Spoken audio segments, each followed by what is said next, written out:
Watching. Britain's watching. Britain's watching. We're proud to be GB News, The People's Channel. Britain's news channel.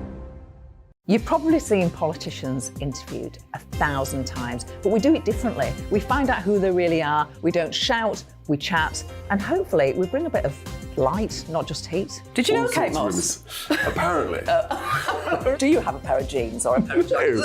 No, of course I don't. What would I do with them? My friends are like, oh my God, what's she doing now? Join me every Sunday at 6 for Gloria Meets, only on GB News, the People's Channel, Britain's news channel.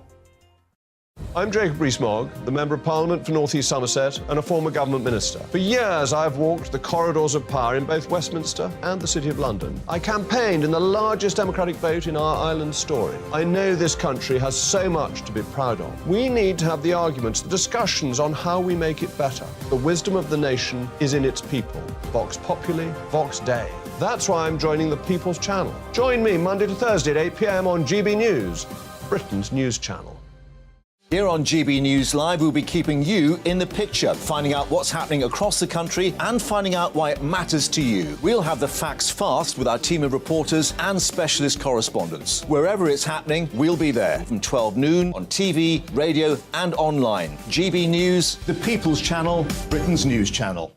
I'm Andrew Doyle. Join me at 7 o'clock every Sunday night for Free Speech Nation, the show where I tackle the week's biggest stories in politics and current affairs with the help of my two comedian panellists and a variety of special guests. Free Speech Nation, Sunday nights from 7 on GB News, the People's Channel, Britain's news channel. I'm Michael Portillo. Join me on GB News on a Sunday morning for topical discussion, debate, arts and culture, and sometimes even some ethical dilemmas. I don't always agree with you, Michael. Michael Portillo, Sundays on GB News, the People's Channel, Britain's news channel.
The government and unions finally make a breakthrough for NHS staff pay. But will this put an end to the ongoing strike action?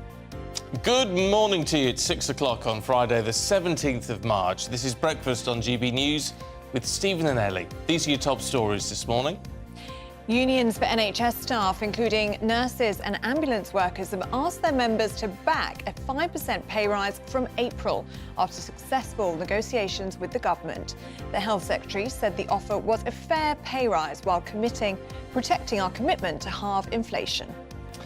Murderers with a history of coercive behaviour towards their victims or who use excessive violence could face tougher sentences under new proposals from the government. We'll talk to the Justice Secretary, Dominic Raab, in just over an hour about the plans. And it's St Patrick's Day, with people across the globe preparing to celebrate. The Prince and Princess of Wales will also be joining in the festivities as they visit the Irish Guards during their traditional parade in Aldershot. And you're looking very green. Yep, I wore it intentionally, and I've got my little clover necklace on today. And earrings and bracelet. earrings and bracelet. Yeah, I've come dressed. Just full kitted out for it all today. If you're doing anything for St Patrick's Day, let us know. gbviews at gbnews.uk. And anything else you want to talk about today, we'd love to hear from you.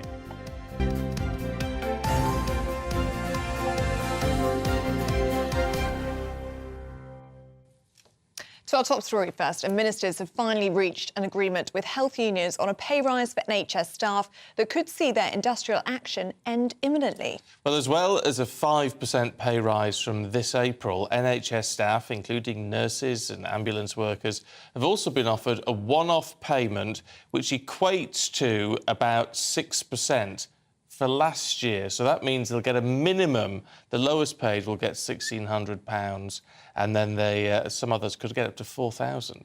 Well, it's widely expected that the deal will be accepted after union leaders encourage their members to back it. Well, let's talk to political commentator Peter Spencer, who joins us now. And I tell you what, Peter, I mean, the government on this must just be breathing a sigh of relief, but they've had to move quite a long way, haven't they? Well, they certainly have, and it does beg the question.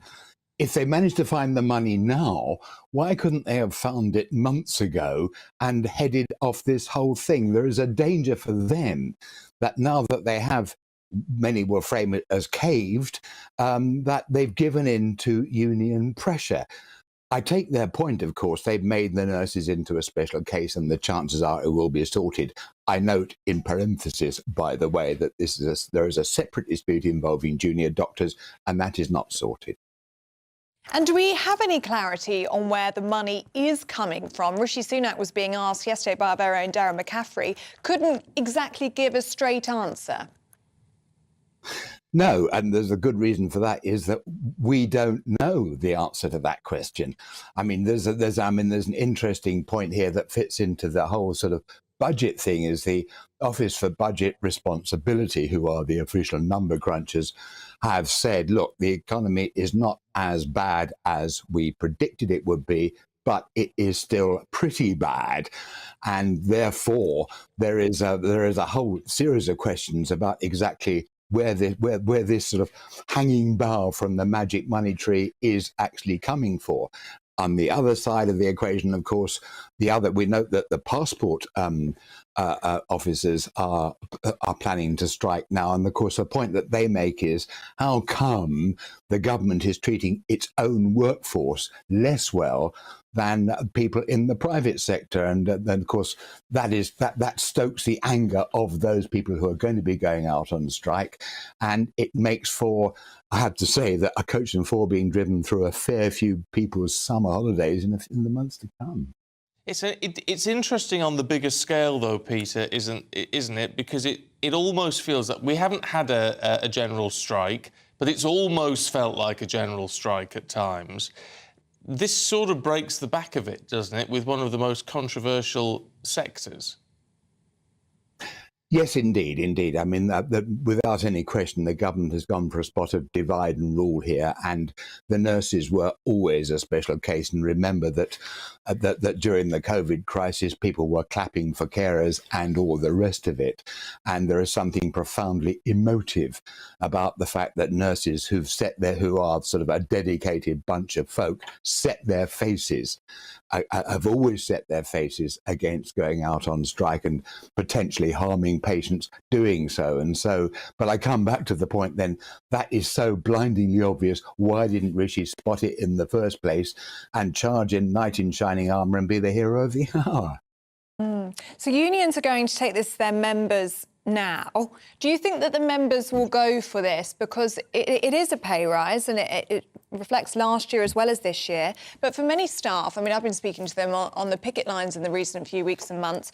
I mean, for a lot of them, it's not just about pay, it's about conditions. And they are overworked. They feel stressed at work all the time. And this doesn't address those issues, does it?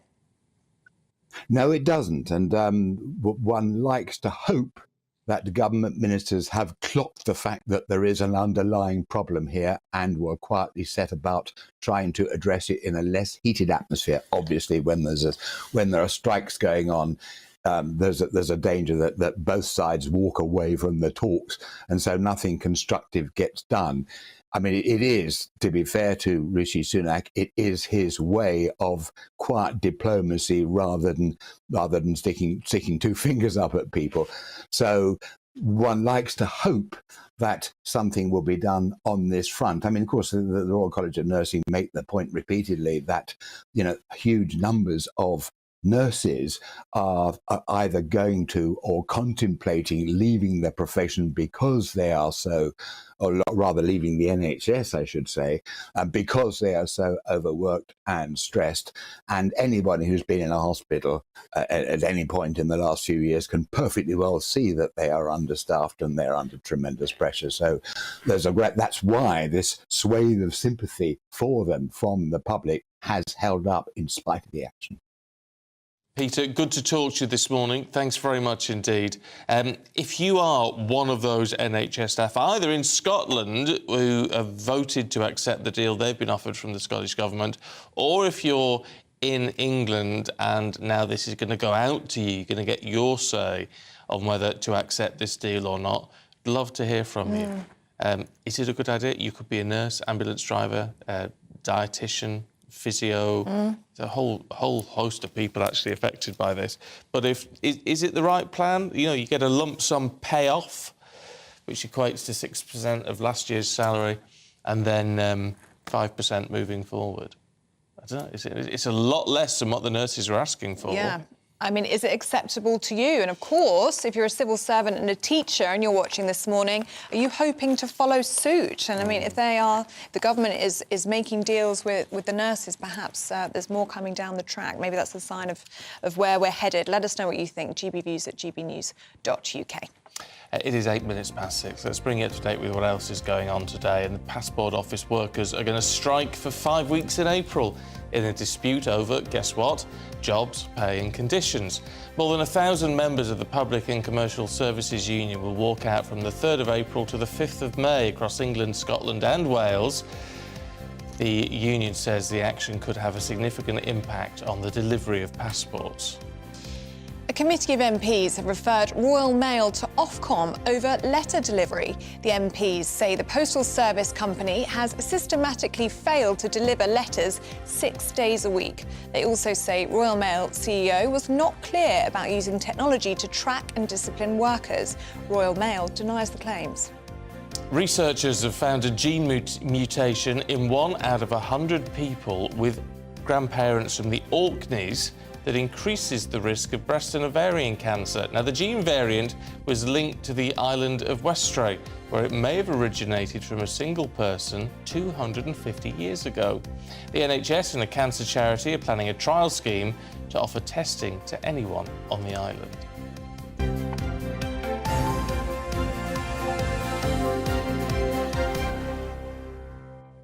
It's very odd, that, isn't it? About the Orkneys. And although it sounds negative, in terms of medical research, it could be very important because gene therapy for cancer is the way forward, apparently. That's the story that caught my eye this morning. We've had a couple of tweets in this Already? Yeah, we're very popular this morning. Peter says, I'm glad the government has made a pay offer to NHS workers and hopefully the union members will accept it. Marky C has been in touch on Twitter as well and said, it's my birthday today. Oh, happy birthday. With lots of shamrocks. Happy birthday, Marky. And I'm travelling to the Alps for my annual skiing trip. Oh, very nice. Very nice too. All right for some, isn't it? Yeah, very, very nice. So keep your views and just your general hellos and chit-chat coming in, gbviews@gbnews.uk. Let us know what you're doing for St Patrick's Day, actually, if you've got any nice plans. Yes. Perhaps you're going to the pub. Well, yes. Well, you wouldn't be the only one, would you? Yeah. It was what we call a segue in the business. It's a segue. Because the pub industry has largely welcomed a reduction to the tax paid on draft beers and ciders unveiled in the budget on Wednesday. Yes, the measures will see the duty on the average pint of draft beer will be 11p lower in pubs than in supermarkets. Well, is it going to work? Let's talk to the CEO of the Nighttime Industries Association, Michael Kill. Michael, good to see you this morning. What do you reckon? Well, I think the devil's in the detail, as you can imagine, with all these things that we see, budget after budget. We see this huge furore about initiatives, and then we really sort of drill down. So I think everyone's very cautiously approaching this. But I think more than anything, what we're seeing is there are a huge swathe of businesses outside of pubs that have really been overlooked, which is where the frustration lies for many. What did you want to see in the budget? What was missing for you?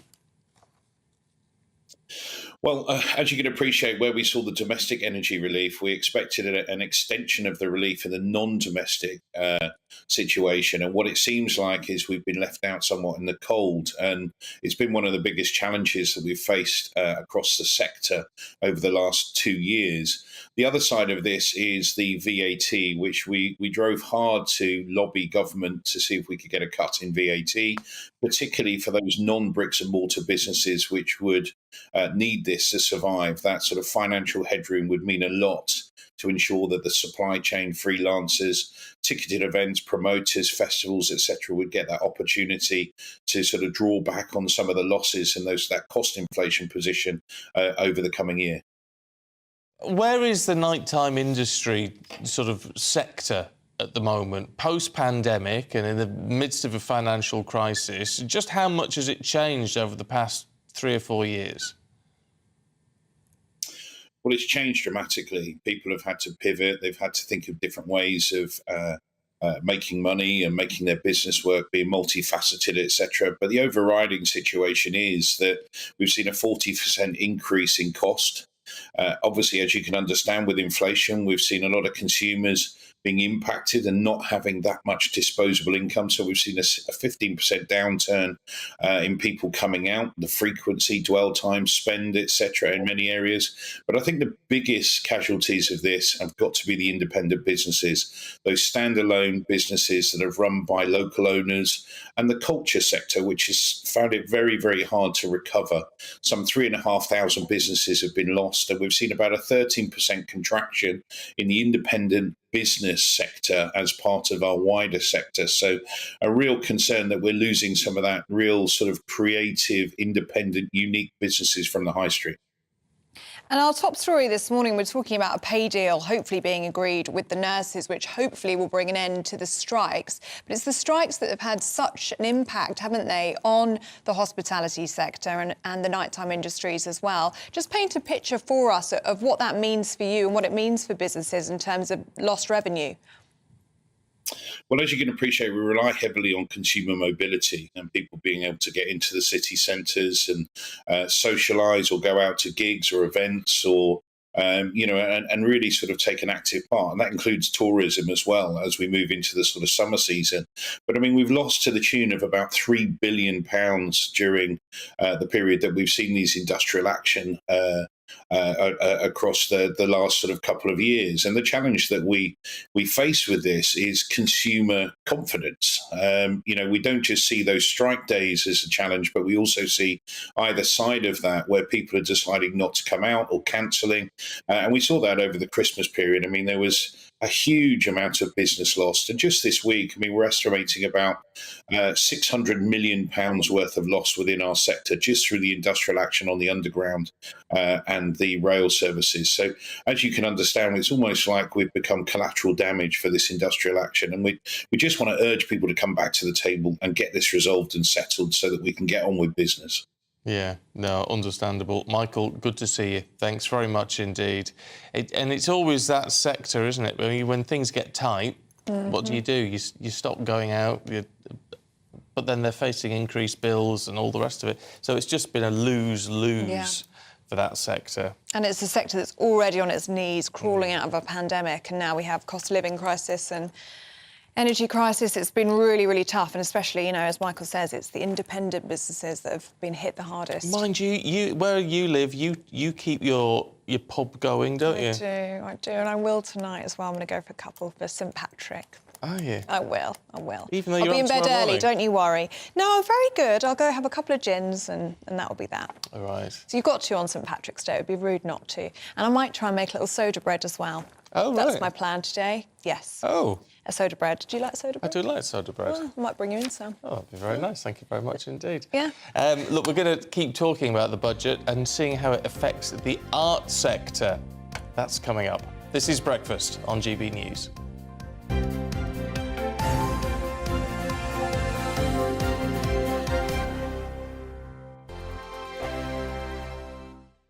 Monday to Thursday nights on GB News. At 6, it's Deebs & Co.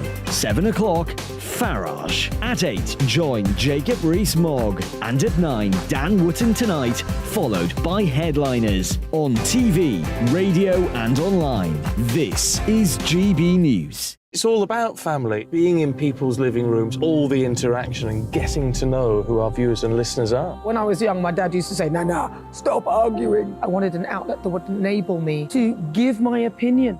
People are going through a really hard time right now, and I know that you don't feel like you're being listened to by the establishment. I came to GB News because it's the People's Channel, and I want the audience to have their say on the events of the day. We're dynamic. We do something different. Democracy shows that the wisdom of the nation is in its people. I get to travel to find out what the story is from a personal perspective. The British people aren't fools. We know when we're not being told the full story. We've got to work out how Britain moves forward from this. It's the best country in the world. The establishment had their chance. Now we're here to represent your views. Britain's watching. Britain's watching. Britain's watching. We're proud to be GB News. The People's Channel. Britain's news channel. Join me, Patrick Christie's, Monday to Friday, 3 till 6. We tackle the day's news agenda like you've never seen before. It's high tempo, high octane, the most controversial topics, and the best guests. You will not be able to take your eyes and ears off it. I'm not afraid to ask the questions that you really want answered. 3 till 6 p.m, Monday to Friday on GB News, the People's Channel, Britain's news channel. I'm Andrew Doyle. Join me at 7 o'clock every Sunday night for Free Speech Nation, the show where I tackle the week's biggest stories in politics and current affairs with the help of my 2 comedian panellists and a variety of special guests. Free Speech Nation, Sunday nights from 7 on GB News, the People's Channel, Britain's news channel.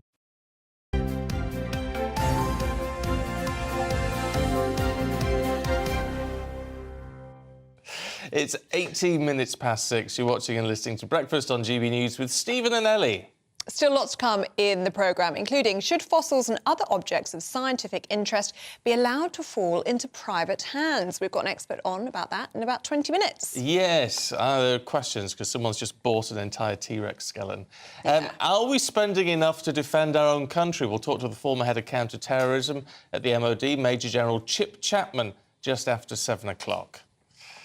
And remember, you can get in touch all the usual ways. You can email gbviews@gbnews.uk or you can tweet us at GBNews. Yeah, I don't think we probably are spending enough on defence, are we?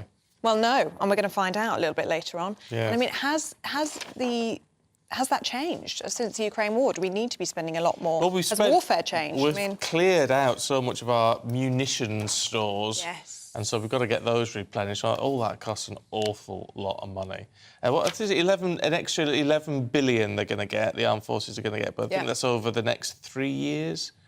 I think so. It's a lot of money, but it's probably not going to be enough, to be fair. No. On the nurses' pay deal, Tony in Suffolk. Morning, Tony. He says the government have dragged out pay settlements knowingly, so they all start in the new financial year. We all know this, but nothing changes the working conditions or lack of staff. And a point, actually, I was listening to the radio on the way in. The amount of staff... I was doing my homework on the way in. The amount of staff that would have left or handed in their notice during this period, because it has been so upsetting for those working within the NHS. And actually, this is very similar to a deal that was on the table in January. Lots of them will be asking, well, why couldn't the government have come to the table with this in January and saved everybody all of this heartache? Except, do you know what? Just to put the other side of this, Tony, I do think... I mean, there are these arguments saying, the government has dragged it out. Why couldn't the government do this months and months ago? If you just bow to what the unions say and demand, then you get a problem, don't you? Because everyone just goes on strike. Well, we say we want this, we'll go on strike, and then we'll get it. You know, strikes... Has this strike worked? Well, probably yes. Should all strikes work? Well, then the country's held to ransom, isn't it? Potentially. I mean, it's like back to the 70s. So I can understand why you'd play the long game on it. I mean, it's not helpful for those people who are striking, obviously. But from a bigger perspective, why you'd play the long game on it. Yeah, but I mean, some would say the country's been held to ransom anyway, hasn't it? I mean, like you said earlier, it hasn't been a general strike, but it certainly felt like it. I mean, what day was it this week where it was tube and the train strike? And you just couldn't do anything, really, if you were in London. Really difficult to get around. So for many people, a big sigh of relief this morning that at least it looks as though things are going in the right direction with what could be a deal with the nurses. Dean's been in touch saying stability in the NHS is what we all need, especially now.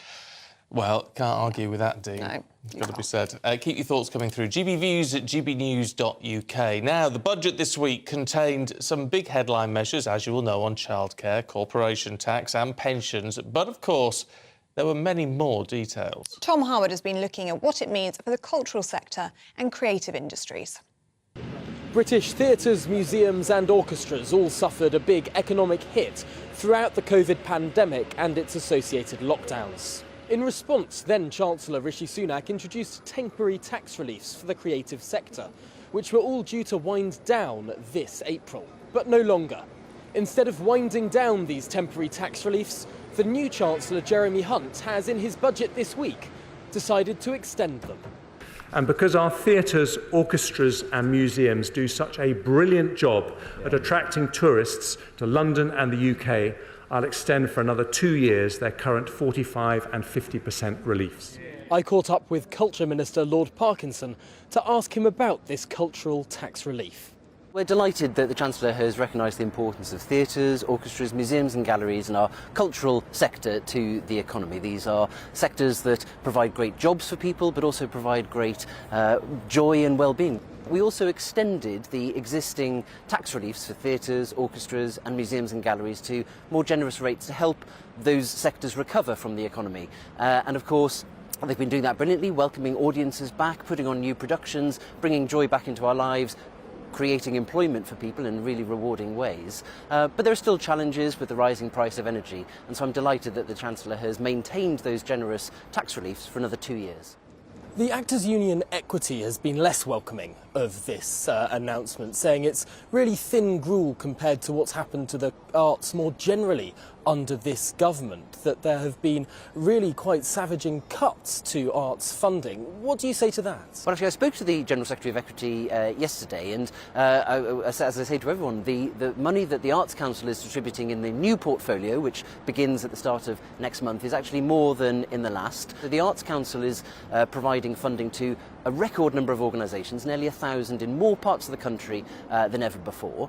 Separately, the government is providing funding through things like the Cultural Development Fund, as well as our Levelling Up Fund and our Towns Fund. I was in Margate on Friday, where I saw the impact that that's having on things like the Theatre Royal and the cultural economy there. So the government is standing by our arts and creative industries and helping them bring joy, creativity and employment to communities across the country. So whilst this was a tax-rising budget for many, for Britain's creative and cultural sector at least, they may well have escaped the worst of it. Tom Harwood, GB News. Do you know what? I'm a bit of a Philistine. You're not mad on the arts, are you? I'm not mad on it. And don't get me wrong, I've been to the theatre and things, and when I go, I enjoy it. But you get these people who are so sort of desperate for it, and want to spend time in art galleries and all that.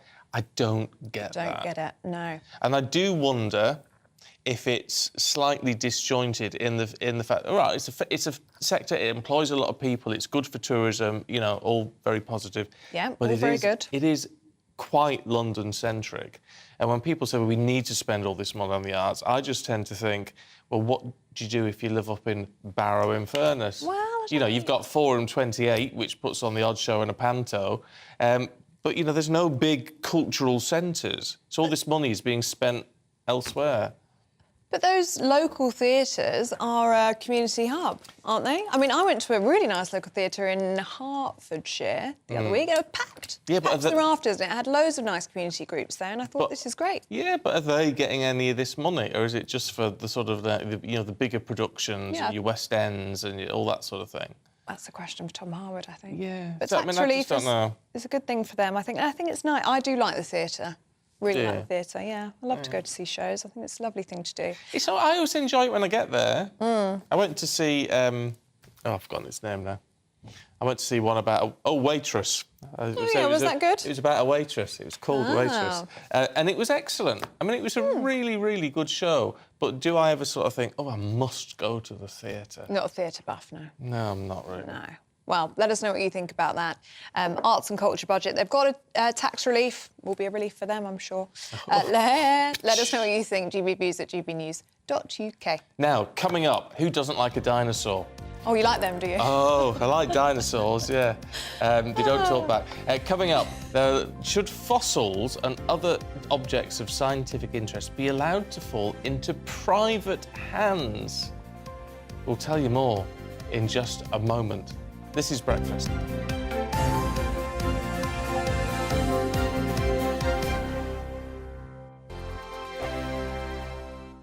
I joined GB News because I was sick and tired of not hearing my views being represented, not just mine, but so many people that I knew and spoke to. I just couldn't get my voice out there. I couldn't say anything. I couldn't do anything. Whatever the narrative was, I kind of had to follow it. GB News is there to provide a voice for those who have been ignored by the establishment media. We think different things, we've got a different style. GB News is here to be optimistic and positive about the future. It's real kind of dynamic and flowing, with the audience very much at the heart of it, like a big family.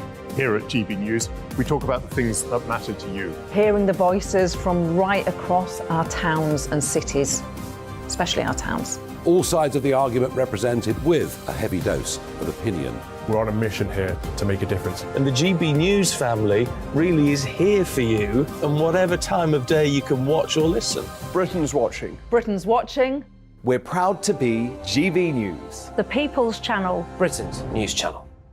Hello, I'm Michelle Dewberry, and you can join me every weekday 6 till 7 on Jubes and Kerr. You're an inspiration to us all. Clip that bit off. Well, you are. That's my ringtone. My political ambitions those days are gone, I can tell you. She's only teasing. Go on. He's probably going to want to lay down now. I'll give him 2 minutes to have one. Let's respectfully disagree. That's what we like on Jubes and Kerr. Come and join us. GB News, the People's Channel. Michelle Dewberry, weekday evenings at 6 o'clock. Westminster is going around in ever-decreasing circles, followed by the media. Britain is broken. How on earth did we get into this mess? But more importantly, how do we get out of it? Join me at 7 p.m, Mondays to Thursdays on Farage. Here on GB News, we will have open, rational debate. We've got to work out how Britain moves forward from this. Join us here on GB News, the People's Channel. Britain is watching.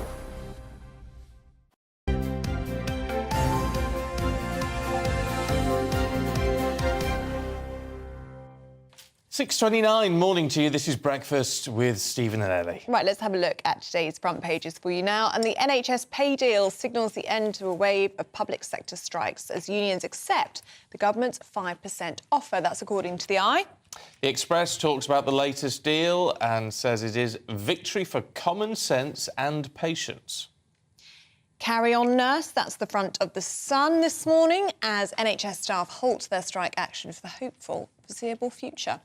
The Times is praising what they're calling a new fair pay rise for NHS staff after talks between the unions and government came to a positive close. The Mirror also covering the NHS breakthrough, but adds that now is the time to help other key workers come to an agreement over their own strike actions. The Telegraph has Labour's plans to axe the recent abolition of the lifetime contributions cap if they come to power. It's all to do with your pension, of course, adding the decision could leave pensions raided and could throw the financial industry into turmoil. The Guardian is talking about the Met Police's culture of sexism and racism as the latest report highlights the lack of change within the force. And it's beyond a parody, according to the Mail, as Oxfam release a 92-page inclusivity guide calling English the language of a colonial nation and suggests that people avoid words like headquarters and mother. And finally, The Star is talking about a generation of sleepers after a recent poll suggested that 18 to 24-year-olds are out napping over 65. Oh, I love a good snooze. Yeah, well, we're very good at it for our jobs, aren't we? Yeah, we are. I've got a lovely 4-hour nap in the diary this afternoon. Oh, yes, me too. That's not a nap anymore, is it? It's like half asleep. Yes. Anyway. Let's go through the papers this morning with the legendary broadcaster, Miss Elizabeth Kershaw. Margarita Mary, You're please. Elizabeth as well? Yeah, I'm Mary as well, because Catholic Irish. Irish. You've got to be called Mary. Thrown all Happy in there. St Patrick's Day. Happy St. She's Patrick's completely out-Irished me today. She has, yeah. Liz should have been in her green, but forgot did you about it. remember it was St. Patrick's Day? All week I've been thinking I must wear my green dress on Friday, and then, you know, you get up in the dark, 3 o'clock, Dressed in the dark, and I just yeah. You thought it was green. I didn't know. Well, you look great, Liz. It's great to have you with us as well. Let's talk about the Express this morning. They're calling this deal with NHS England a victory for common sense and patience. They've also said it's a victory for the Daily Express. Well, yes. Which has called for ministers all along to agree a sensible compromise with nurses, so they're claiming it. I think it is a compromise because the Royal College of Nursing was asking for 19%. Now, this 5% applies to not just medical staff, nurses, paramedics, but also cleaners and porters, so it's across-the-board 5% rise and a one-off bonus of at least £1,655. But what do you accept? If you've been going on strike for 19% and somebody said, we'll give you 5%, would you go, oh, all right then? Yeah, but it's whether you believe what the unions were saying, because there's no way they were going to get 19%. No, well, the Royal College of Nursing is one of 5 unions who are now recommending to their members that they accept this. And last night, can you imagine if you're doing a late shift on a quiet hospital ward in South London, St George's, in sweeps, Rishi Sunak to press flesh with the nurses and tell them he hopes they'll accept it. I think it's good that they're getting a pay rise. 1 minute, though, we couldn't afford it and it was absolutely non-negotiable. And now we can afford 5%, which is well short of what they wanted. Yeah. So I don't know how much that would actually be in your pocket. Plus it's on the so for some of the lowest paid. The 6% that they're getting for this year and their one-off payment is £1,655, so the 5%'s £1,300 and something. And then up from there. So. Shall I tell you what I think? No. When I was OK, I'll get my quote. When I was watching the budget, I thought I'll have to watch this in full because I can't comment on it if I'm required to on Friday if I've just watched sound bites. So I watched the whole thing. God. Anyway, I watched it and I thought, this is all well and good, you know, help with childcare and everything else, and giving people packages, which we'll come on to, I'm sure, this morning, to get them back to work. And it's now alleged that for each person that the Chancellor gets back into the workforce, it will cost us £70,000 in, you know, incentives and lost tax revenue and all that sort of thing. Well, just, you know, things like childcare and extra allowance on pensions and all the rest of it, £70,000 per person. And when I was watching the budget, I was thinking to myself, the emphasis in this is, as usual, seemed to me to be wrong. Because, as usual, it's helping the people who aren't economically active, and I know we have to help people who can't help themselves, but there's not enough in this to help people who are like 2 people, a couple with kids, going out day in, day out, working long hours, low-paid jobs. Those people are the ones that are just above the threshold for getting any support financially. And then the people who are getting, slightly more money in salaries, professional people, they're not getting the same help with childcare. In fact, if they get a slight pay rise, they're going to lose out altogether with any perks with childcare. It just seems, for a Conservative government, that if you do go out and work your butt off, you're the last person to be rewarded. Well, of course, the Labour Party would say the opposite. The Times is looking at the lifetime allowance on pension savings, so you can save as much as you want in your pension, and also the amount you can put in every year for the tax benefits goes up from 40,000 to 60,000. Which, I mean, some would say, well, that's a benefit to a lot of people. Labour's saying they're going to reverse that if they get into power, because actually it's just helping the better off. Yeah, well, there's a reason, isn't there? A very cynical reason for this, and it did get mentioned in brief. I was thinking, when's he going to mention hospital consultants, for example, GPs?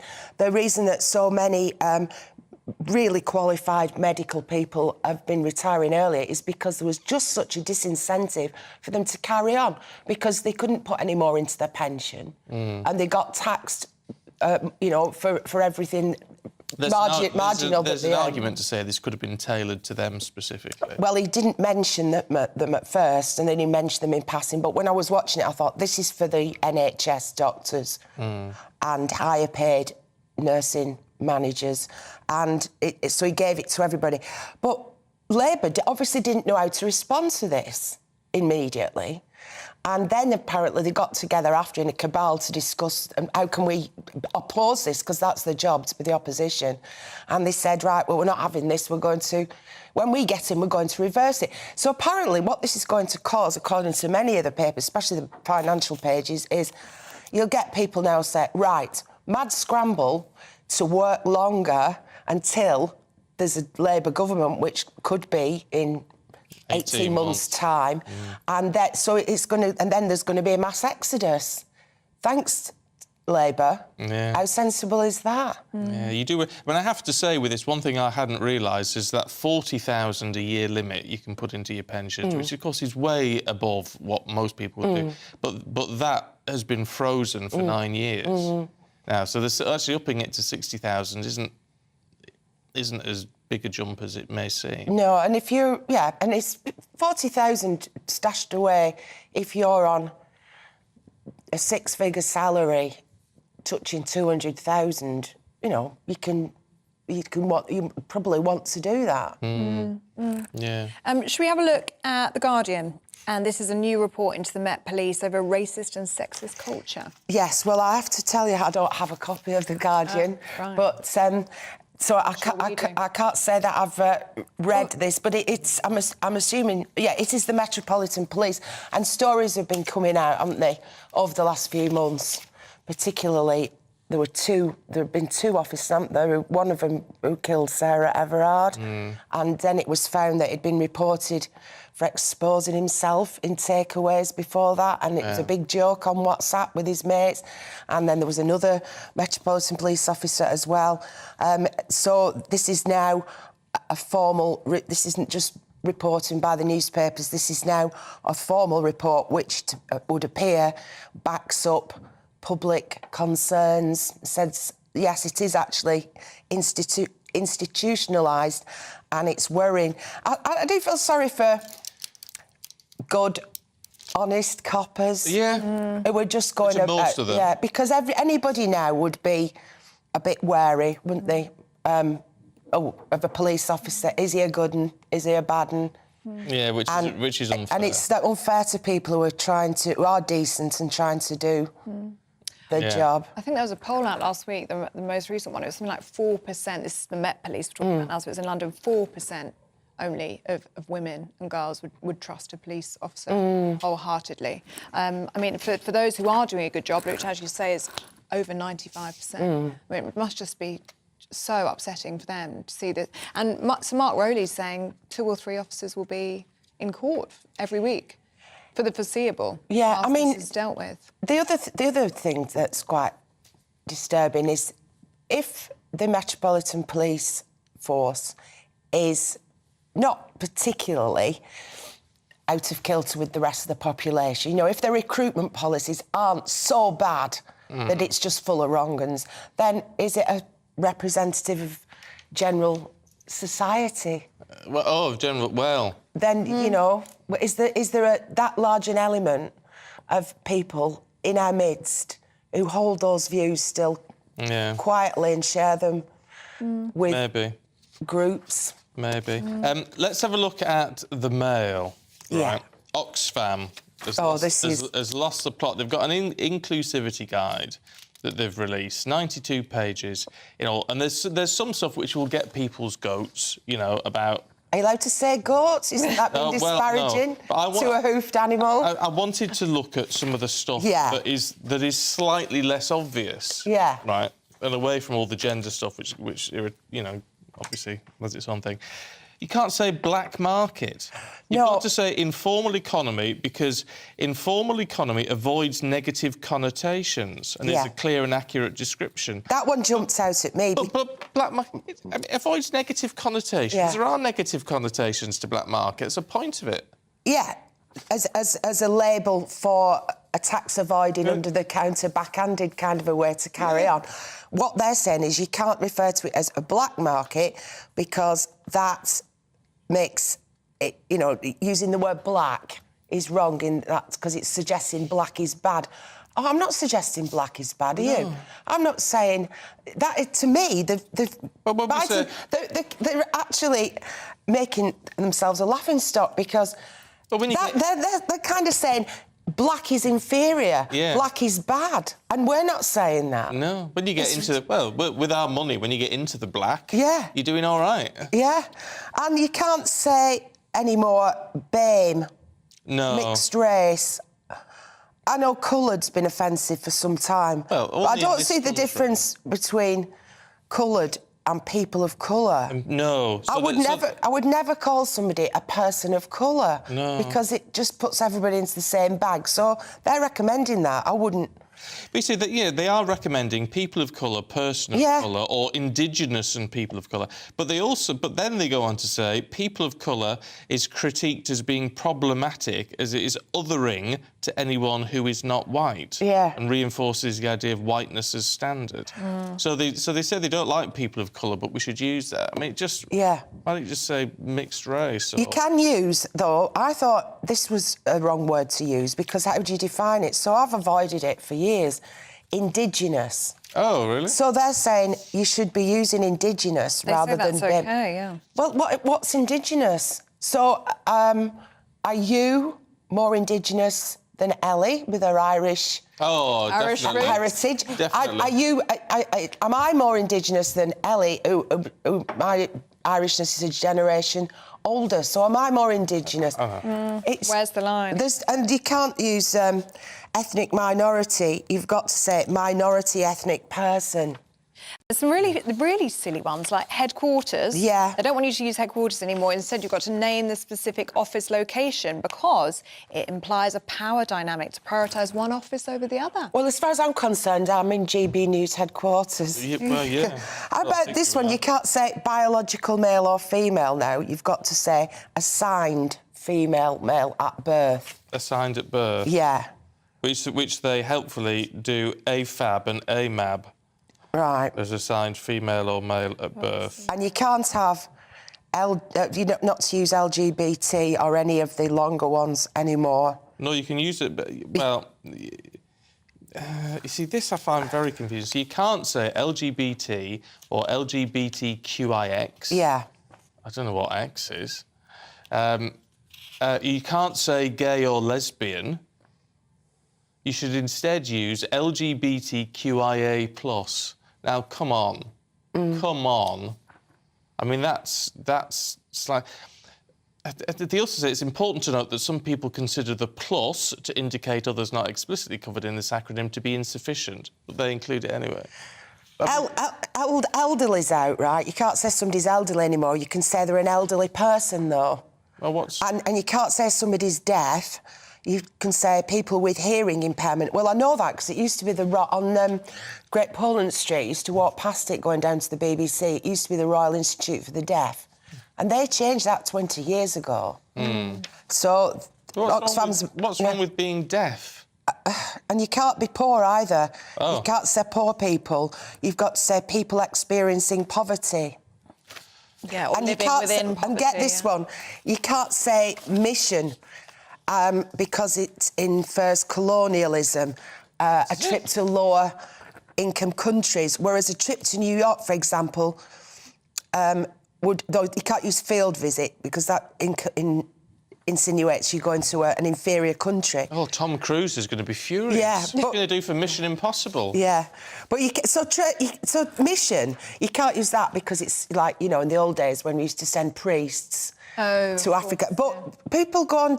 Look at all those missions, trade missions that Liz Truss went on. Yeah. Rishi Sunak's just been to America to discuss this deal with the Americans building submarines for Australia. Is that not a trade mission anymore? So. I mean, look, I can see what they're trying to do, and I'm sure it's done with the best intentions. That's me being generous, but it's crackers, sadly. You know, it's just a step too far. They overstep the boundaries. Yeah. Can we have a look at the BBC? This is in the Telegraph this morning. The licence fee, they're going to put it up.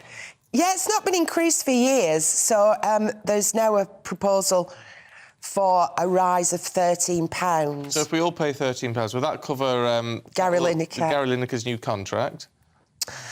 I think I fervently believe in the BBC. I think it's special. I think it's quite unique in the world.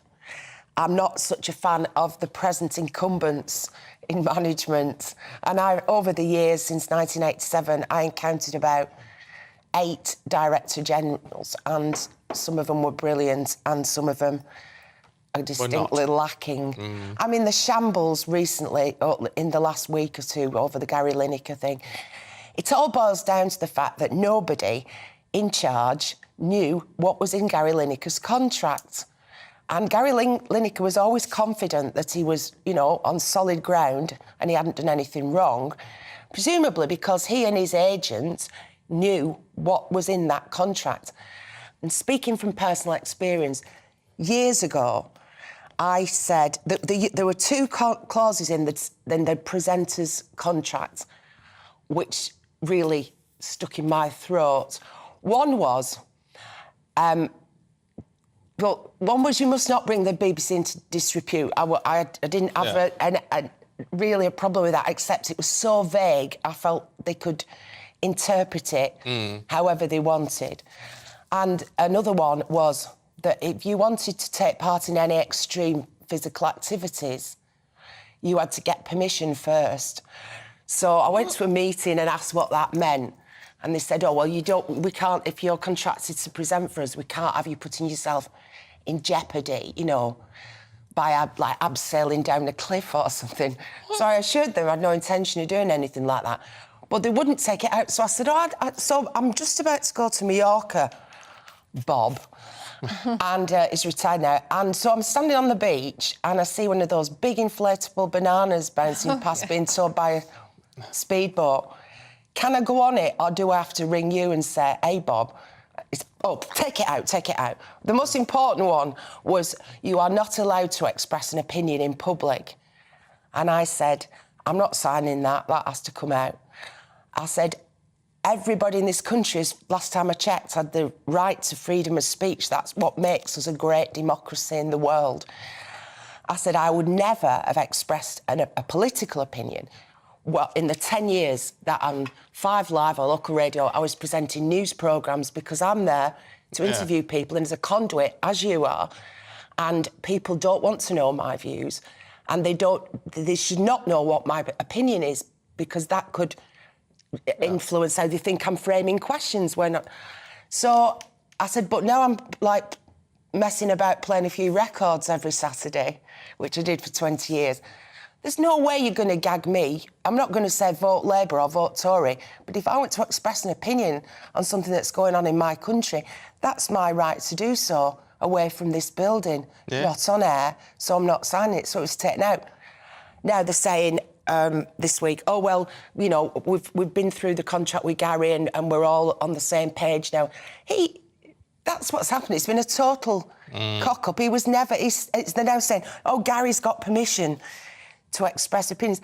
I don't agree with Gary Lineker, but I think I admire him for standing up for people and saying, we are not going to be bullied and gagged by BBC managers. You know, every time, even after I'd had that taken out of my contract, if I commented on anything that was vaguely controversial, which most big issues of the day are, I'd get a really sinister phone call. From management, and so I think he's done fair. Anyway, the long answer is, I think the BBC is worth what will be about £162 a year. When you divide, it's like 12 quid a month, 15 quid a month. Well, let us know if you agree with Liz on that one. gbviews@gbnews.uk. We'll catch up with you in the next hour, Liz. OK. Thank you very much indeed. OK, let's bring you up to date with what else is going on today. And the latest hearing in the Duke of Sussex's libel claim against the Mail on Sunday will take place later. Harry is suing Associated Newspapers Limited over an article about security arrangements for himself and his family when being in the UK. Passport office workers are striking for 5 weeks in a dispute over jobs, pay and conditions. The members of the Public and Commercial Services Union will walk out from 3rd of April to the 5th of May across England, Scotland and Wales.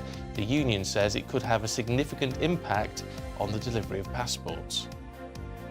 Researchers have found a gene mutation in 1 out of 100 people with grandparents from the Orkney Islands that increases the risk of breast and ovarian cancer.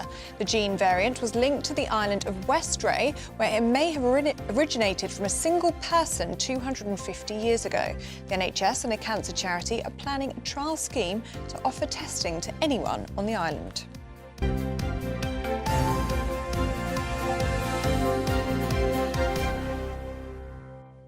Now let's talk dinosaurs this morning, and not just me. A Tyrannosaurus Rex skeleton, a complete skeleton up for auction next month, has got scientists worried that it's going to end up in the hands of private collectors. Yes, researchers are concerned that the skeleton, which is expected to sell for up to £7 million, will never be studied if it's sold to a private gallery. So, should objects of scientific interest be allowed to fall into private hands? Well, here with his expert opinion is Director of the Carthage Institute of Paleontology, Dr. Thomas Carr. Good morning to you. Really good to speak to you this morning, Doctor. Thank you. I think you probably stayed up quite late for us in Wisconsin, so we really do appreciate your time. So first of all, your reaction then to this story, this T-Rex skeleton on sale for £7 million. Huge amounts of money. What do you make of it? I think it's really scary for science. So museums can't afford prices like that, and we stand to lose not 1, but 3 specimens. That skeleton is a composite, a combination of 3 different individuals. And so that's a lot of information for science to lose, and that's a lot of dinosaur for the public to never see if it's sold to a private collector. Isn't there an argument to say that in terms of scientific study, won't that have been all carried out already? What is there new to learn about a T-Rex from one particular, or in this case, 3 particular examples? Well, imagine if all we knew about the 7 billion people on this planet, we only had a sample size of, say, 100 skeletons. And that's clearly not enough to really understand the details of any species. You know, big medical studies of people number in the tens of thousands. But for T-Rex in museums, we only have about 60 specimens that we can work with. But the commercial side has really leapt ahead of science. There's at least 74 specimens in commercial hands. And taken together, that's a sample size of 133. We could stand to learn so much more about what's really going on with T-Rex if all those skeletons were in real museums. What do you think should happen then if, let's say, a dinosaur fossil was found? Should it stay with the person that found it? Should it be handed over to scientists, or should it be put into a museum? What do you think should happen? Well, I think the best possible outcome is for dinosaur skeletons to go to museums. This is straight out of Indiana Jones. That dinosaur belongs in a museum. Because the value of dinosaurs isn't their monetary value, it's their information value that's really important to scientists, and that's a foundation for the public to learn about dinosaurs too. Like, just to give you a quick example, to sort out this basic stuff like the difference between males and females, we need a sample size of between 70 and 100 for T-Rex. And on the museum side, we're not even close to that number. Thanks to the commercial trade in these dinosaurs, we're missing a huge chunk of the sample. Yeah, it's fascinating because we don't realise there's so much, or most of us don't realise how much more there is to learn about these incredible creatures. Dr. Carr, we've got to leave it there, but really good to talk to you this morning. Thanks very much indeed. I have to say, I'm quite against these going into personal ownership, because shouldn't there be things that we can all, even if, whatever, the scientific work aside, things that we should all be able to go and see and visit and wonder over. But And it's not just dinosaurs, is it? It's so many objects in history that we should all have a right to see and to I think experience. so. So anyway, if you've Very got a view, GBViews, gbnews.uk. We've got all the top stories straight after the weather. Hello there, I'm Greg Dewhurst. Welcome to your latest broadcast from the Met Office. Day of sunshine and showers for many today, perhaps some longer spells of rain later, but a mild one for everyone. Looking at the bigger picture, low pressure still dominates the weather pattern.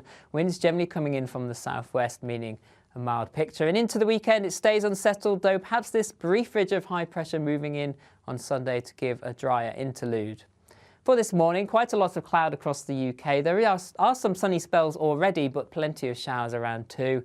Damp start in the southeast, but this rain should slowly clear away. Into the afternoon, we'll see a mixture of sunny spells and showers for many. Some of the showers could be heavy at times, the odd rumble of thunder, but in between, plenty of sunny spells and a warm feeling day in that sunshine, highs reaching 15 or 16 degrees, so above average for the time of year.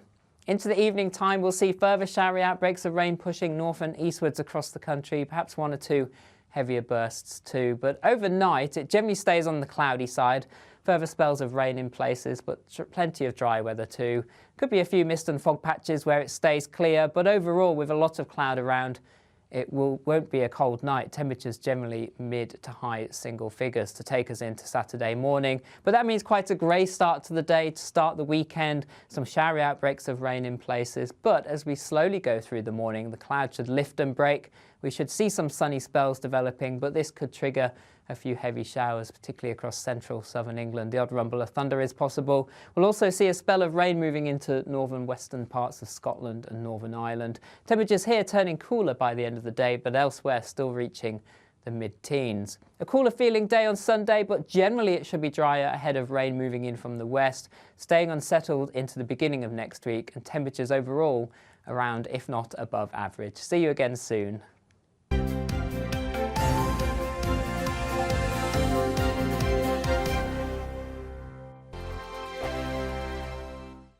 First and foremost, I'm a GB News fan, and I was before I was working here. Just love the fact that we're asking the questions that a lot of establishment media won't ask. With a bit of a twist, we not only want to inform you, but we want to keep you entertained. It's worth the drive because you get in and the team's all ready and waiting, they're itching to go, and it's a proper little family. GB News is the People's Channel. It's the audience that makes the programme sing. We're giving our viewers and our listeners a voice. I see the thousands of your letters, tweets, emails, you name it, coming in. Britain is broken. How on earth did we get into this mess? But more importantly, how do we get out of it? The establishment had their chance. Now we're here to represent you. It's time for something different. It's time for GB News. I'm very patriotic. I believe in Britain.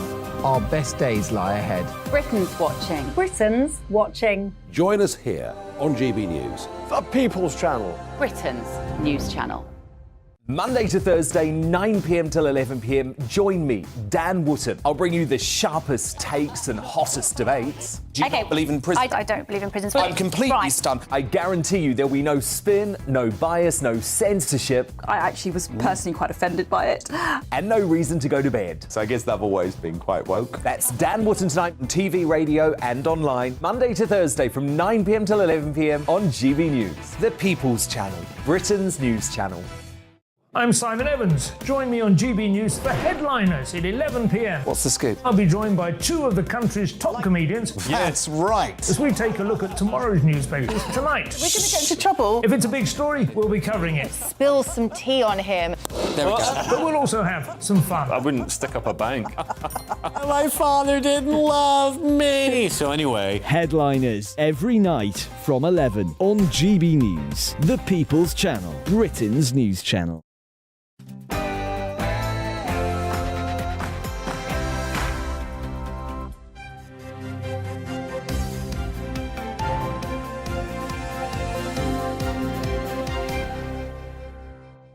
The government and unions finally make a breakthrough for NHS staff pay in England, but will this put an end to the ongoing strike action? Good morning, it's 7 o'clock on Friday the 17th of March. This is Breakfast on GB News with Stephen and Ellie. Here are your top stories this morning. Well, unions for NHS staff, including nurses and ambulance workers, have asked their members to back a 5% pay rise after successful negotiations with the government. The Health Secretary said the offer was a fair pay rise while protecting our commitment to halve inflation. Murders with a history of coercive behaviour towards their victims or who use excessive violence could face tougher sentences under new proposals from the government. We'll be speaking with the Justice Secretary Dominic Raab in around 15 minutes to discuss the plans. And it's St Patrick's Day, of course, with people across the globe celebrating. The Prince and Princess of Wales are joining in the festivities as they visit the Irish Guards during their traditional parade in Aldershot. I've just had a tweet about that, actually. Oh, go on. Siobhan says, happy St Patrick's Day, Ellie and Stephen. Enjoy your soda bread. I'm going to try and make soda bread a little bit later on. But maybe swap your gin for a Guinness. Yes. Yeah, not Should a have fan a of Guinness. Oh, no. You're not a fan of Guinness? No, it's like a meal. It's so heavy. Green Guinness they have in sometimes, but they can serve green Guinness. Can you? Yeah. Well, they just put a bit of dye in it. I don't know. I don't know how it works, but a pint of green Guinness would be fun. Anyway, if you've got a thought, if you're celebrating today, let us know. gbviews@gbnews.uk.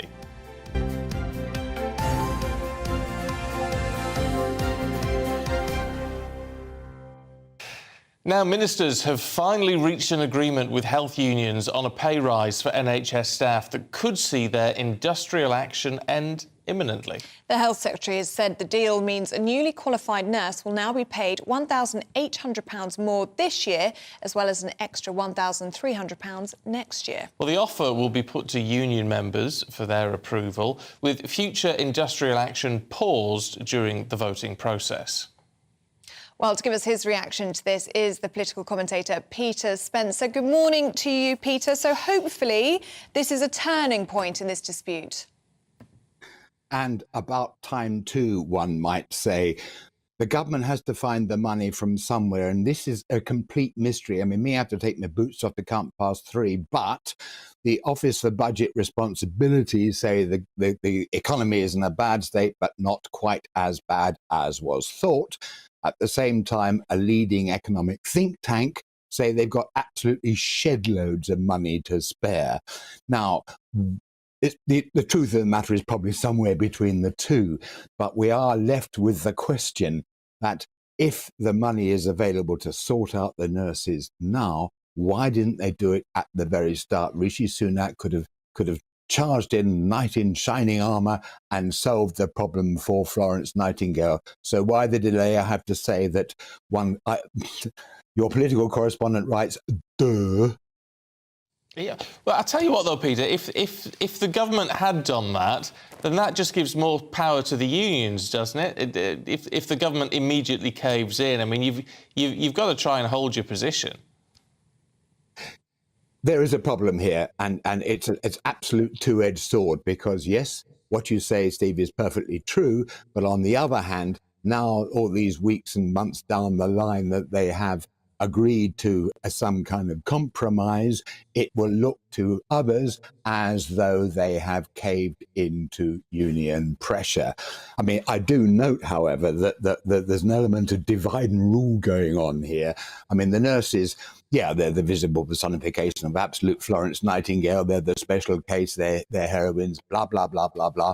And for that reason, they have been made clearly into a special case, but we note that junior doctors have their separate dispute. They are not included in this potential settlement. And also we note that Passport Office staff are going to be going out on strike, which could drive a coach and four through a great many people's summer holidays this year. So out of the woods, they are not. So the unions are going to take this to the members now. Do you think the members are going to go along with this? Because for a lot of people, this wasn't just about pay, was it? This is also about conditions. And many people, especially nurses working for the NHS, they felt they were being overworked, there was stress, there weren't enough staff on the wards. And this pay rise doesn't tackle any of those issues, does it, Peter? No, it doesn't. And indeed, I mean, anyone who's been in a hospital in the last few years will know perfectly well that they can see with their own eyes that, that there are not enough nurses around and that they are very stressed. And indeed, the Royal College of Nursing has repeatedly made the point that significant numbers of their members are contemplating or actually going to leave the NHS, head for the private sector. Now, in the private sector, the wages aren't that much better, but the conditions are immeasurably so. Yeah, it does. As you say, it's whether this breaks the back, the divide and conquer sort of idea with all of this, because people are starting to lose patience a little bit, aren't they? I mean, and there's a danger here for NHS staff, isn't there? That if they're offered a deal, which a lot of people say, well, it's more than I'm getting, and they still turned it down, then you can imagine there could be a lack of support. Thus far, there's been a huge amount of public sympathy for the nurses and their situation. Could that change? Maybe. I mean, but it is to be noted that the support for the nurses has held up very much better than it has for other sectors. But of course, you look at the backdrop to all this. I mean, you know, it's there for all to see. Then all the number crunchers and statisticians, sorry about that, agree that what we've looked at in the British economy for ever since the Conservatives have been in office has been a gradual decline in standards of living, and the economy has been stagnating, and that is why it has come to a head this year when people have so many workers across so many sectors have said, look, up with this, we'll no longer put. And I note that the opinion polls still show huge support for the Labour Party, 20 points ahead in front of the Tories.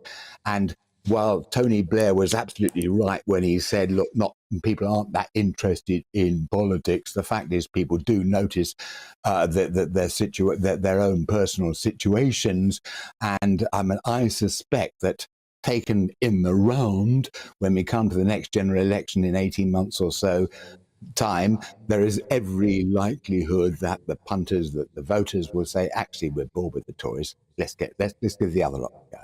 I mean, the front of the papers today, most of them are on this NHS pay breakthrough, Peter, but it doesn't actually include the junior doctors dispute that we've seen for 3 days this week. And there will be hopes that the BMA, British Medical Association, and the junior doctors will follow, and they will also find a settlement. But they've got the biggest demands yet, haven't they? 35% pay increase they're asking for. They're not going to settle for something like 5%, are they?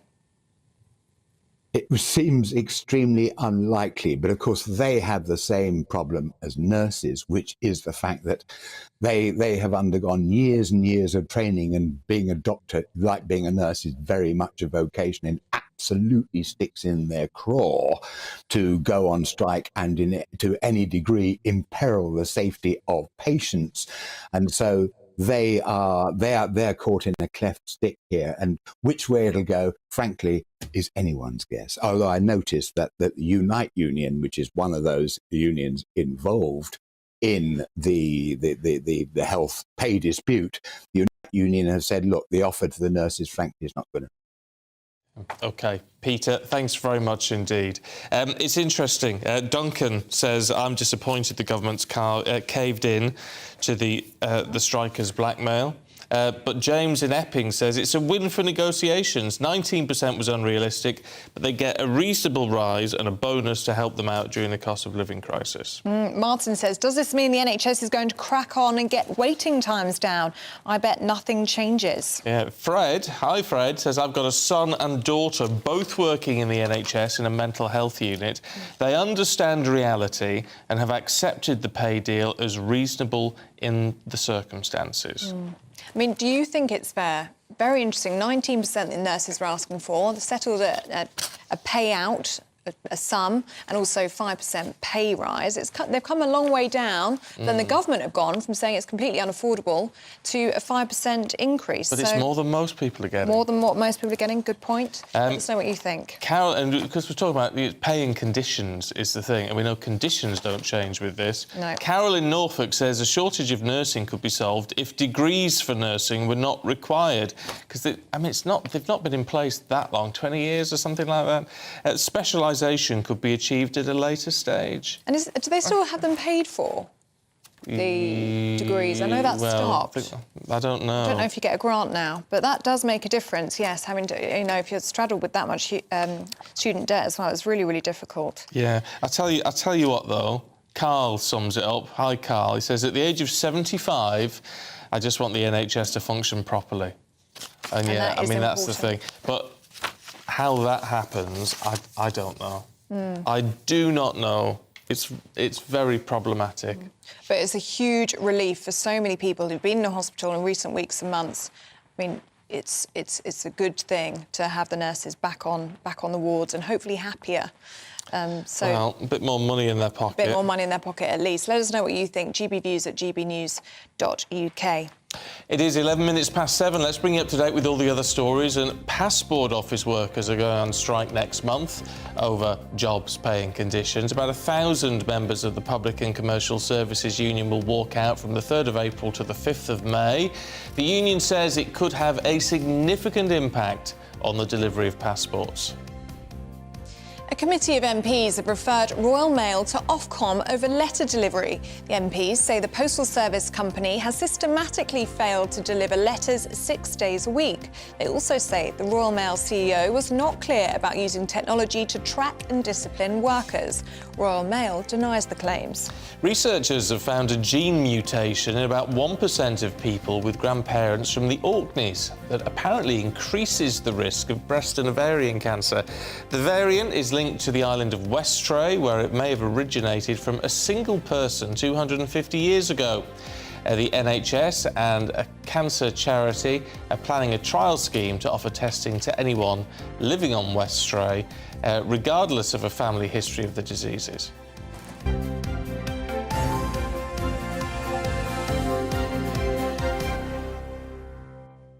There's been so much going on, hasn't there, over the last couple of days, with all the budget announcements and everything that's involved in that, and whether we think we're better off, worse off, whether we think the government's helped the top 1%. A guy I was speaking to yesterday afternoon said the top 4% actually with some of these pension changes.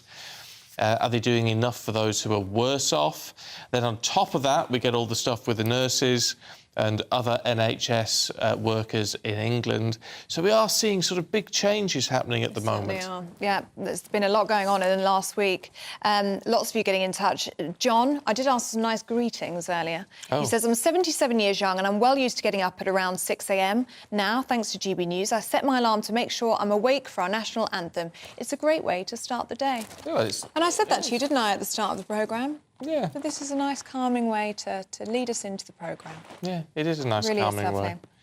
We're also talking about the beer tax cut. We had someone on from the Nighttime Industries earlier. Stephen, not this Stephen, says he owns the Kettle Drum Inn in Lancashire. The 10p off a pint, he says, is a con, is off the barrel, and the pubs won't see that given the ongoing rises.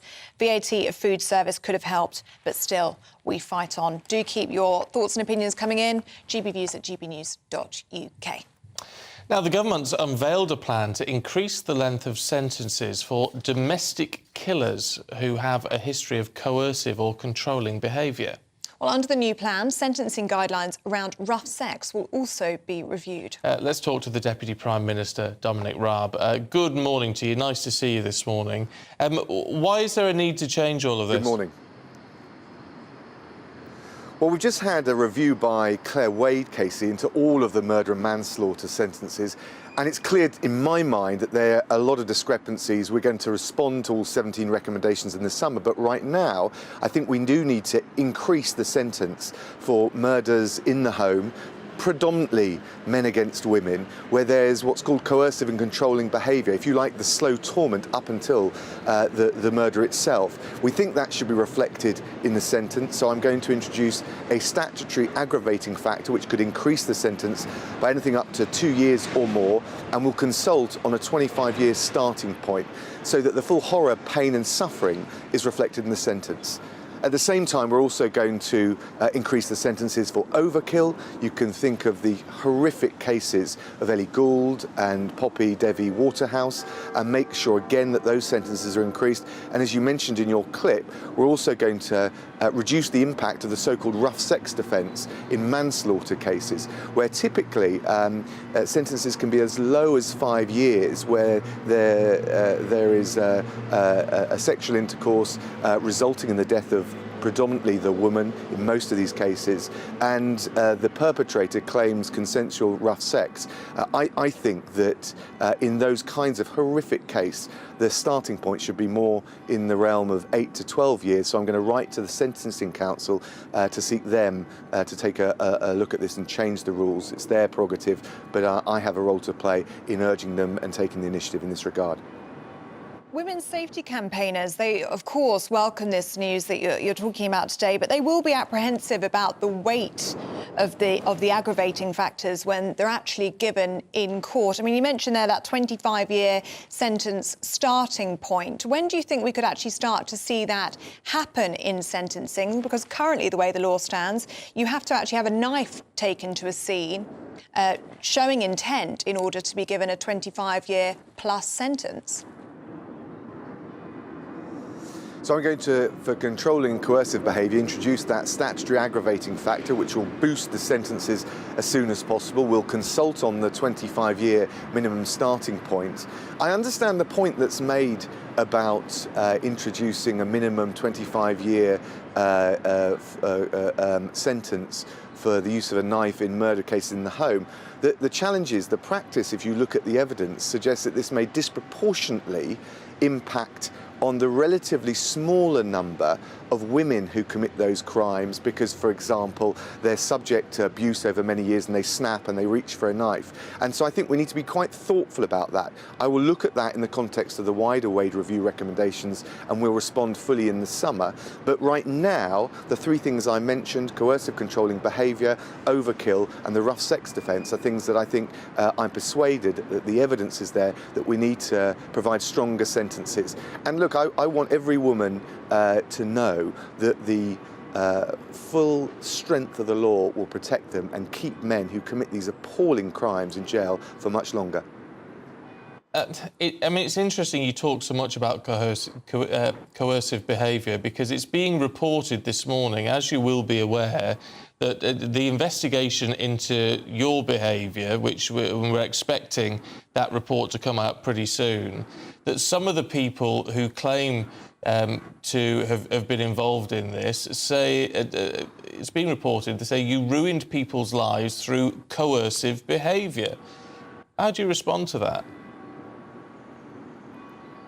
Sorry, just to be clear, I'm not going to comment on the investigation. It would be improper for me to do so. It would be contrary to the rules.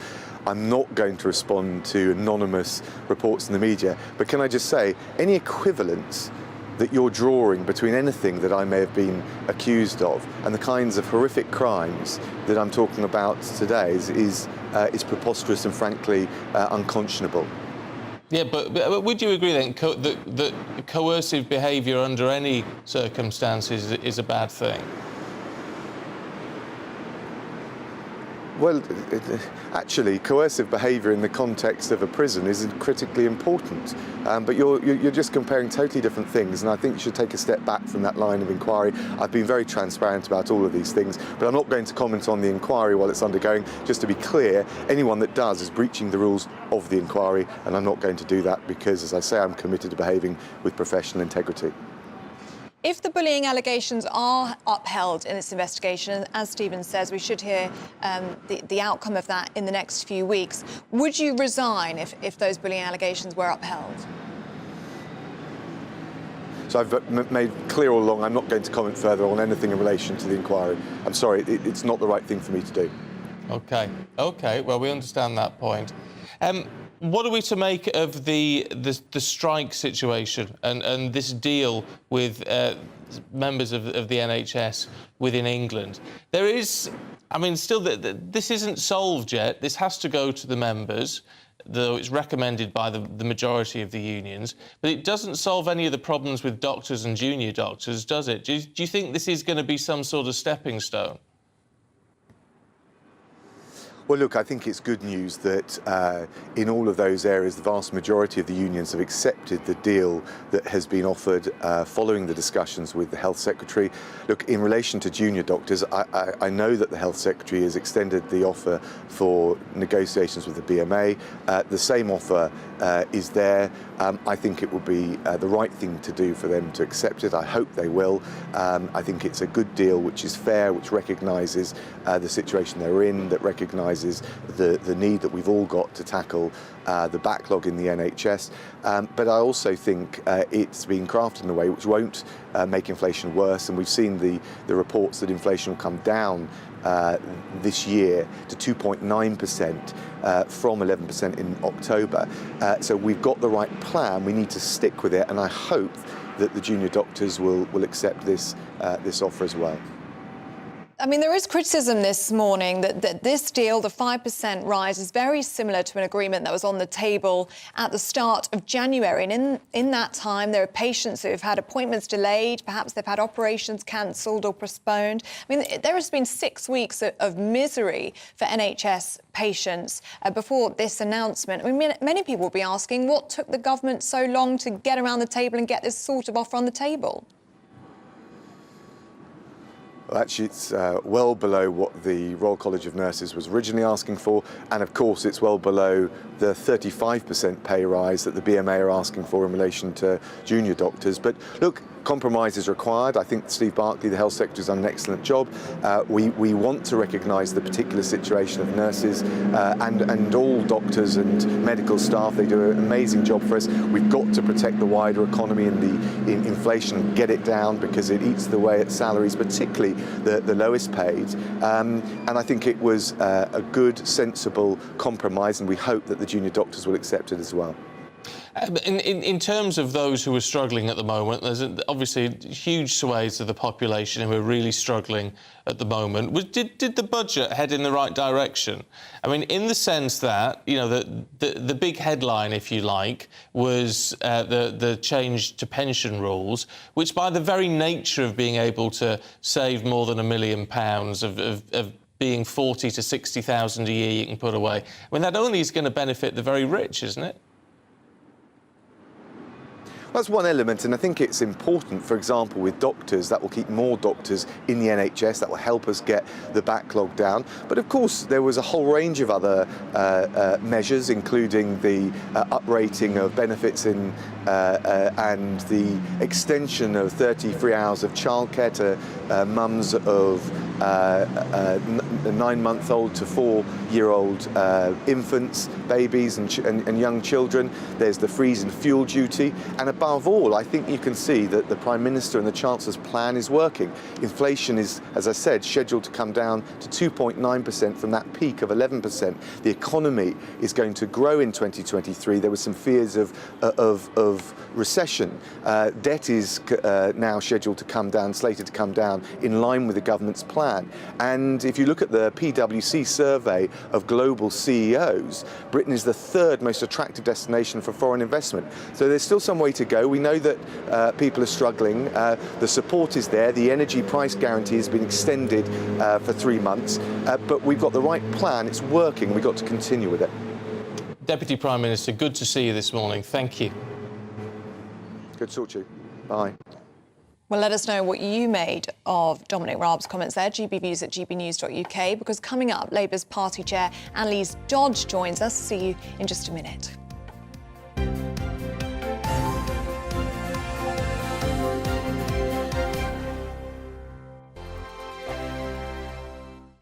First and foremost, I'm a GB News fan, and I was before I was working here. Just love the fact that we're asking the questions that a lot of establishment media won't ask. With a bit of a twist, we not only want to inform you, but we want to keep you entertained. It's worth the drive because you get in and the team's all ready and waiting, they're itching to go, and it's a proper little family. GB News is the People's Channel. It's the audience that makes the programme sing. We're giving our viewers and our listeners a voice. I see the thousands of your letters, tweets, emails, you name it, coming in. Britain is broken. How on earth did we get into this mess? But more importantly, how do we get out of it? The establishment had their chance. Now we're here to represent you. It's time for something different. It's time for GB News. I'm very patriotic. I believe in Britain. Our best days lie ahead. Britain's watching. Britain's watching. Join us here on GB News. The People's Channel. Britain's news channel.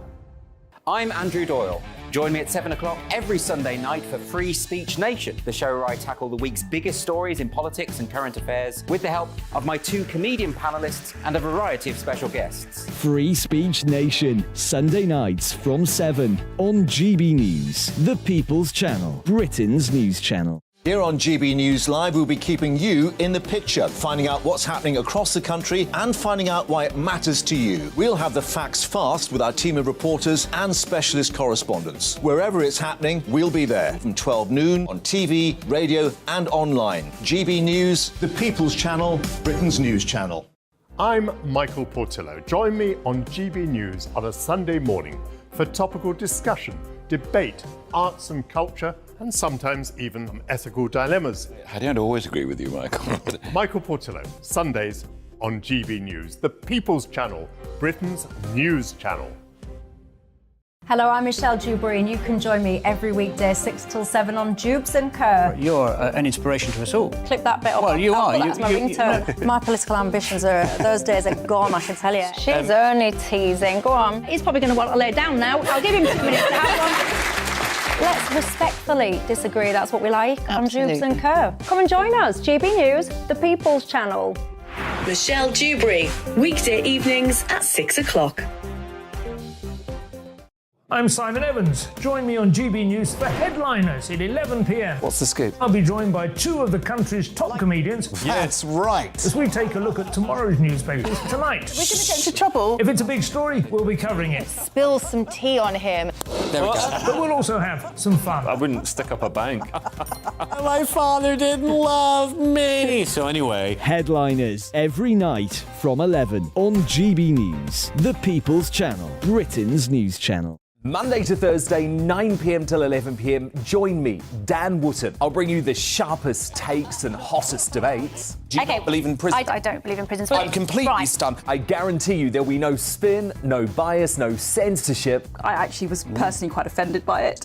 And no reason to go to bed. So I guess they've always been quite woke. That's Dan Wootton tonight on TV, radio and online. Monday to Thursday from 9 p.m. till 11 p.m. on GB News. The People's Channel, Britain's news channel.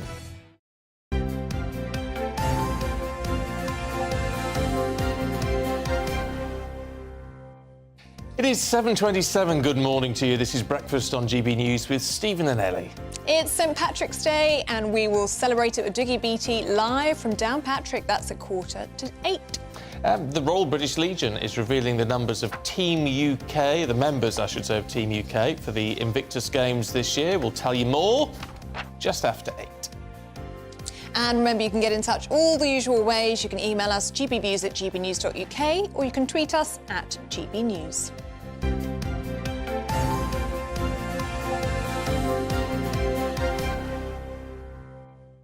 It's been a very busy few days in terms of politics, no doubt about it. And it's a lot for the government to do and then a lot for the Labour Party to chew over with the strike issue and the budget and everything else. So let's get the Labour perspective on everything that's been going on. Joining us now is Chair of the Labour Party, Annalise Dodds. Good morning to you. It's nice to see you this morning. Can I kick off with the budget? Because, I mean, Rachel Reeves was tearing the budget apart yesterday afternoon in the Commons. What is wrong with what the government has done from your perspective? Well, we really needed to see realise the promise and potential of our country. We've had 13 years of really low growth, but unfortunately, what we saw in the budget is growth being downgraded and really continuation of the Conservatives' approach of managed decline. Well, that isn't Labour's approach. We're far more ambitious for our country. That's why we've said we'd have the mission of our country having the highest economic growth in all of the G7. And that's why we set out plans to get us there. We didn't get those plans, unfortunately, from the Conservative Chancellor. We got sticking plasters, we got more short-term measures. We didn't get that plan to really boost growth into the medium and long term and improve people's living standards. And of course, what we did get was an enormous £1 billion bung, effectively, to the very best of people in our country with those pensions changes, not a targeted change like was needed, but a huge giveaway. So the wrong priorities coming from the Conservatives on the budget. I think many people would be very surprised by your reaction there to the budget, because there was a huge announcement on childcare, a huge giveaway to caregivers, to parents, mainly women. And as the Shadow Secretary of State for Women and Equalities, I thought you would be very supportive of the plan for any child over the age of 9 months, 30 hours of free childcare. I mean, that's a huge expansion of the welfare state, isn't it? Surely that's something that you support. Well, I've repeatedly called on government to be focusing on childcare. It's good they finally started to talk about it. But when we have the kind of reform of childcare that we need to see, it's got to be well thought through, and it needs to make that difference to parents that you just mentioned as being so important. When Labour set out plans for childcare, we said exactly how we would pay for them. We made sure that the workforce would be there. So for that first step towards reform that we announced, breakfast clubs, we said exactly how we were going to deliver it. And we made sure that it would be making a big difference to parents quickly. I'm afraid when we compare that with the Conservatives' approach here, it's completely different, because we've already, just a couple of days after the Conservatives' announcement, got loads of enormous questions coming from parents, coming from those who run nurseries and other provision. They're saying, well, actually, how can we deliver this? In fact, some are saying it could even result in a reduction of provision, because you won't have the cross-subsidy from 1- and 2-year-old paid provision into the 3- and 4-year-old paid for hours by the government. So they're saying it could actually result in that reduction in supply. If you look at what the government said around so-called wraparound care, again, unlike Labour, they've not set out exactly how this is going to be paid for into the future. It seems to be effectively a kind of pilot programme, a pathfinder programme for a couple of years. Well, how will that be sustained? So I know I'm getting into the details around this, but they are important, because we've seen so many nurseries closing, so much provision being scaled back. It's been mums and dads who felt the impact of that, and their kids. So when government announces change, they need to show that it's well thought through, and it just doesn't look like that's happened.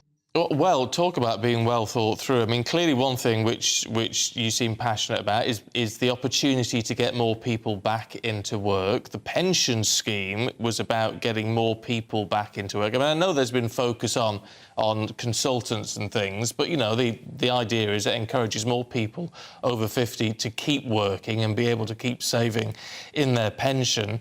Keir Starmer turned around pretty instantly, didn't he, and said, when we get into power, we're going to abolish all of this. We're just going to get rid of it altogether. You're being accused, there's a story on the front of the Times this morning covering this, but basically saying, if you're going to cause a bit of a gold rush on pensions, if you like. People are going to start putting money in, and if you get into power in the next 18 months, well, people are going to start walking away from their jobs in droves. Well, no, I don't think that's right. And actually, not just Labour, but all of those in the health service who were calling for this change said it needed to be targeted.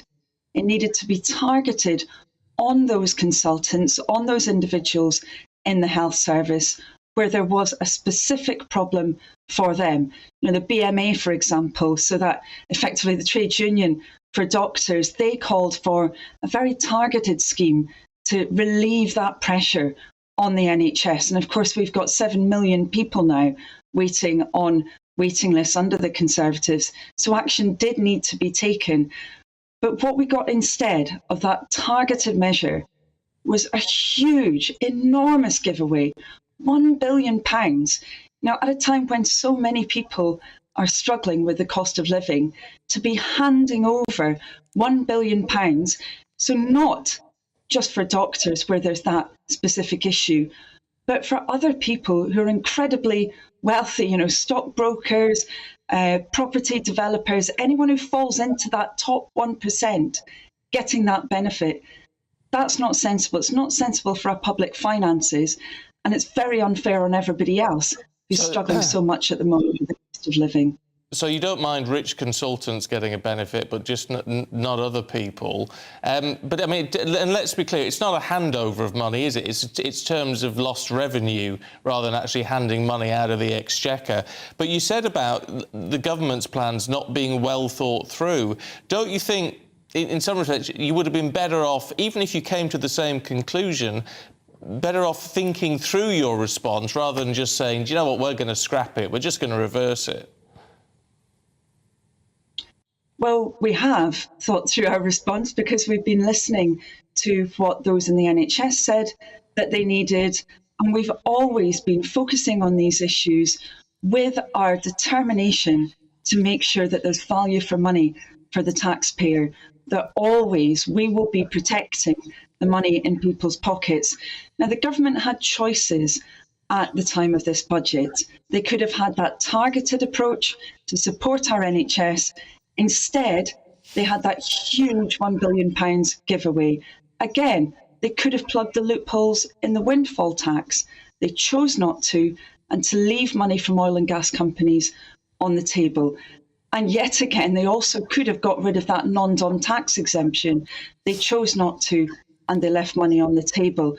That is the difference between Labour's approach and the Conservatives' approach. We want to protect the money in people's pockets. We want to make sure that the majority of people in our country benefit. Instead, we see an approach from the Conservatives based on the very, very wealthiest. And that is not the way that our country should be governed. I wanted to ask you about the story that is dominating the front pages this morning. That is the breakthrough on NHS pay in terms of the nurses' dispute, 5% this year, the equivalent of 6% last year in terms of that one-off payment. It seems, we hope, once it's put to the members, to have met a resolution, hopefully come to an end. What do you make of this breakthrough? Well, we really do hope that we may see an end now to that industrial action.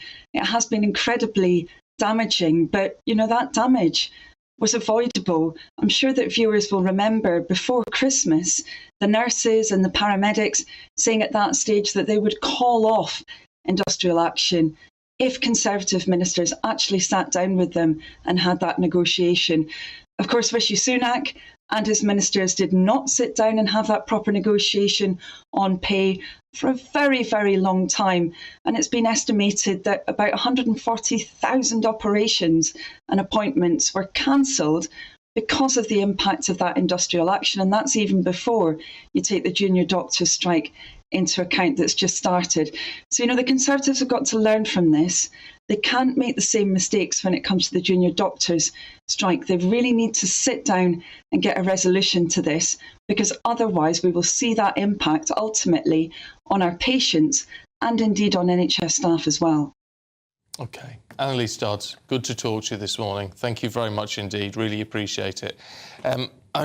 Your thoughts on that, really? Who do you side with? Is Annalise Dodds talking sense, or is the government talking sense with all of this? I mean, I could understand people thinking with the pension issue, and it sounds great in a way, doesn't it, to be able to save more money in a tax-efficient way, but it affects a very small number of people.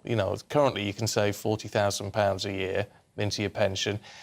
Increasing that to 60,000, who's got that ssort of money to put away? Not most of us. So it's a really interesting point. Should the money have been spent elsewhere? Because she's also saying £1 billion is a lot of money. Well, it is to you and me. But in terms of how the government operates, it's actually not a lot of money, and they've saved somewhere between 30 and 100 billion pounds in reduced cost things because the price of oil is coming down and inflation's reducing and all the rest of it.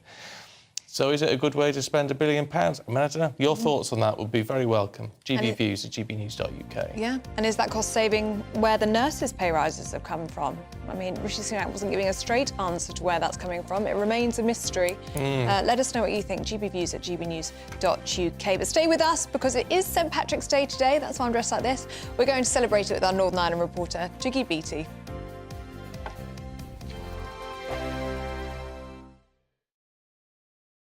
Monday to Thursday nights on GB News. At 6, it's Dubes & Co. 7 o'clock, Farage. At 8, join Jacob Rees-Mogg. And at 9, Dan Wootton Tonight, followed by Headliners. On TV, radio and online. This is GB News. It's all about family, being in people's living rooms, all the interaction and getting to know who our viewers and listeners are. When I was young, my dad used to say, Nana, stop arguing. I wanted an outlet that would enable me to give my opinion. People are going through a really hard time right now, and I know that you don't feel like you're being listened to by the establishment. I came to GB News because it's the People's Channel, and I want the audience to have their say on the events of the day. We're dynamic. We do something different. Democracy shows that the wisdom of the nation is in its people. I get to travel to find out what the story is from a personal perspective. The British people aren't fools. We know when we're not being told the full story. We've got to work out how Britain moves forward from this. Is the best country in the world. The establishment had their chance. Now we're here to represent your views. Britain's watching. Britain's watching. Britain's watching. We're proud to be GB News. The People's Channel. Britain's news channel. Westminster is going around in ever-decreasing circles, followed by the media. Britain is broken. How on earth did we get into this mess? But more importantly, how do we get out of it? Join me at 7 p.m, Mondays to Thursdays on Farage. Here on GB News, we will have open, rational debate. We've got to work out how Britain moves forward from this. Join us here on GB News, the People's Channel. Britain is watching. I'm Jacob Rees-Mogg, the Member of Parliament for North East Somerset and a former government minister. For years, I've walked the corridors of power in both Westminster and the City of London. I campaigned in the largest democratic vote in our island's story. I know this country has so much to be proud of. We need to have the arguments, the discussions on how we make it better. The wisdom of the nation is in its people. Vox Populi, Vox Dei. That's why I'm joining the People's Channel. Join me Monday to Thursday at 8 p.m. on GB News, Britain's news channel. GB News has its own late-night paper preview show, Headliners, where comedians take you through the next day's top news stories. You don't have to bother reading the newspaper, we've got it covered for you. Headliners, every night at 11 p.m. and repeated every morning at 5 a.m. We won't send you to sleep like some of the other paper review shows out there. GB News, the People's Channel, Britain's news channel. Join me, Camilla Tominey, on Sunday mornings from 9:30, taking the politicians to task and breaking out of SW1 to see how their decisions are affecting you across the UK. Bursting the Westminster bubble every Sunday morning, only on GB News, the People's Channel. Britain's watching. You've probably seen politicians interviewed 1,000 times, but we do it differently. We find out who they really are, we don't shout, we chat, and hopefully we bring a bit of light, not just heat. Did you know Kate Moss? Apparently. Do you have a pair of jeans or a pair of jeans? No, of course I don't. What would I do with them? My friends are like, oh my God, what's she doing now? Join me every Sunday at 6 for Gloria Meets, only on GB News, the People's Channel, Britain's news channel.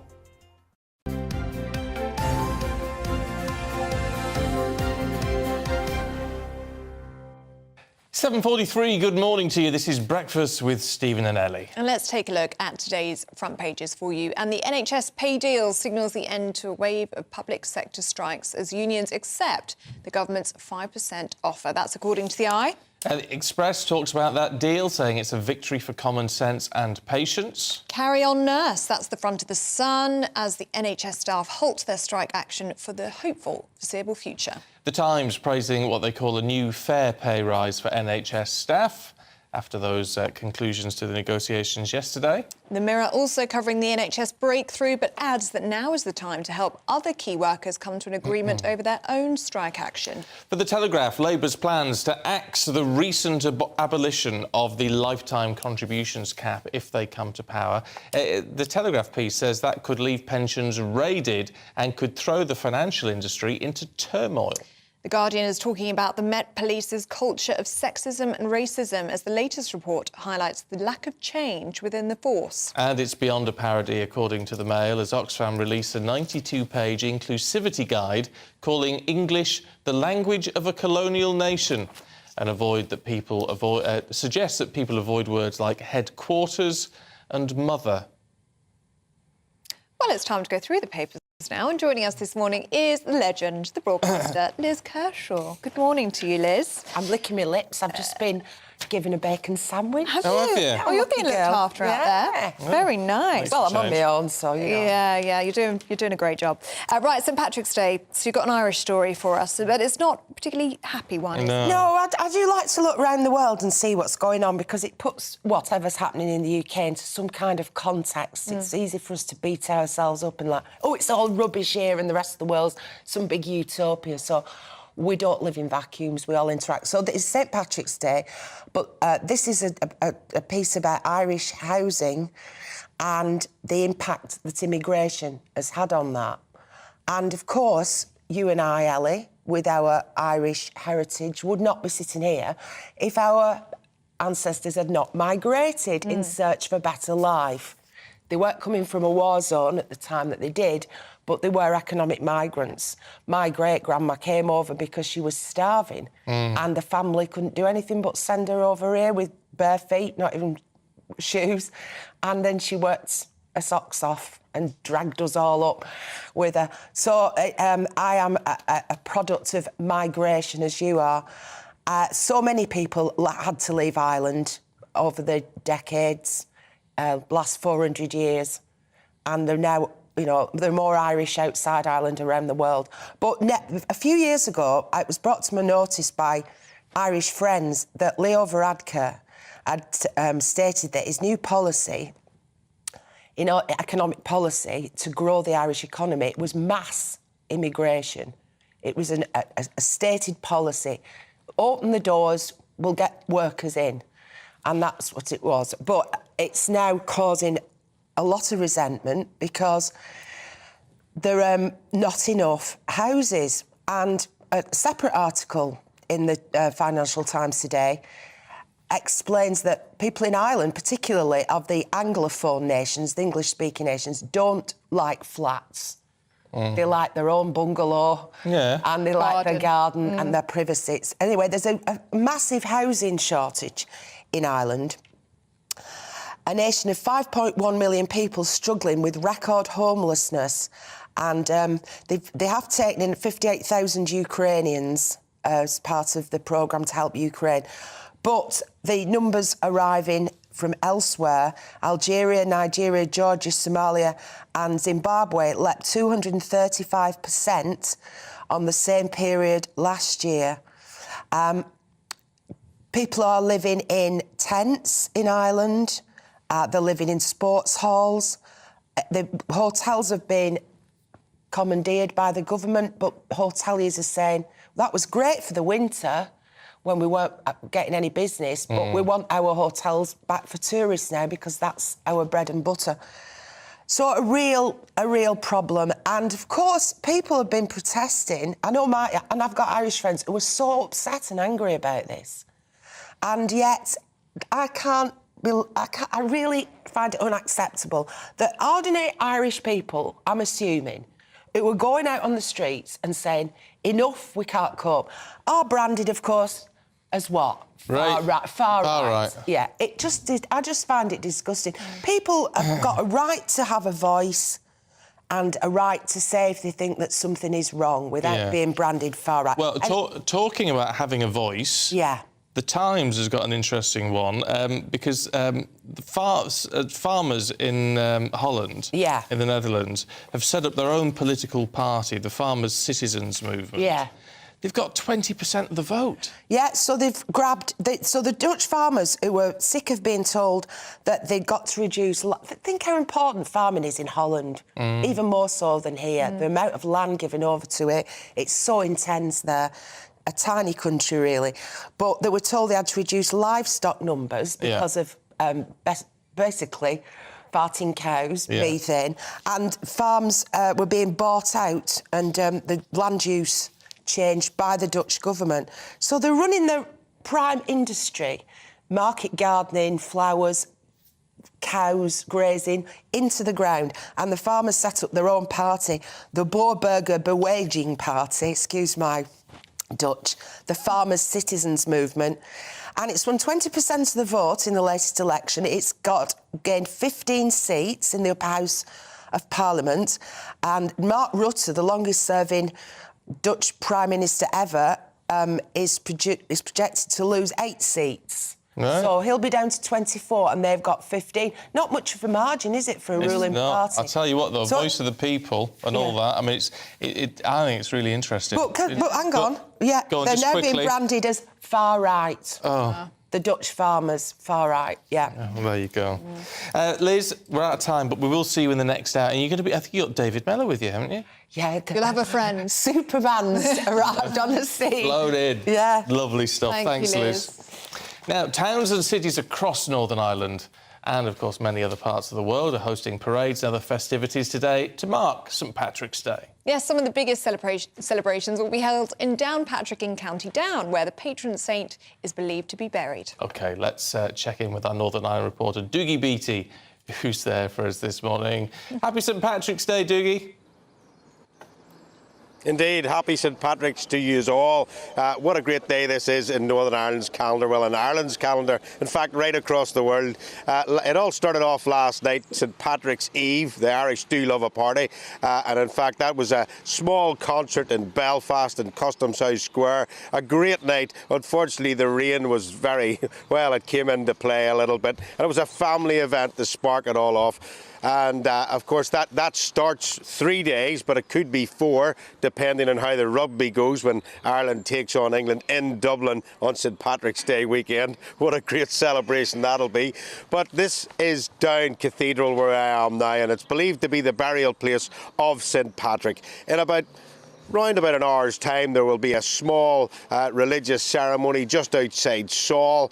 They will walk back here to the cathedral. There'll be another short ceremony here, and then a wreath laying at his grave.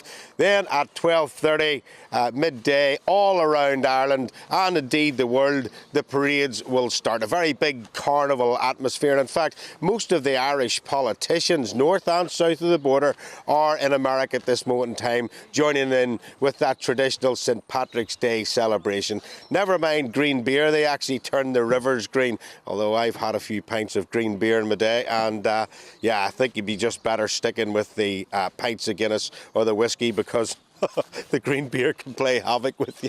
That's speaking from experience. But yes, at 12 o'clock, carnivals starting here in Downpatrick and making their way through the town, as they will everywhere else across Ireland. Yeah, Dougie, too much information on the green beer, but thank you very much indeed. I don't want to know what it did to you. Don't want to know. We'll catch up with you a little bit later on. Thank you. Can't imagine what he means by that. Well, no, it's probably best we don't delve into that. It's a bit early, isn't it? Loads of you getting in touch on all sorts of stuff. On the Oxfam issue, Oxfam have released this inclusivity guide.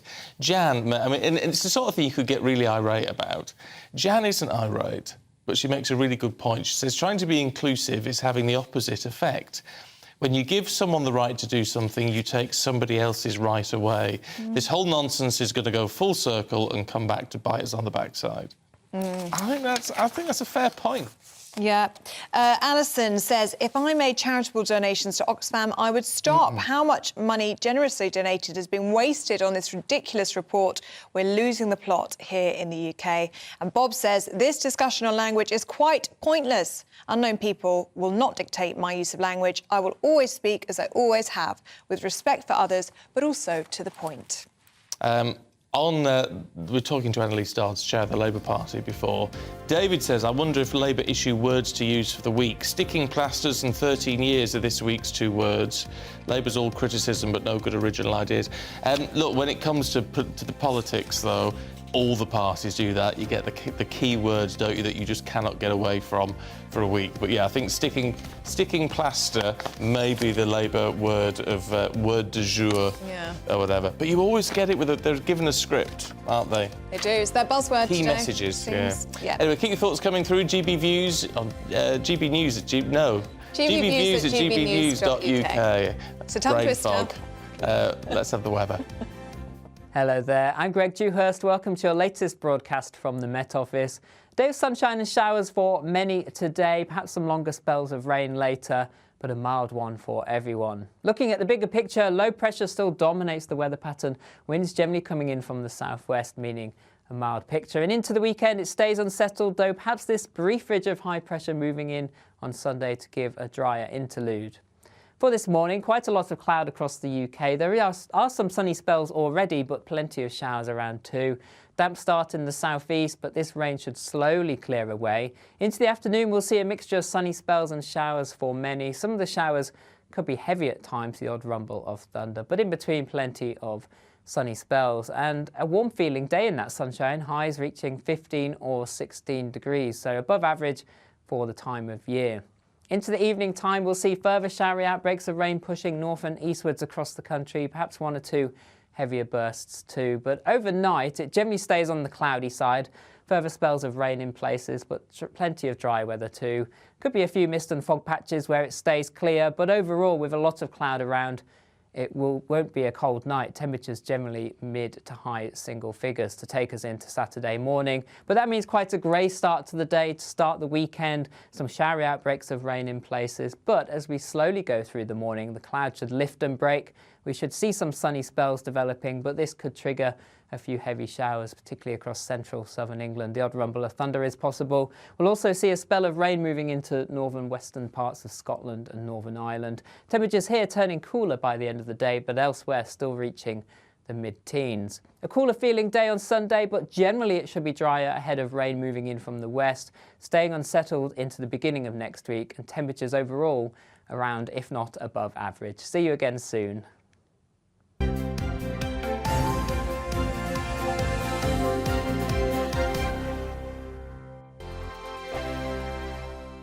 I joined GB News because I was sick and tired of not hearing my views being represented, not just mine, but so many people that I knew and spoke to. I just couldn't get my voice out there. I couldn't say anything. I couldn't do anything. Whatever the narrative was, I kind of had to follow it. GB News is there to provide a voice for those who have been ignored by the establishment media. We think different things, we've got a different style. GB News is here to be optimistic and positive about the future. It's real kind of dynamic and flowing, with the audience very much at the heart of it, like a big family. Here at GB News, we talk about the things that matter to you. Hearing the voices from right across our towns and cities, especially our towns. All sides of the argument represented with a heavy dose of opinion. We're on a mission here to make a difference. And the GB News family really is here for you, and whatever time of day you can watch or listen. Britain's watching. Britain's watching. We're proud to be GB News, The People's Channel. Britain's news channel. Monday to Thursday, 9 p.m. till 11 p.m. Join me, Dan Wootton. I'll bring you the sharpest takes and hottest debates. Do you not believe in prison? I don't believe in prisons. I'm completely stunned. I guarantee you there'll be no spin, no bias, no censorship. I actually was personally quite offended by it. And no reason to go to bed. So I guess they've always been quite woke. That's Dan Wootton tonight on TV, radio and online. Monday to Thursday from 9 p.m. till 11 p.m. on GB News. The People's Channel, Britain's news channel. We are GB News, the People's Channel. And right across the United Kingdom. You can find us on Sky Channel 512. Virgin Media Channel 604. Freesat Channel 216. Freeview Channel 236. And YouView Channel 236. You can also take us with you on DAB Plus Radio. With the GB News app and at the website gbnews.uk. We're absolutely everywhere. Come join us on GB News, the People's Channel, Britain's news channel. Hello, I'm Michael Portillo. You can join me every Sunday on GB News. Remember to subscribe to the GB News YouTube channel and to download the GB News app to stay up to date with the latest GB News content. GB News, the People's Channel, Britain's news channel. Join me, Lawrence Fox, on GB News. Frank, fun, fearless, and sometimes serious. Much as I love a Friday night punch-up, what I really want is a battle of ideas. I want to look at things differently. I want to hear different voices and engage with your unique experiences.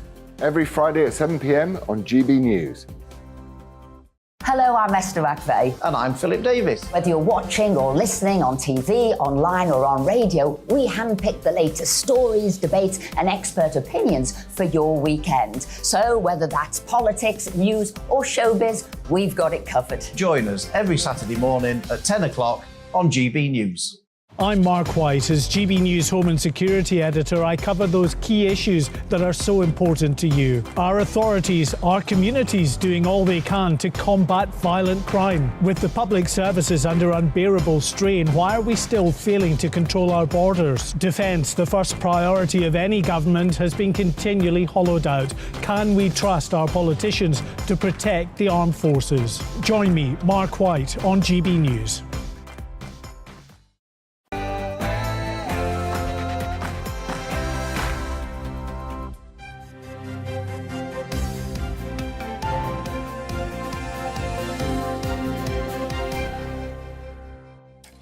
The government and unions finally make a breakthrough for NHS staff pay, but will this put an end to the ongoing strike action? Morning to you, it's 8 o'clock on Friday the 17th of March. This is Breakfast on GB News with Stephen and Ellie. These are your top stories. Unions for NHS staff, including nurses and ambulance workers, have asked their members to back a 5% pay rise from April after successful negotiations with the government. The Health Secretary said the offer was a fair pay rise while protecting our commitment to halve inflation. Murderers with a history of coercive behaviour towards their victims could face tougher sentences under new proposals from the government. We heard from the Justice Secretary and Deputy Prime Minister Dominic Raab, so we'll have a look back at what he had to say. And it's St Patrick's Day, with people across the globe preparing to celebrate. The Prince and Princess of Wales will also be joining in the festivities as they visit the Irish Guards during their traditional parade in Aldershot. And we'd love to hear from you, as always. They're coming through thick and fast, so keep it coming. Loads of views on loads of stuff. GB Views at gbnews.uk.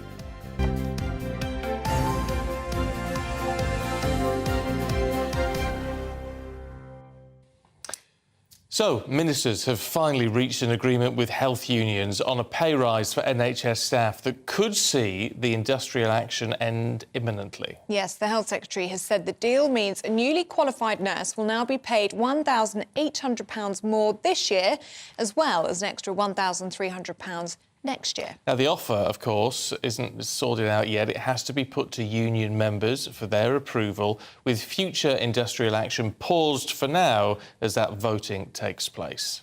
Well, joining us more for analysis on this is our political reporter, Olivia Utley. So, Olivia, this does look like a breakthrough. It's been a long time coming. It absolutely does look like a breakthrough, and it marks a big shift in policy from the government.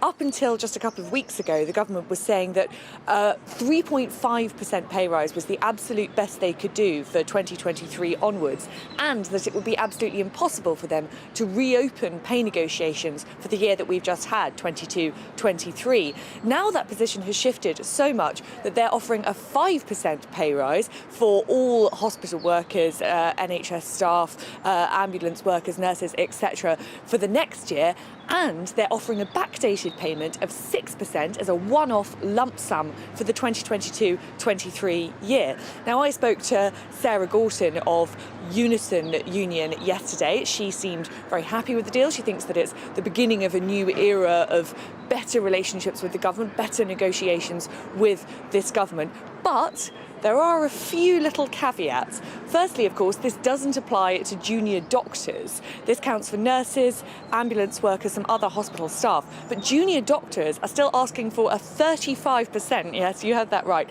pay rise, and the government is holding out. They're said to be very exasperated. They thought there was an error in decimal point. They thought they were asking for 3.5%, according to the BBC.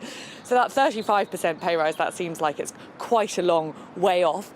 The other issue, of course, is that it hasn't yet been put to the members. Most of the unions involved in this dispute are advising their members to vote in favour of the New Deal, but that's no guarantee that members will vote for it. The other issue is that the government offered this 3.5% last year. They said that any more would be completely unaffordable. Well, now they're offering 5%. Where is that 1.5% increase coming from? The government has said it won't be from frontline staff and won't have an impact on patients. But how exactly is that going to play out? There's quite a lot more to look at in the days ahead. But for now, it does feel like a bit of a breakthrough. Yeah, it does. And we were talking to the Deputy Prime Minister, Dominic Raab, about this earlier on. We also asked him about these reports that obviously the investigation's underway into what is going on with him, bullying and all the rest of it, which he wouldn't comment on, which I guess is fair enough in some respects. But he's been accused of coercive behaviour. What did you make of his response? Well, under the terms of the investigation, he isn't supposed to go into too much detail about the investigation itself. He must be longing for it to end because it's now in its final stages, and Casey Adam Tolley, who's been put in charge of it, will report back with his verdict on whether establishing the facts of whether or not Raab was a bully, in effect. Dominic Raab have said that he will resign if he has been found to have broken the ministerial code, but Adam Tolley's verdict won't actually give a decision on whether Dominic Raab should stay or go. And for now, what we're seeing is lots of anonymous reports in the media, pretty much a consistent drip of anonymous reports in the media about behaviour towards Dominic Raab. None of it on its own, it seems to be too damning, but it'll be fascinating to see what that Casey's report comes out with, because that'll be the definitive answer. And do we have any indication of how Rishi Sunak will handle this? I mean, if this investigation finds that Dominic Raab is a bully and has bullied members of staff, how do you think Rishi Sunak will handle that?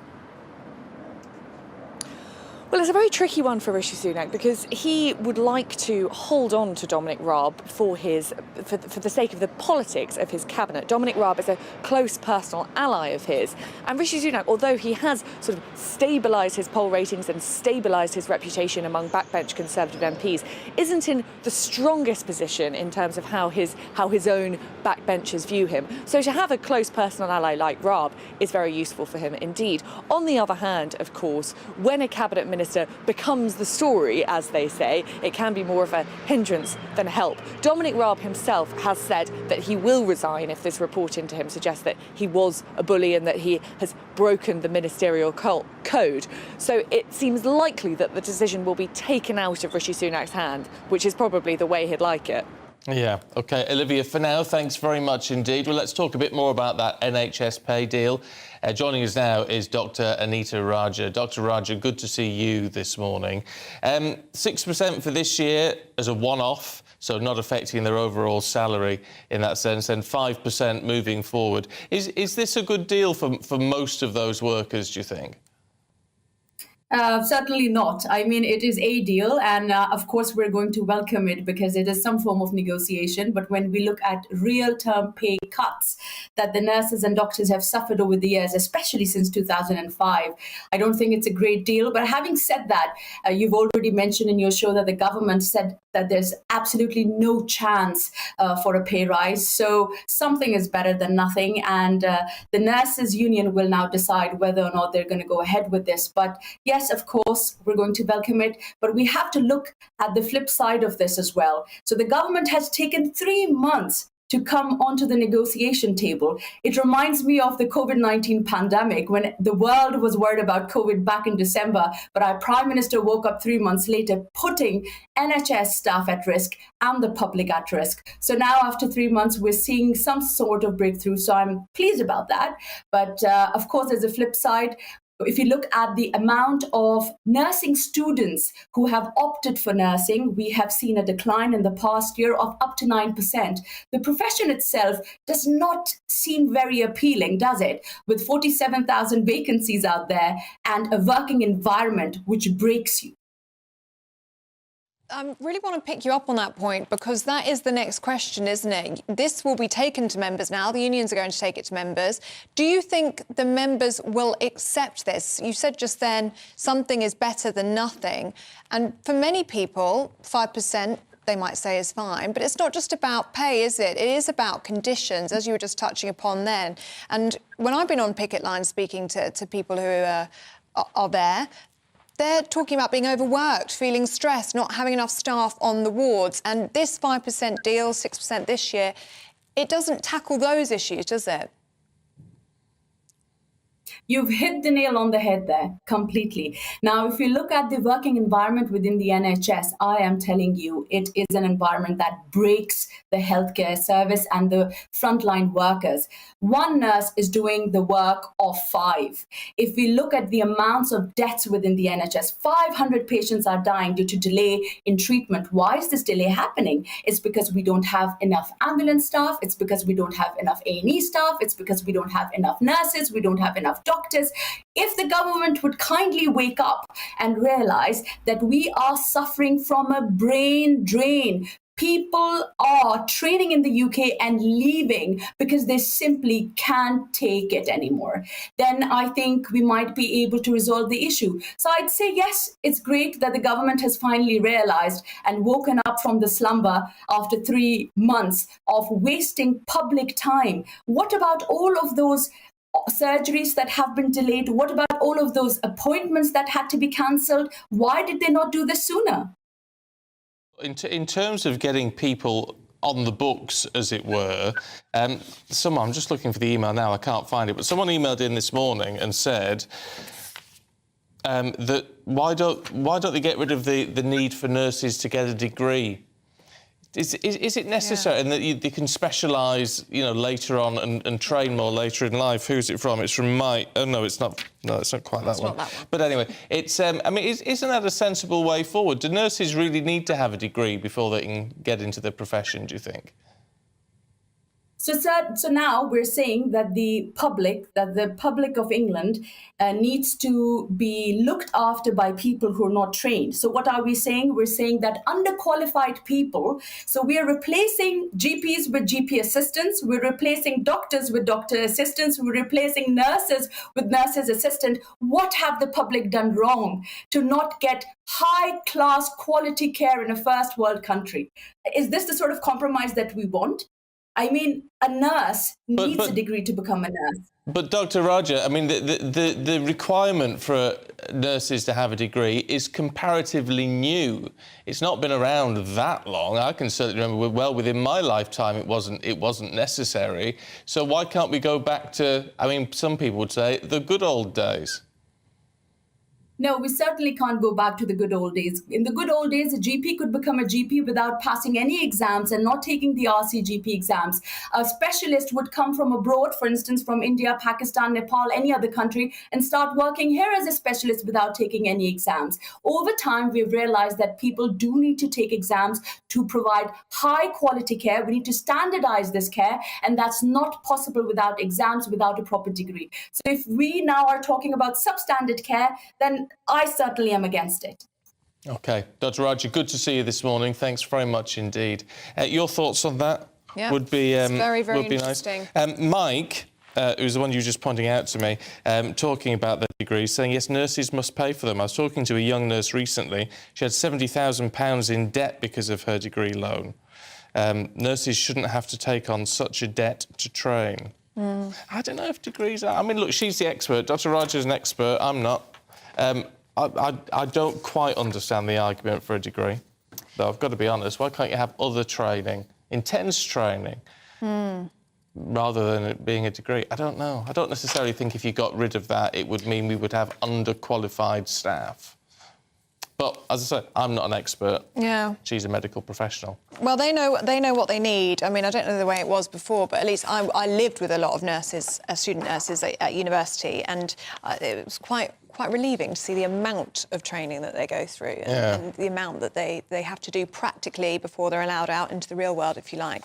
So perhaps there is a need for degrees. Let us know what you think. gbviews@gbnews.uk. Yeah, loads of you getting in touch on a whole loads of different stuff. It's great. Oh, just a quick one on the Oxfam thing. Peter, hi Peter, says, I'm tired of hearing what we can and can't say in case we offend. The usual line is, they say, we can't use these words and phrases anymore. Who are they deciding all of this? Which is a fair point. Yeah, that's got you talking this morning, that Oxfam 92-page report. Inclusivity guide, they've called it, into things that we can and shouldn't say anymore. Yeah. It's got you talking this morning, let's say that much. It has. Now, someone tell me what we're doing next. I'll tell you what, we're going to talk about Prince Harry because he's hoping to win his libel case against the Mail on Sunday without the case going to trial. Yes, the Prince is suing over an article alleging that the King's youngest son had tried to keep details of his security fight with the British government secret. Let's go to the Royal Courts of Justice, where proceedings will get underway this morning, and our national reporter, Paul Hawkins. Morning, Paul.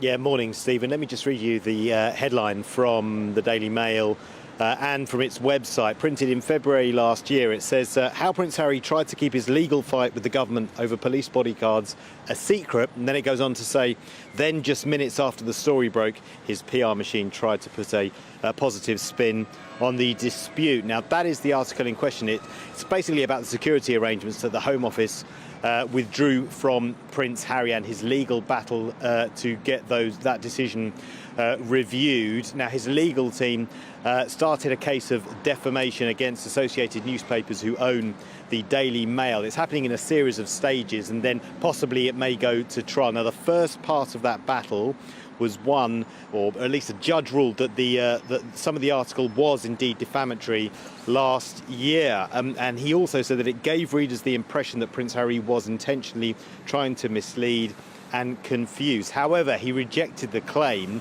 that the article accused him, Prince Harry, of lying. So this is now going to another stage today. There's another hearing. We're going to hear the Associated Newspapers' defence. As you say, Prince Harry's team will try to get a summary judgment. That is indeed a decision without it having to go to trial. And this is one of a number of cases that Prince Harry has against the British tabloid press. There's another case that's due to come to court against Associated Newspapers. There's also a case later in the summer against the Mirror Group, who own the Daily Mirror, and another one against News Group Newspapers, who own The Sun and used to own the now defunct News of the World. All of those covering allegations of obtaining private information by illegal means, most notably phone hacking. So this, the latest salvo in that ongoing war between the British press and Prince Harry. Yes, I'm sure you're going to keep us updated on that all day today, Paul. Thank you so much. Well, actually, sticking on a bit of a Prince Harry theme, because the Invictus Games, obviously, which he was behind, it's one of the great things that he's done. Yeah.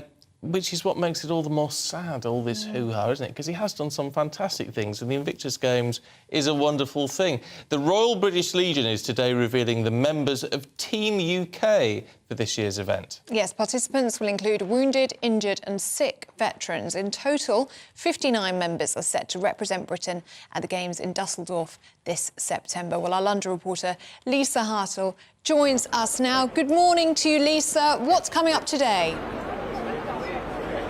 Hello. Well, we're here at the Old Royal Naval College in Greenwich, right next to the River Thames. Team UK have only arrived just moments ago. They're all around us. And I'm joined by Team UK captain James. Hi, James. Morning. So, just got here. Last year you competed in the Games in cycling, and now you're captain of the team. I am. How are you feeling? Absolutely ecstatic to be here, and it's absolutely a privilege and honour to be here with the rest of Team UK. Obviously, great day today, team announcement. We get to reveal to our friends, family, the world that we're here and getting ready for Dusseldorf in September.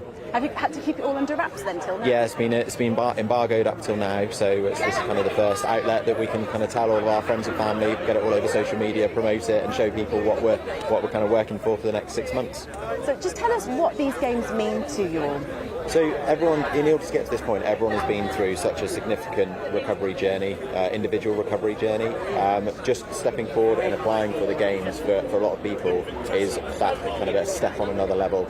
They've stepped forward, they've applied, they've now been selected. To be part of Team UK, it kind of opens another chapter of the recovery journey.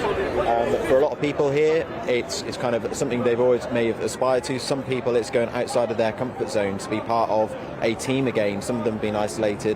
It not only helps to obviously benefit the individual in their recovery, but also in some respects to save lives as well by being here. So tell us about your own personal journey, because you have to live with an autoimmune inflammatory condition, don't you? Yeah, so in 2016 I suddenly became ill with a particularly aggressive and sudden onset of inflammatory arthritis. At the time it pretty much crippled me. I ended up pretty much bedbound, so just doing basic tasks like going to the toilet was an absolute challenge. At the time as well, it was also particularly challenging because I had a 6-week-old daughter who I couldn't do much with. I couldn't hold her, I couldn't help change her nappy, which obviously was a massive impact to the family. At the time for the family as well, there was a lot of worry and uncertainty about what was going on. For me, for my journey, it's taken me a long time to kind of get here now, but through the use of sports recovery, it's really helped me to kind of recover and get to the point where I am today. Joined as well by Anthony from the Royal British Legion. Tell us what role the RBL play in the Invictus Games and helping the team get to the Games. Thank you. Royal British Legion have been involved in recovery for many, many years, and really proud and pleased to be part of Team UK. We're in partnership with the MOD organising the whole recovery journey. So James talked about joining the team, first putting an application in, through training camps, through organising the kit, keeping things on embargo, thank you, and all the way to taking the team to the International Games in Dusseldorf, which will be September later this year. You help each of them individually recover to get to this point, don't you? Yeah, absolutely. Each individual, James just shared his story, being part of the military. Physical fitness, mental fitness is so important. It's part of those individuals. So when that's affected, whether it's through injury or illness, that person changes and their family unit changes as well. So that they all have very, very specific needs and different journeys to go on, whether psychological, physical, sometimes both. Wraparound support for the family. The family are absolutely critical in helping restore and recover those individuals. That's great. Well, I'm going to let you both go and mingle again because you haven't long got off the coach, go and get a cup of tea. So all the team here today, it's very much a celebration of getting to this point, but after today it's going to be back to training as they lead up to September when the Games begin. Brilliant, Lisa. Thank you for bringing that to us down at the Royal Naval College, was that? Yes, in Greenwich. Lovely. Wonderful. It's a lovely very spot. Buzzy down there. It did. They're all full of excitement, ready to go. Mind you, it's a lot of... I always think with things like... Which is September. Yes. In Dusseldorf. I always think... You see, I'm not very good at planning ahead. I like to... If I think of something, I like to do it. I'm not very good at saying, I'll do that in 6 months. So to wait till September to be sort of... That would put me off. Yeah. Do you know what I mean? I'm not very good that way. It's just how my brain operates. I was thinking I wouldn't want to be training over the summer. Oh. I'd need it in May so I could have the summer off. But no, they're amazing, aren't they, the Invictus team athletes? It's absolutely incredible what they do. And as you say, it's Prince Harry's baby, isn't it? It's something that he created, and it is wonderful. So very sad, isn't it, really, that things have turned out the way they have with Prince Harry. But he's still involved, I believe, isn't he? I think so. With Invictus Games. We will so. See him. So, good on him. You've got to pat him on the back when he does the right thing, which I think he has done there. Anyway, look, don't go anywhere, because we've got all the sport heading your way with Aidan very shortly.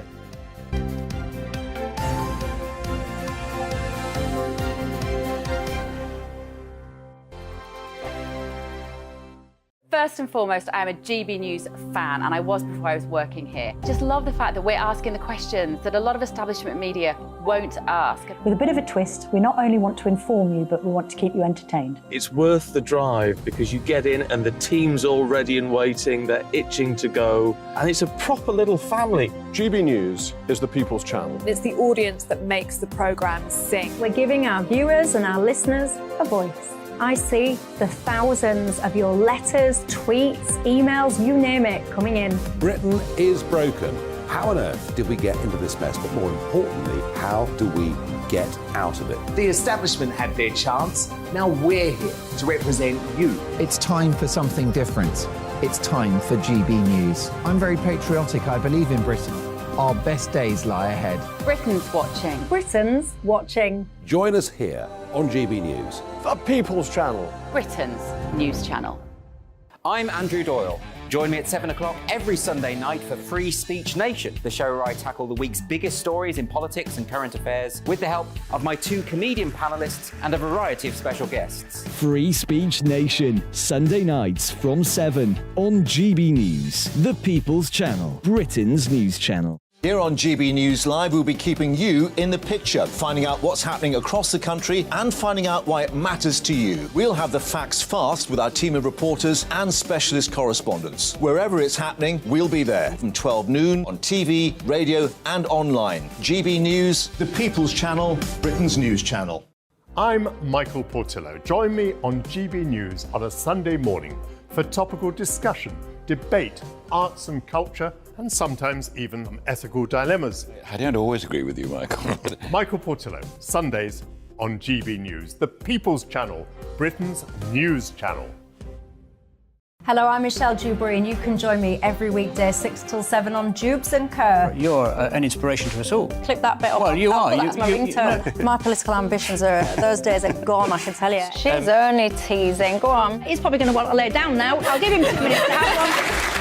Let's respectfully disagree. That's what we like on Jubes and Kerr. Come and join us. GB News, the People's Channel. Michelle Dewberry, weekday evenings at 6 o'clock. I'm Simon Evans. Join me on GB News for Headliners at 11 p.m. What's the scoop? I'll be joined by two of the country's top comedians. That's right. As we take a look at tomorrow's newspapers tonight. We're going to get into trouble. If it's a big story, we'll be covering it. Spill some tea on him. There we go. But we'll also have some fun. I wouldn't stick up a bank. My father didn't love me. So anyway. Headliners every night from 11 on GB News, the People's Channel, Britain's news channel. Monday to Thursday, 9 p.m. till 11 p.m. Join me, Dan Wootton. I'll bring you the sharpest takes and hottest debates. Do you not believe in prison? I don't believe in prisons. I'm completely stunned. I guarantee you there'll be no spin, no bias, no censorship. I actually was personally quite offended by it. And no reason to go to bed. So I guess they've always been quite woke. That's Dan Wootton tonight on TV, radio and online. Monday to Thursday from 9 p.m. till 11 p.m. on GB News, the People's Channel, Britain's news channel.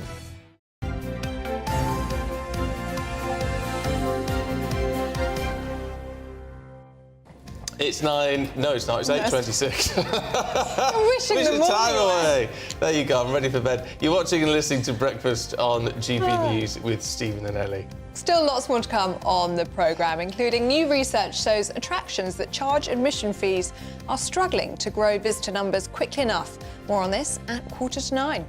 The trial of Thomas Cashman, charged with murdering Olivia Pratt-Corbell, continues today. We'll bring you an update on the latest proceedings just after 9. And please do continue to get in touch in all the usual ways. You can email us gbnews@gbnews.uk, or you can tweet us at gbnews. And you've been very busy, so do keep them coming in.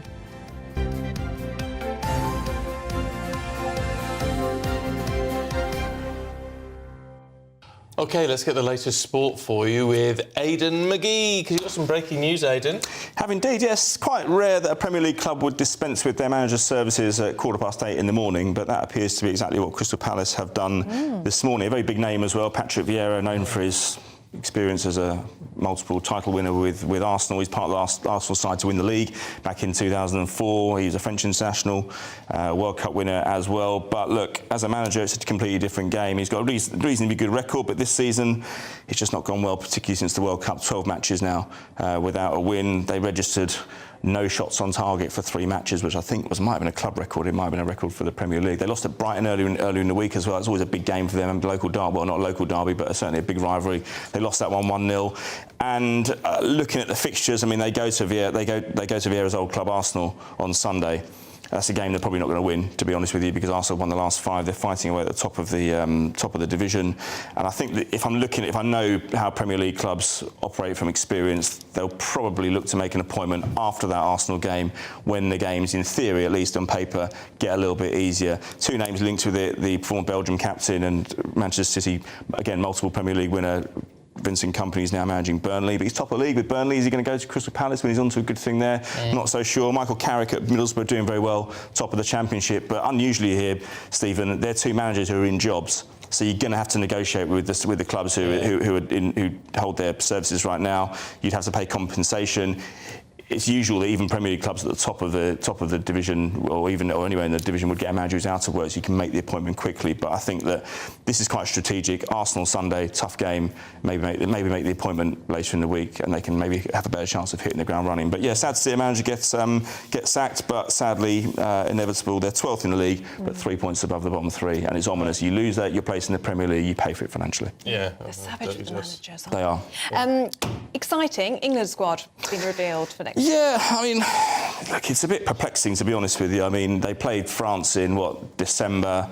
I wasn't one of the ones who said, look, we need wholesale changes, because I think England are there or thereabouts. He's on to a good thing, Gareth Southgate, somewhere. But I look at this squad, and I look through some of these players, and there was a big chance to make some subtle changes. I mean, Eric Dyer, really poor form at Tottenham at the moment. He's in the squad. I'm not sure how he gets in there.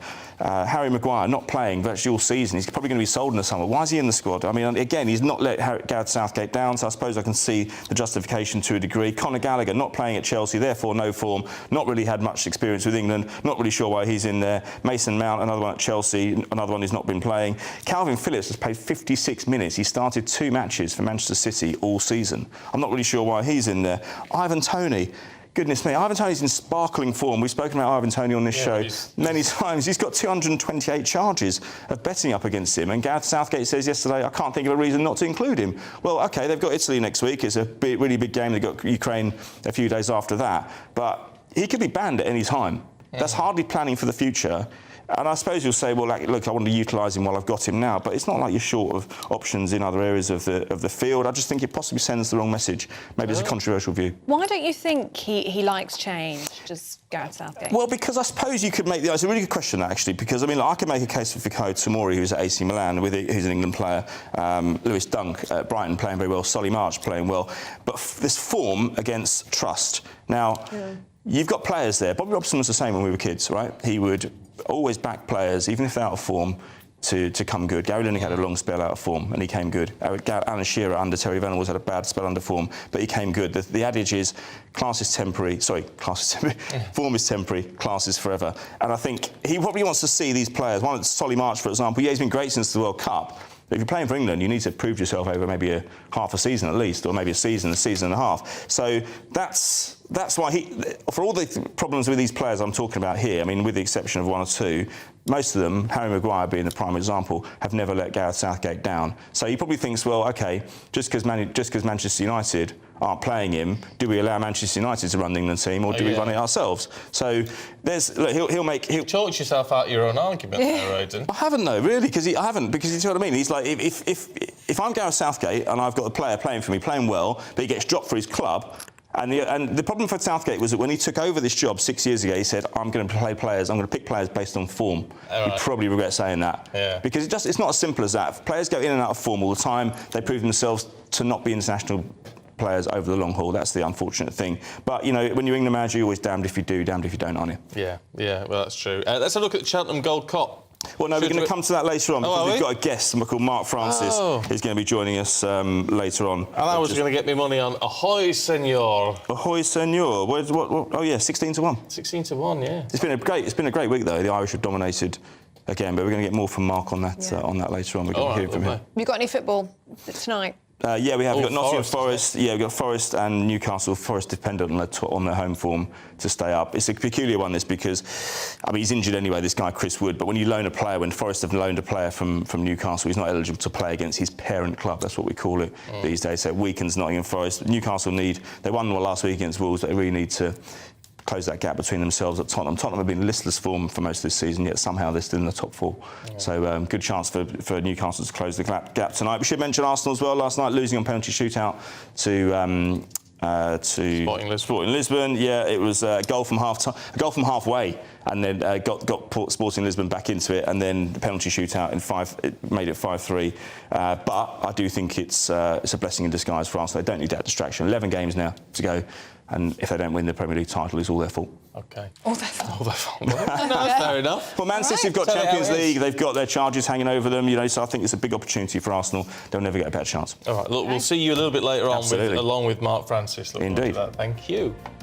Coming up, new data shows tourism attractions with admission charges are struggling. We'll bring you more in a minute.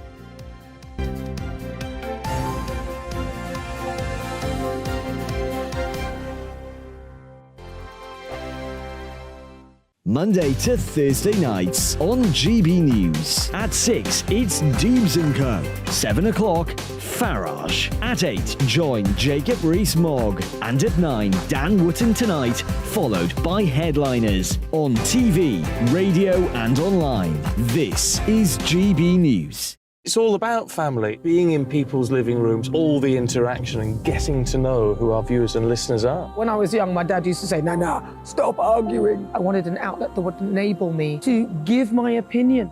People are going through a really hard time right now, and I know that you don't feel like you're being listened to by the establishment. I came to GB News because it's the People's Channel, and I want the audience to have their say on the events of the day. We're dynamic. We do something different. Democracy shows that the wisdom of the nation is in its people. I get to travel to find out what the story is from a personal perspective. The British people aren't fools. We know when we're not being told the full story. We've got to work out how Britain moves forward from this. It's the best country in the world. The establishment had their chance. Now we're here to represent your views. Britain's watching. Britain's watching. Britain's watching. We're proud to be GB News. The People's Channel. Britain's news channel. Westminster is going around in ever-decreasing circles, followed by the media. Britain is broken. How on earth did we get into this mess? But more importantly, how do we get out of it? Join me at 7 p.m, Mondays to Thursdays on Farage. Here on GB News, we will have open, rational debate. We've got to work out how Britain moves forward from this. Join us here on GB News, the People's Channel. Britain is watching.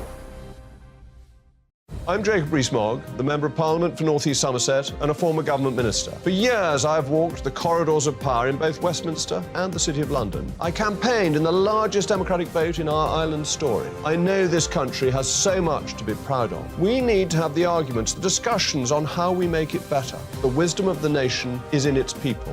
Vox Populi, Vox Dei. That's why I'm joining the People's Channel. Join me Monday to Thursday at 8 p.m. on GB News, Britain's news channel. GB News has its own late-night paper preview show, Headliners, where comedians take you through the next day's top news stories. You don't have to bother reading the newspaper, we've got it covered for you. Headliners, every night at 11 p.m. and repeated every morning at 5 a.m. We won't send you to sleep like some of the other paper review shows out there. GB News, the People's Channel, Britain's news channel.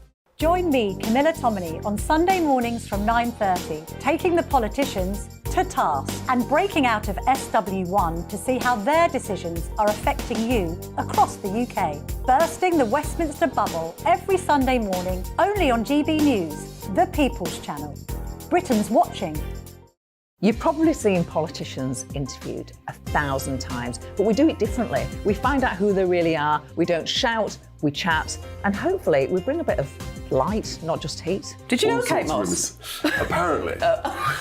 Do you have a pair of jeans or a pair of jeans? No, of course I don't. What would I do with them? My friends are like, oh my God, what's she doing now? Join me every Sunday at 6 for Gloria Meets, only on GB News, the People's Channel, Britain's news channel.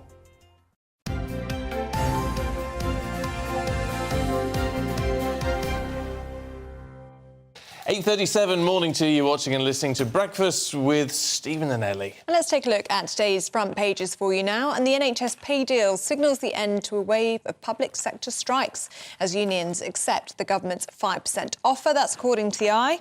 The Express talking about that deal as well, saying it's a victory for common sense and patience. Carry on nurse, that's the front of the Sun this morning as NHS staff halt their strike action for hopefully the foreseeable future. The Times praises the new deal. They call it a fair pay rise. And joining us this morning is David Mellor, former Chief Secretary to the Treasury. Good morning to you. Morning. And Liz Kershaw, who's been with us all morning. Good morning to you both. Brilliant to have you. Liz, let's start with you, shall we, in the FT. It's a story about Chinese green tech. Tell us more. Yeah, obviously we're all striving to be free of control of our lifestyles, economies, manufacturing, everything. Free from fossil fuels supplied by Russia and every other country whose prices, due to cartels, are affected by it.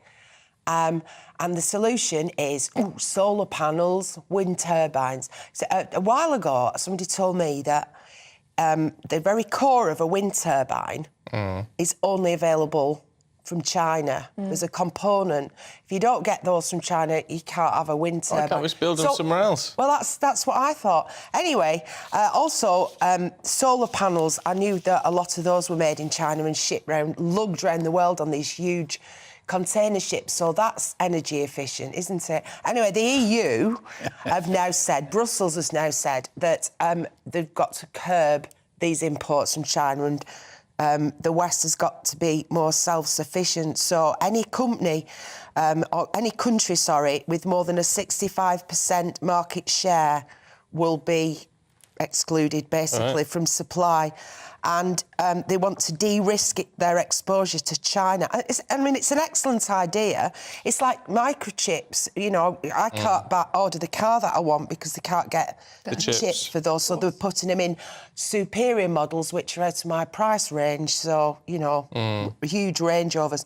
Anyway, they want to replace dependence on Russian gas for clean energy, but at the same time, they've woken up to the fact that they're actually just walking right into the hands of China. So it's a great thing to recognise and say, right, we've got to change this. They've got to rapidly then up production, haven't they? I think she's very impressive. You know, you'd think she'd come on just to talk about a threat to the future of black pudding on page 27. The Daily Star. And there she is. I mean, sounding so knowledgeable. I mean, I'm aghast. David, I cannot begin to match this. You are my knight in shining armour. You've come in at stage 3 of the day with your underpants over your trousers and flying into the G to save us all. So thank you. It needs to be made clear that I came to rescue the situation. That is my role in life. Yes. Is it? Well, you should have been negotiating with the NHS a lot earlier then, shouldn't you? Because the Times... It was 30 years ago.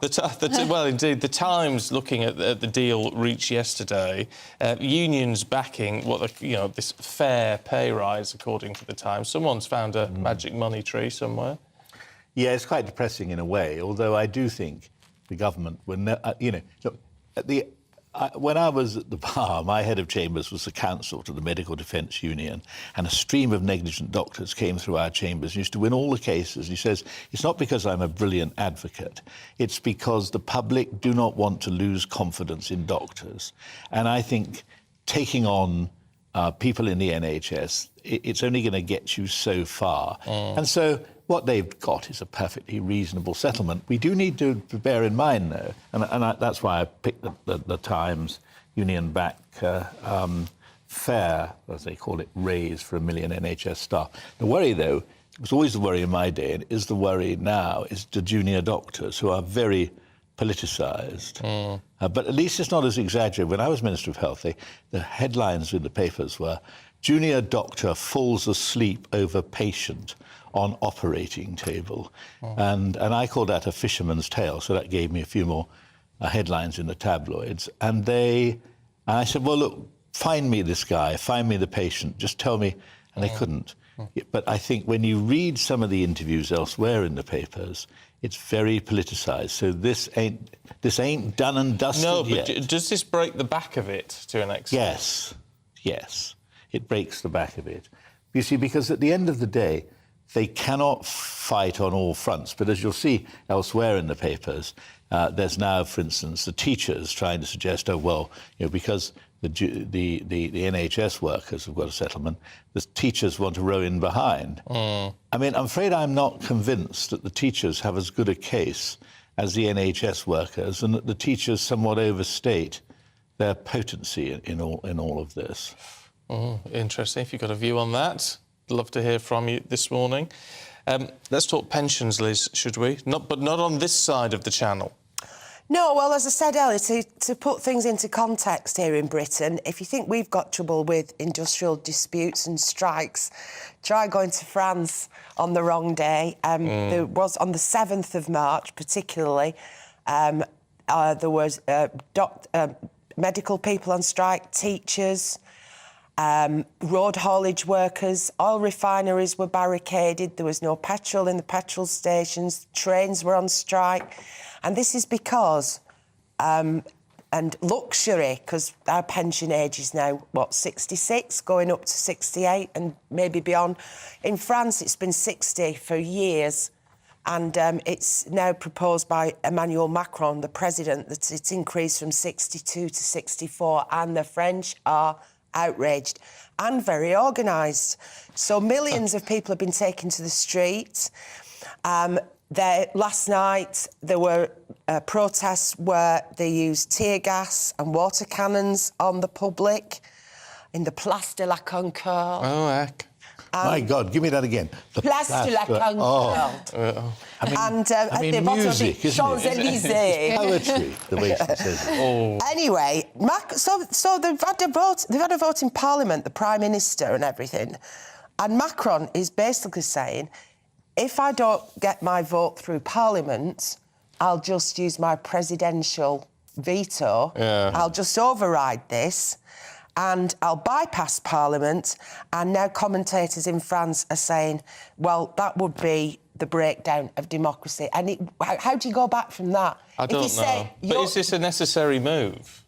I mean, you can't just keep pension ages low, can you? As much as we'd love to. But the French have many great assets, and I'm trying to think of them frantically. But the one thing that they do is they don't love hard work, the French, and so the fact that they think that people should better retire at 62. It is a precious gift to them.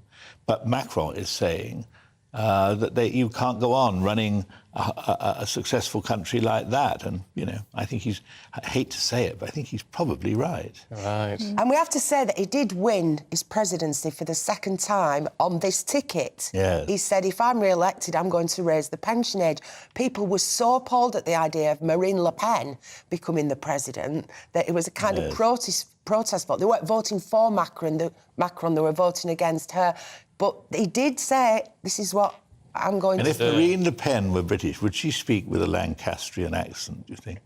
I don't know. Where's she from in France? Which part of France? Don't know. I don't know about abroad. You know about abroad. She's very good on abroad. Yeah. I'll tell you what do you know about... Abroad.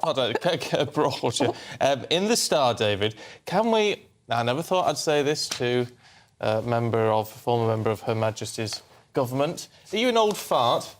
Probably. Certainly my family think I am. Right. And do you like a little nap?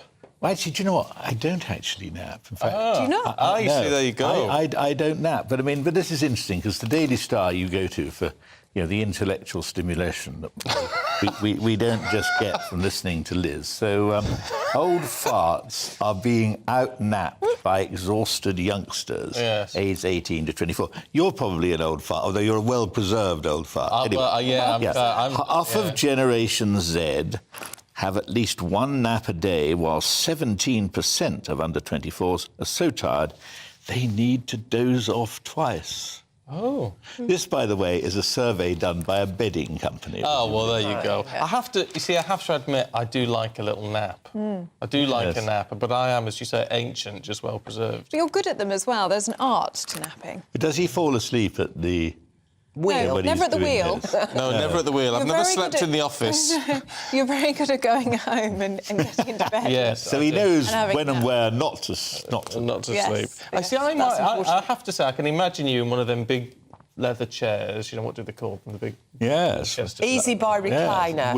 Yes, Chester chairs, yes, this is true. And just and having a little nap. Well, I have to tell you, one of my prized possessions at home is an 18th century chair that they used to put in drafty halls. So it's all wrapped around and over, and I just sit there and no one can really see, and I just go... You see, that's heaven to me. Yeah. That sounds lovely. Do you nap, Liz? I often fall asleep in the evening watching something and then wake up and think, oh, I missed it. Wanted to watch that? Yeah. Well, you're not watching Love Island, then, are you? I'd love to be on it.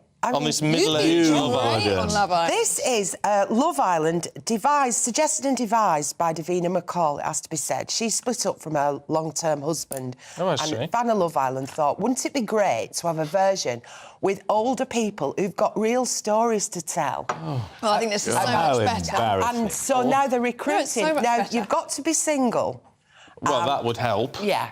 And the trouble is that single people in the age group they're looking for, 90% are women. So they're particularly keen on finding... It can't be personable men to go on with. You've got to have kids, but grown-up kids. Right.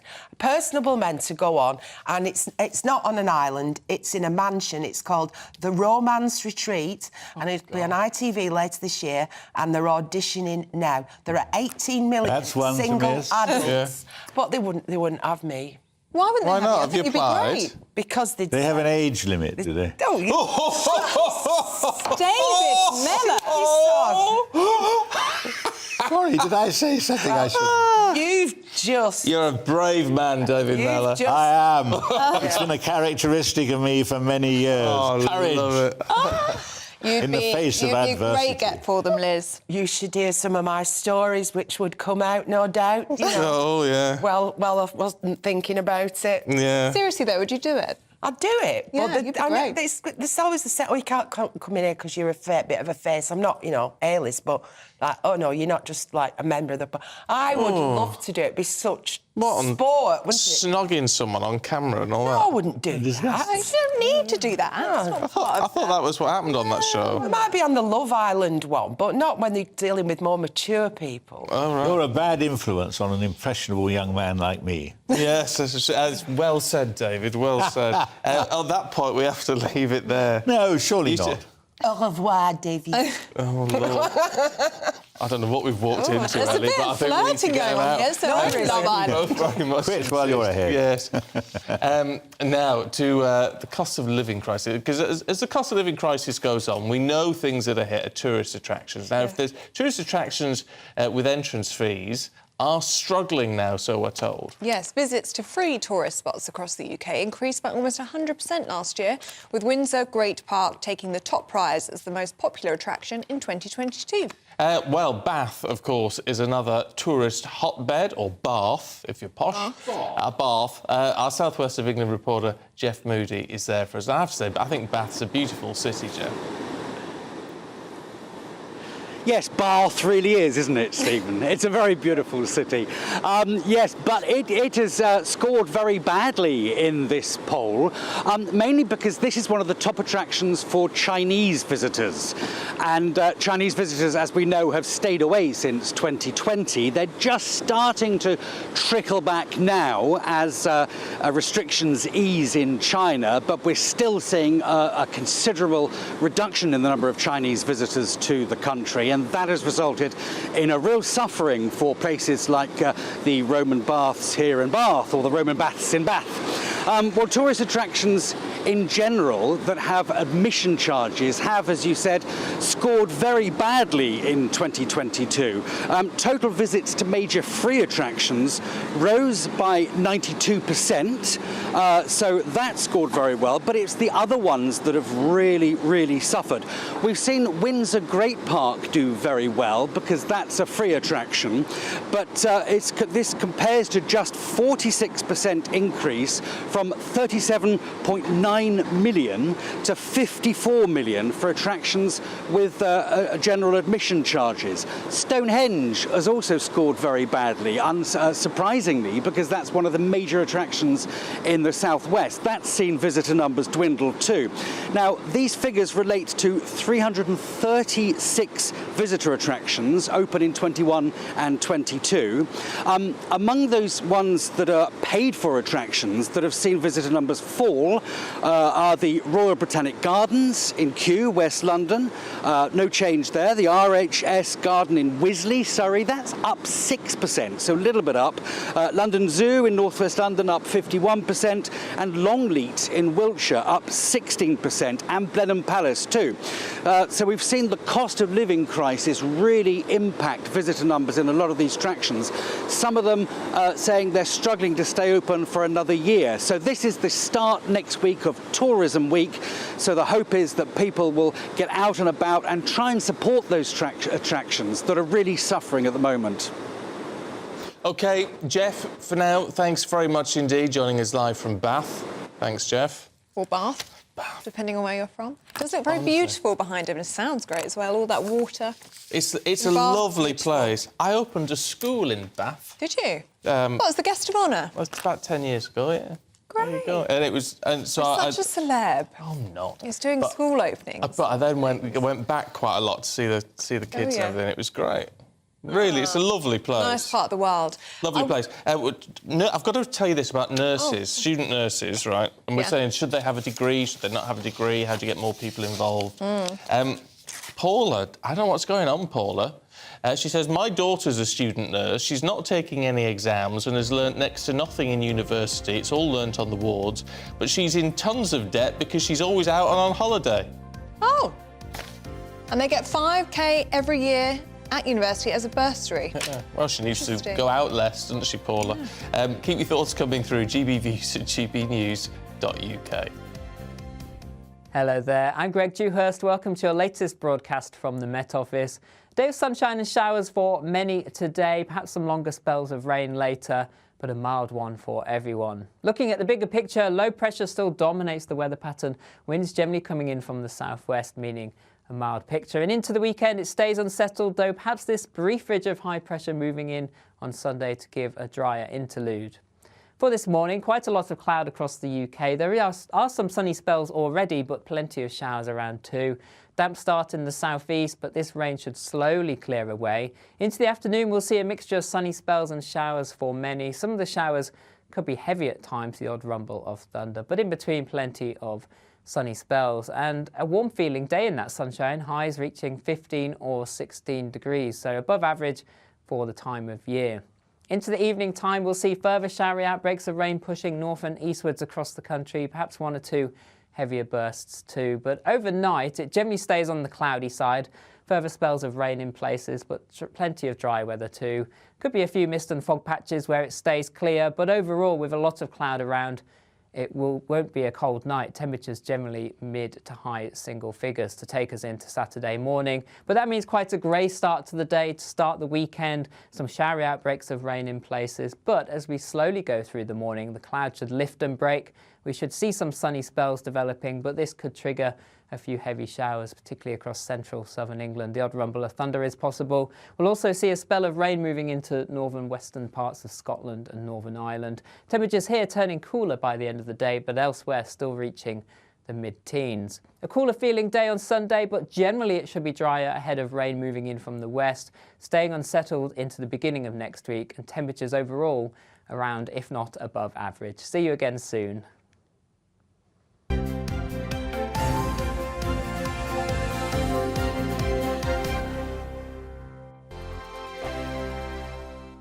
I joined GB News because I was sick and tired of not hearing my views being represented, not just mine, but so many people that I knew and spoke to. I just couldn't get my voice out there. I couldn't say anything. I couldn't do anything. Whatever the narrative was, I kind of had to follow it. GB News is there to provide a voice for those who have been ignored by the establishment media. We think different things, we've got a different style. GB News is here to be optimistic and positive about the future. It's real kind of dynamic and flowing, with the audience very much at the heart of it, like a big family.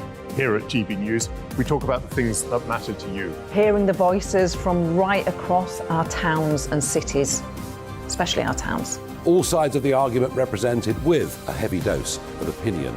We're on a mission here to make a difference. And the GB News family really is here for you, and whatever time of day you can watch or listen. Britain's watching. Britain's watching. We're proud to be GB News, The People's Channel. Britain's news channel. Monday to Thursday, 9 p.m. till 11 p.m. Join me, Dan Wootton. I'll bring you the sharpest takes and hottest debates. Do you not believe in prison? I don't believe in prisons. I'm completely stunned. I guarantee you there'll be no spin, no bias, no censorship. I actually was personally quite offended by it. And no reason to go to bed. So I guess they've always been quite woke. That's Dan Wootton tonight on TV, radio and online. Monday to Thursday from 9 p.m. till 11 p.m. on GB News. The People's Channel, Britain's news channel. We are GB News, the People's Channel. And right across the United Kingdom. You can find us on Sky Channel 512. Virgin Media Channel 604. Freesat Channel 216. Freeview Channel 236. And YouView Channel 236. You can also take us with you on DAB Plus Radio. With the GB News app and at the website gbnews.uk. We're absolutely everywhere. Come join us on GB News, the People's Channel, Britain's news channel. Hello, I'm Michael Portillo. You can join me every Sunday on GB News. Remember to subscribe to the GB News YouTube channel and to download the GB News app to stay up to date with the latest GB News content. GB News, the People's Channel, Britain's news channel.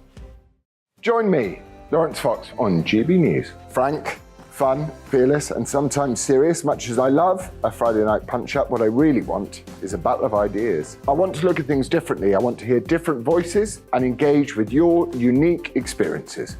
Every Friday at 7 p.m. on GB News. Hello, I'm Esther McVeigh. And I'm Philip Davis. Whether you're watching or listening on TV, online or on radio, we handpick the latest stories, debates and expert opinions for your weekend. So whether that's politics, news or showbiz, we've got it covered. Join us every Saturday morning at 10 o'clock on GB News. I'm Mark White. As GB News Home and Security Editor, I cover those key issues that are so important to you. Our authorities, our communities doing all they can to combat violent crime. With the public services under unbearable strain, why are we still failing to control our borders? Defence, the first priority of any government, has been continually hollowed out. Can we trust our politicians to protect the armed forces? Join me, Mark White, on GB News.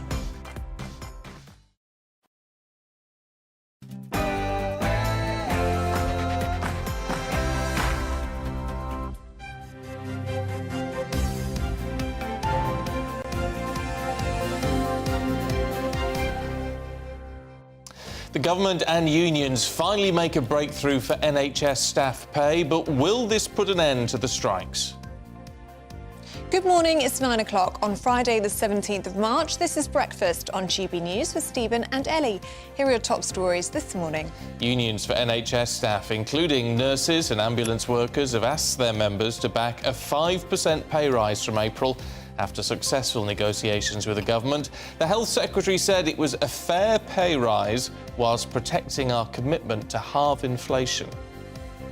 Murderers with a history of coercive behaviour towards their victims or who use excessive violence could face tougher sentences under new proposals from the government. And it is St Patrick's Day, of course. People across the globe are preparing to celebrate. The Prince and Princess of Wales will be joining in the festivities as well. They're visiting the Irish Guards during their traditional parade in Aldershot. You've spent a lot of time with the Irish Guards lately. Yeah, Prince and Princess of Wales, they were there just a couple of weeks ago. Princess Wales having a great time with them, yeah? She was out, wasn't she, in doing practice with them a few days ago. Yeah, she was in her camo. She looked great. Lots of you getting in touch. Please keep them coming in. I'm just going to share some of these on Love Island. We were just talking about them having a middle-aged Love Island. Joy says, naughty David.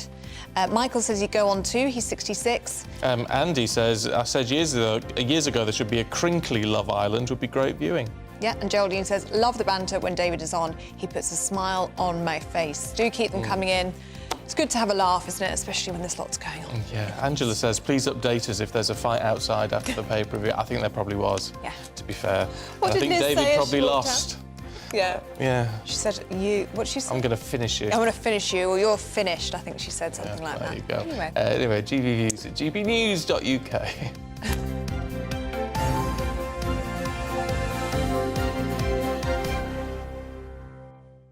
So then, ministers have finally reached an agreement with health unions on a pay rise for NHS staff that could see the industrial action end officially imminently. Yes, the Health Secretary has said the deal means a newly qualified nurse will now be paid £1,800 more this year, as well as an additional £1,300 next year. Now, the offer will, of course, have to go to union members for approval, with future industrial action paused whilst that takes place. Well, for more on this, we can now bring in our political reporter, Catherine Forster. Catherine, it does appear to be a breakthrough, doesn't it? It does, and isn't it great to have some good news? Yeah, yes. It's very rare at the moment. It does seem like both sides have moved and will be able to present this as some sort of victory. Now, obviously, the nursing unions wanted 19%. They're going to take this between 1,500 and 3,700 for the current financial year, and then 5% for the next financial year, potentially. And the government, who for many months said there is no more money and no, we absolutely won't talk about this current year, have now decided that, in fact, they will find that money and they will up their previous offer. So movement on both sides. Important to say, we won't know for certain for a few weeks while members vote, but most of the unions, and of course it's not just nurses, it's ambulance workers, it's porters, it's cleaners, most of the unions are recommending that it's accepted, apart from Unite, although even Unite are not saying vote against it. They're saying, well, it's up to you. So it does sound positive. And my goodness, after all the cancelled operations, after all the disruption, after worrying about ambulances for many, many months, it will be a big breakthrough if and when it comes. But of course, it doesn't include junior doctors. No, I mean, it's interesting, though, isn't it? Because there's been a lot of criticism this morning saying, well, the government could have acted much faster on this. But then isn't there also a counter-argument to say, well, if the unions hadn't gone in with such a high demand to begin with, then it could have been settled more quickly? Exactly. And I think obviously the government wanted to take a firm line because there are so many public sector workers saying we're going to go on strike because we're not paid enough and we want 10% plus, that if they'd given in easily early on, that would have just absolutely opened the floodgates. So they wanted to hold firm. But, I mean, there are rumours that this sort of offer Steve Barclay, the Health Secretary, wanted to make a few weeks ago, and the money was not forthcoming from the Treasury. But even now, it's very murky where this money is going to come from. They're saying it's going to come from existing NHS budgets. Difficult to see where you find that without cutting frontline services.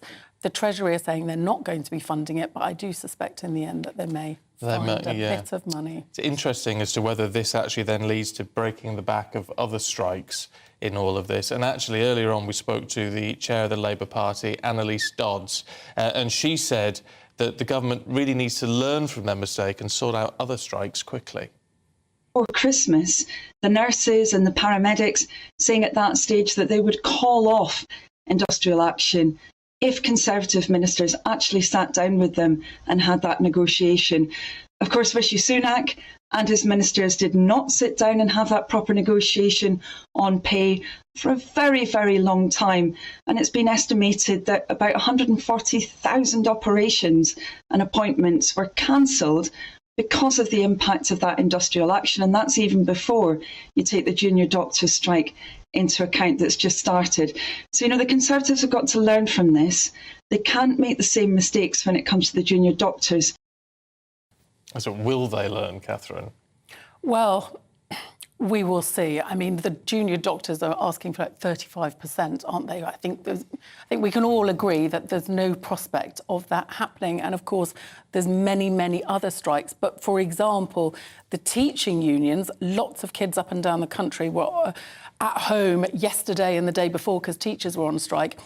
Now, previously, the education union the NEU was refusing to actually talk about pay, but it's sounding like now that they will. And of course, if the two sides don't even come to the table, you're going to get nowhere. So it does sound like it may unlock progress elsewhere.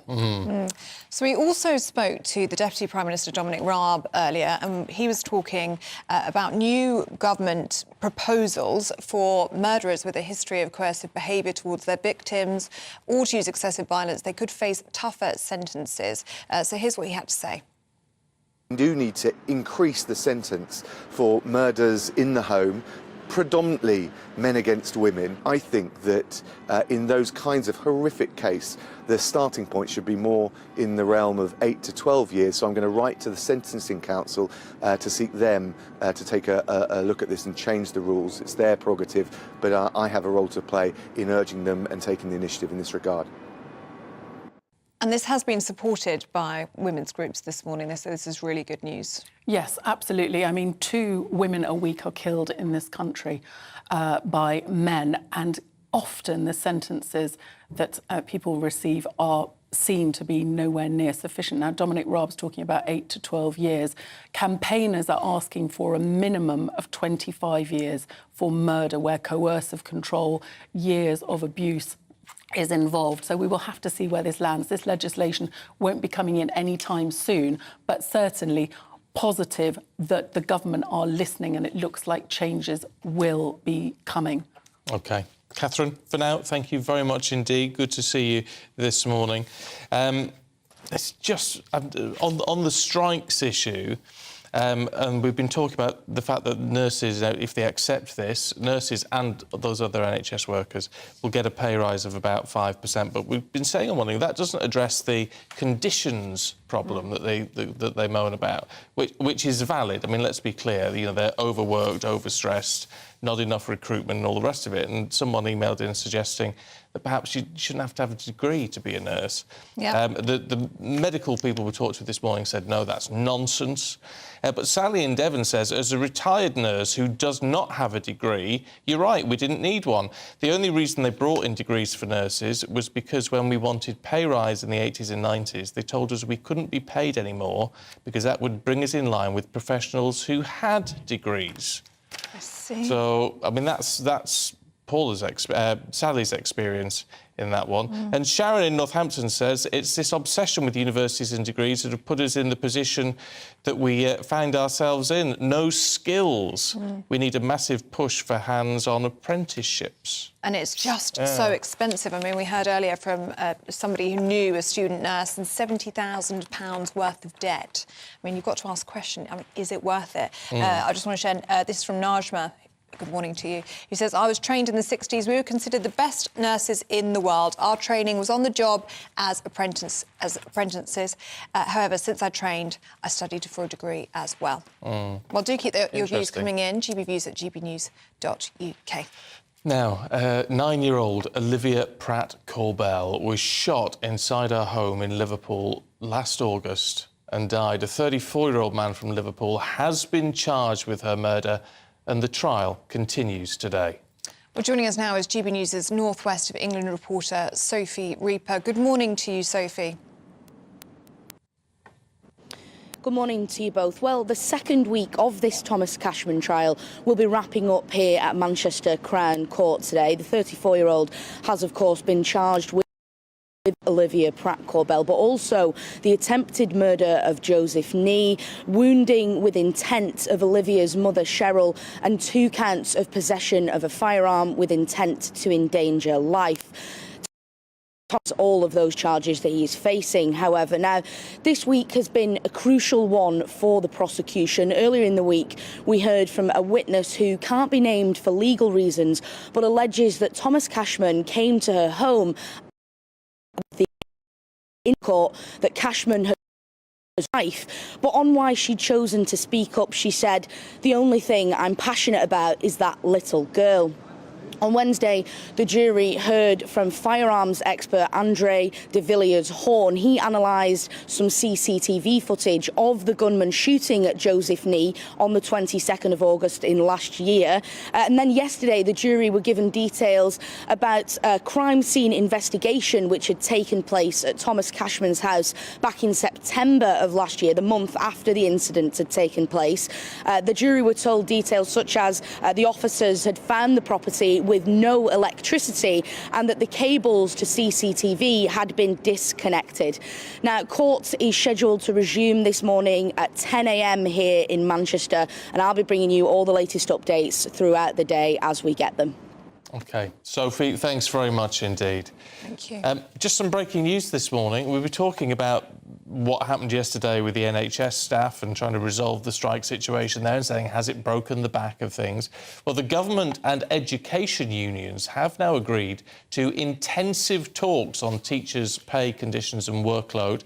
They'll involve unions, including the National Education Union, whose members were on strike in England earlier this week. So that perhaps is a glimmer of hope with those particular issues. It's interesting how sometimes the dominoes just seem to topple, don't they? Well, it seems as though the tide is turning and perhaps there will now be some more negotiations. The only one I'm thinking about is the junior doctors and the 35% that they're asking for. I mean, they're not going to accept something like 5%, so it'll be very interesting to see how that negotiation goes. But yes, that's news on the teachers that's just breaking. In the last few minutes, the intensive talks are now going on in terms of teachers' pay, and of course we'll bring that to you throughout the day on GBNews. Yeah, but we've got lots still to come for you, including all the very latest on the Cheltenham Gold Cup with Aidan.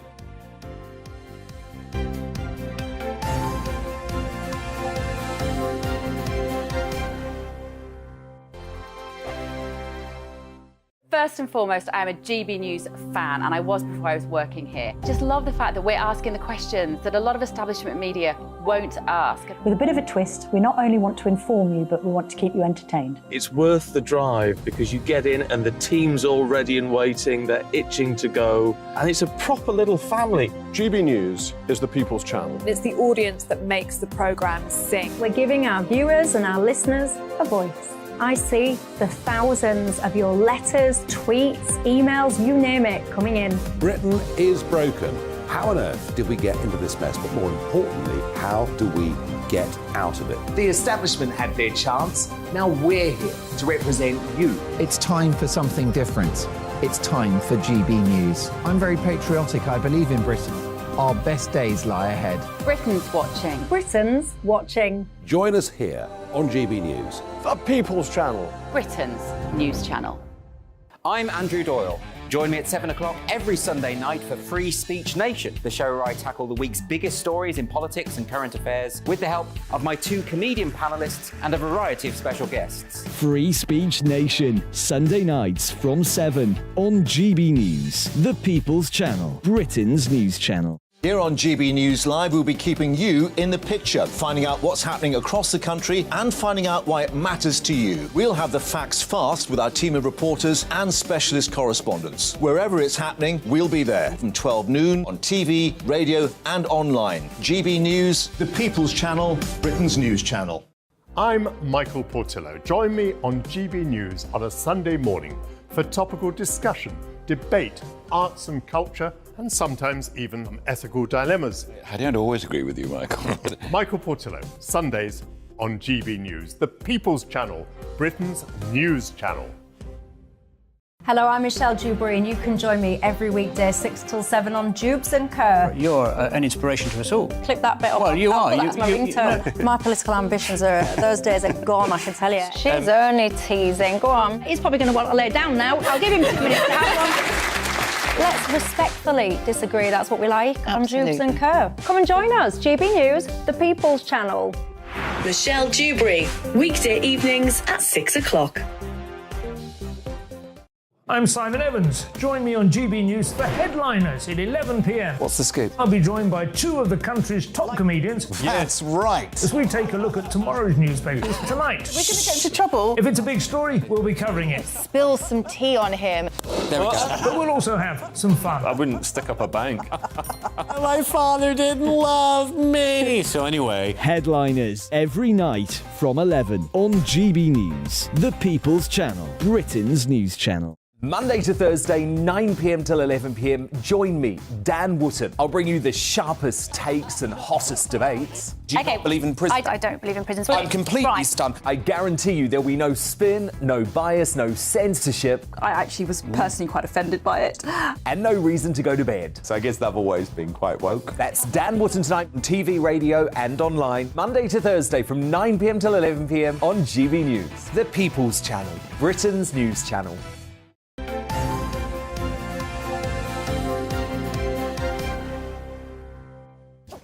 At 9:17, very, very good morning to you watching and listening to Breakfast with Stephen and Ellie. Yeah, and I'm just going to bring you one view. I've lost it now, haven't I? Oh, excellent. Basically saying that you get more northern when you talk to Liz Kershaw. Well, I do. What I've got to explain to you is that I've actually lost it. I am very northern. He is. It's lovely. And so this, when I talk like this, doing my professional voice, this is like my telephone voice. It's my telephone voice. I don't actually sound like this. When I'm just chit-chatting, I go proper like northern and like just me normal self. But I can't really present a show like this because I probably wouldn't get a job anywhere. So but then Liz Kershaw comes in and it you just go really slips back northern. into it. Yeah, and then it slips everyone back into it. messaged us. So anyway, gave me a So there you go. So this is not my real voice. Ah. There you go. But it's performing. It's close enough. All a performance. It's close enough. Ada McGee's here. Good morning. Do you know what that's called? Oh. What? Adjusting your accent or your dialect according to who you're talking to. It's called chameleon. Upward convergence, downward divergence. I knew somebody who had a degree in linguistics. Oh, right. They explained, yeah. Apparently I used to do the same thing. Really? Yeah, I had to change my voice according to who I was around. Is it someone you went on a date with? No, it was an ex-girlfriend. Oh, yeah, it was it was 4.5 years actually, yeah. Oh, really? Yeah. Should we do some work? Yeah, without doubt, yeah. Well, let's put our money where our mouths are. Horse racing. Yes, indeed. So, look, it's been a big week for Cheltenham. I spoke to somebody earlier on in the backstage here. They said they won £170 on a horse. They went there on Wednesday, I think it was. But I said it would have paid for the train fare home had there been any trains. If there was any running, yeah. Yeah, but no, you mentioned a horse, didn't you, earlier on? It was called Ahoy, Senor. Well, I'm going to bring in a gentleman called Mark Francis, a racing pundit. Mark, thanks very much indeed for joining us here at GB News. It's fair to say that it's been beset with a few problems this week, Cheltenham, hasn't it? It hasn't got quite the glitz and the glamour that it's had in previous years. Well, on the field, absolutely, but off the racing pitch, if you like, it's come with its troubles. We've had issues with the sports regulations, with the rulings, with the whips, which have been changing in the last few weeks in terms of how many strokes that the jockeys are allowed to use and also how high they're allowed to use it. Of course, that's come with issues for the jockeys that are in England because they had a bedding-in period of 4 or 5 weeks. They were told of the bans that they would have got had those rules been in place, and then when they came to place, plenty of them were picking up several fines and bans, some of which are actually missing Cheltenham. Of course, then the Irish coming over that have no idea because it's completely different over there. So the whip rulings have been up for debate in terms of the accessibility of the sport. Of course, we know horse racing is the second biggest spectator sport in the country. You mentioned there about the trains and stuff. Of course, there have been multiple strikes throughout the week. People struggling to get to Cheltenham, hence why the attendances have been down. The cost of living crisis, of course, hits horse racing in terms of people staying in Cheltenham for the week, myself included. I only went for a day. And when you get there, of course, you pay a lot of money for the tickets. A pint of Guinness is £7.50. The queue's obviously a lot better this year with the attendances down, but overall, the race day experiences just seem to be getting a bit worse. And it's been dominated, Mark, by the Irish. We should mention that on St Patrick's Day, shouldn't we?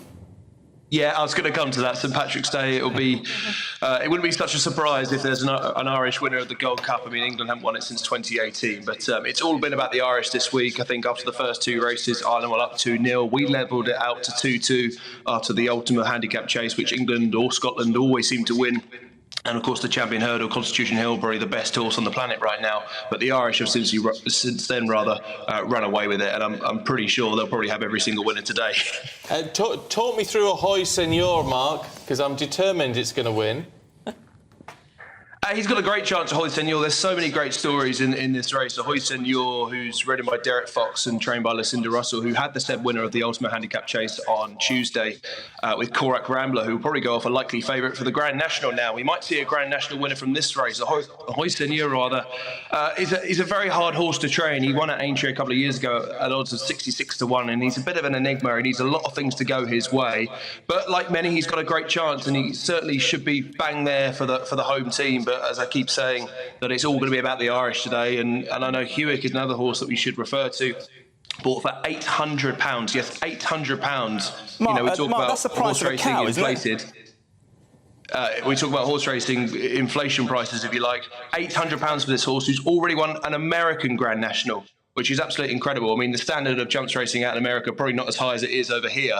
But what a story that would be. I mean, they've kept the horse fresh. There's a great video on social media somewhere of when Hewitt won the National over in America at Far Hills Racecourse, that Jerry Hanlon, the horse's trainer, took the horse to his local pub, and the horse is just walking around the pub and everybody capturing a great sight of him. It was a wonderful video, and best wishes to them today and yourself with the Hoy Senior. What about the overall prestige of the Gold Cup specifically, Mark? Has that been beset by the problems you discussed earlier on, or does that kind of still stand alone? I think when you get to 130, Aidan, it's all about the racing. The Gold Cup really is the crowning jewel in our sport. In the 4 days of Cheltenham, it's the best 4 days of the year in the National Hunt racing. National Hunt, of course, we're talking about jumping obstacles. It really is the blue ribbon event of the week. We've had the Champion Hurdle, we've had the Champion Chase. The Gold Cup is all about stamina and endurance over the longer trip of 3 miles and 2 furlongs. Over the bigger fences, of course. We might see a Grand National contender today. We may not. But these horses are looking to write their names into the history books to join the likes of Best Mate, who won the race 3 times in 2002, 3 and 4.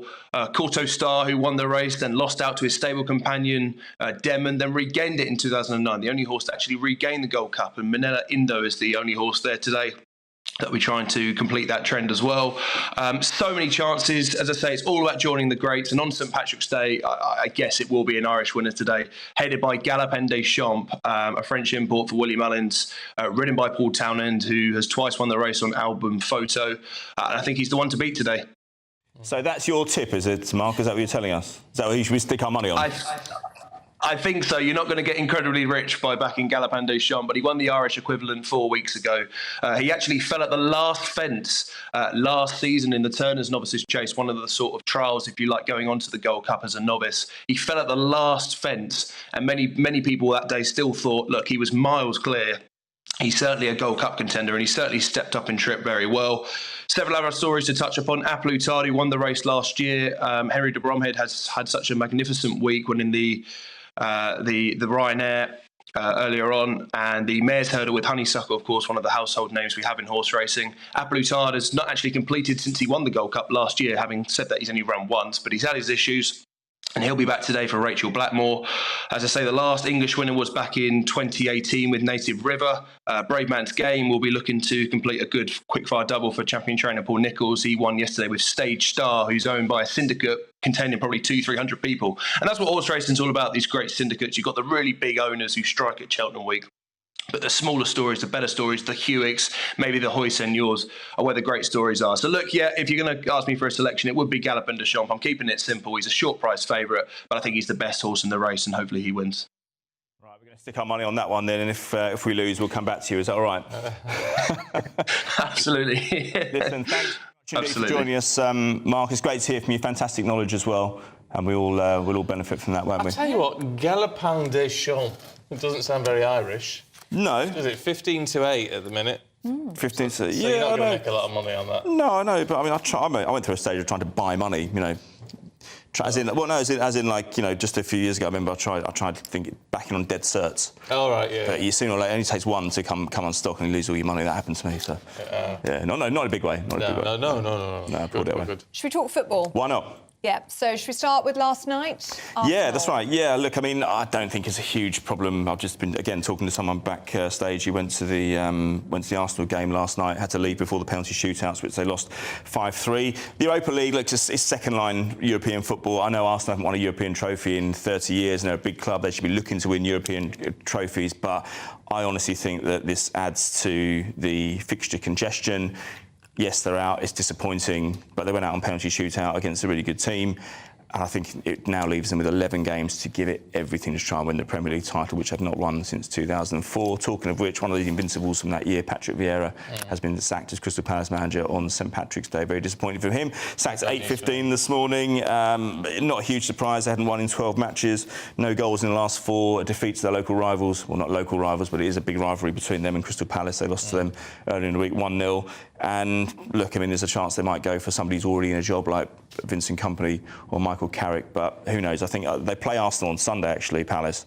Tough game, Arsenal in top form, as we just mentioned. I think, looking at it cynically, as I tend to do, because I know how Premier League clubs operate, I think they will get that game out of the way. And then on paper at least, they've got some more winnable fixtures. Now look to smooth somebody in to replace Vieira to give them the hope of winning those games. Now they're 12th in the league, but they're only 3 points off the bottom 3. But a couple of wins will just give them the shot in the arm they need to get up the table. And of course, we've got Nottingham Forest tonight at home to Newcastle United. Very reliant on their home form. Their main striker, Chris Wood, is injured, but he wouldn't have been able to play anyway because he's on loan from Newcastle, the opponents. So they call it the parent club. So it's just a bit embarrassing. If you loan a player to another club, you don't want them scoring against you, because your fans will go, well, what's he doing playing for them? So, but he's injured anyway, so not a big deal. What do we make of the Man United Real Betis score last night? Well, look, they'd done the hard work in the first leg. They'd won 4-1, but a brilliant goal from Marcus Rashford. We should just give him a mention. 27 goals in all competitions, his best season of his career. This time last year, he was looking absolutely listless. I think I was beginning to think it's been so long since he's shown any form that I believe that it could be the end of him as a player at a relatively young age. But he smashed one in last night, and 27 goals in the England squad as well. It goes to show you that it's not about form, it's about class. Exactly. Well, I've been telling you that for years. Yeah, you have, yeah. Yeah, I know. Well, look at the England squad. I mean, I do think there's a few players in here who are very lucky to be in there, to be perfectly honest with you. Eric Dyer, very poor form at Tottenham throughout the season. He's got in there. But again, he's one of those players who hasn't really let Gareth Southgate down over the years. And I remember back in Bobby Robson's era, these two players who were in and out of form. Gary Lineker was one. Alan Shearer under Terry Venables, they'd go in and out of form, but the manager always trusted them to come good. Having said that, Harry Maguire, yes, he plays very well for England, had a good World Cup as well, but just not playing for Man United. And the problem for Southgate is that he said in 2016, when he took over from Sam Allardyce after his brief reign in charge, that he'd be picking players on form. That's what we tend to want England managers to do. As you quite rightly point out, class versus form. Most of the time, class gets the nod. But for Southgate, it does seem to be loyalty, and trust that he's looking for in these players, right? Yeah, exactly. I mean, and form does come and go. I mean, look, you look at someone like Solly March at Brighton. He's been really impressive since the World Cup, but it's only actually he's been playing well for about 7 or 8 weeks. You know, that shouldn't really, all things being considered, justify you inclusion in the England squad. I'd like to see a player go for a bit longer than that. But the other issue that Southgate's got, we didn't touch on this last hour, he moaned yesterday that only 32% of all the players who play in the Premier League are eligible to play for England. So you kind of have, if someone does enter a bit of good form, you kind of got to look at them because there's not loads of depth below that. I would argue that what the Premier League has done is that it's improved the quality of the England players that are there, because, I mean, you know, look at this squad, you can make complaints about a few of these players, but they're still good players. Yeah. And there's still other good players like Lewis Dunk and Fikayo Tomori at AC Milan, who went there from Chelsea, who come in. Reece James back as well, he missed the World Cup. Huge loss for England before the World Cup. He said that he was able to play for England, but Southgate didn't want to take the risk. I'd go as far as to say that Reece James is one of the best players in the world right now. Oh. Right. And so, you know, again, goes back to class, doesn't it? Well, it does, something we know a lot about, Aidan. You two do. You know, Specialise over here. Thanks, Aidan. Thank you very much. Good to see you. Indeed. Thank you. Now it's St Patrick's Day today, that's why I'm dressed like this. And we're going to celebrate it with our Northern Ireland reporter, Jiggy Beattie, just after this.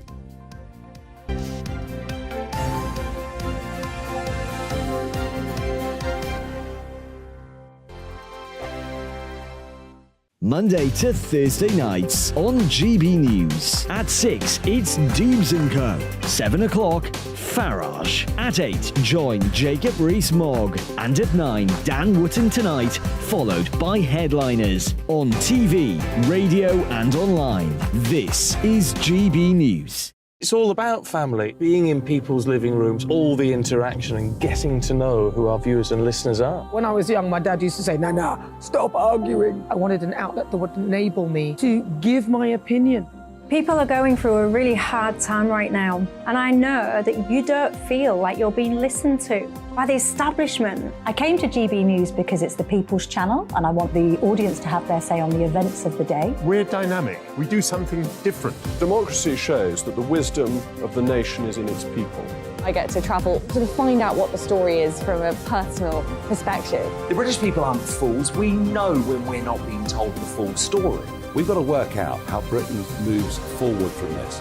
It's the best country in the world. The establishment had their chance. Now we're here to represent your views. Britain's watching. Britain's watching. Britain's watching. We're proud to be GB News, The People's Channel. Britain's news channel. Westminster is going around in ever-decreasing circles, followed by the media. Britain is broken. How on earth did we get into this mess? But more importantly, how do we get out of it? Join me at 7 p.m, Mondays to Thursdays on Farage, here on GB News. We will have open, rational debate. We've got to work out how Britain moves forward from this. Join us here on GB News, the People's Channel. Britain is watching. I'm Jacob Rees-Mogg, the Member of Parliament for North East Somerset and a former government minister. For years, I've walked the corridors of power in both Westminster and the City of London. I campaigned in the largest democratic vote in our island's story. I know this country has so much to be proud of. We need to have the arguments, the discussions on how we make it better. The wisdom of the nation is in its people. Vox Populi, Vox Dei. That's why I'm joining the People's Channel. Join me Monday to Thursday at 8 p.m. on GB News, Britain's news channel.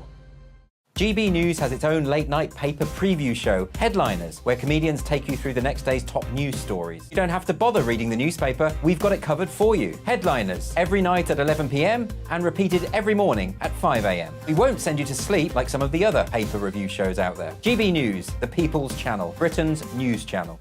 Join me, Camilla Tominey, on Sunday mornings from 9:30, taking the politicians to task and breaking out of SW1 to see how their decisions are affecting you across the UK. Bursting the Westminster bubble every Sunday morning, only on GB News, the People's Channel. Britain's watching. You've probably seen politicians interviewed 1,000 times, but we do it differently. We find out who they really are, we don't shout, we chat, and hopefully we bring a bit of light, not just heat. Did you know Kate Moss? Apparently. Do you have a pair of jeans or a pair of jeans? No, of course I don't. What would I do with them? My friends are like, oh my God, what's she doing now? Join me every Sunday at 6 for Gloria Meets, only on GB News, the People's Channel, Britain's news channel.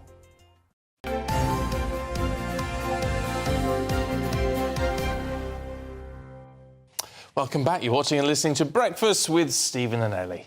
Now, Wednesday's budget contained big headline measures on childcare, corporation tax and pensions. But inside, there were many more details. Yeah, our very own Tom Harwood has been looking at what was in it for the cultural sector and creative industries.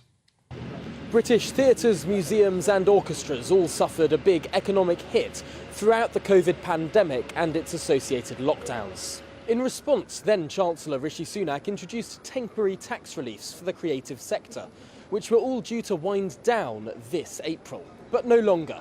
Instead of winding down these temporary tax reliefs, the new Chancellor Jeremy Hunt has, in his budget this week, decided to extend them. And because our theatres, orchestras and museums do such a brilliant job at attracting tourists to London and the UK, I'll extend for another 2 years their current 45% and 50% reliefs. I caught up with Culture Minister Lord Parkinson to ask him about this cultural tax relief. We're delighted that the Chancellor has recognised the importance of theatres, orchestras, museums and galleries and our cultural sector to the economy. These are sectors that provide great jobs for people but also provide great joy and well-being. We also extended the existing tax reliefs for theatres, orchestras and museums and galleries to more generous rates to help those sectors recover from the economy. And of course, they've been doing that brilliantly, welcoming audiences back, putting on new productions, bringing joy back into our lives, creating employment for people in really rewarding ways. But there are still challenges with the rising price of energy, and so I'm delighted that the Chancellor has maintained those generous tax reliefs for another 2 years.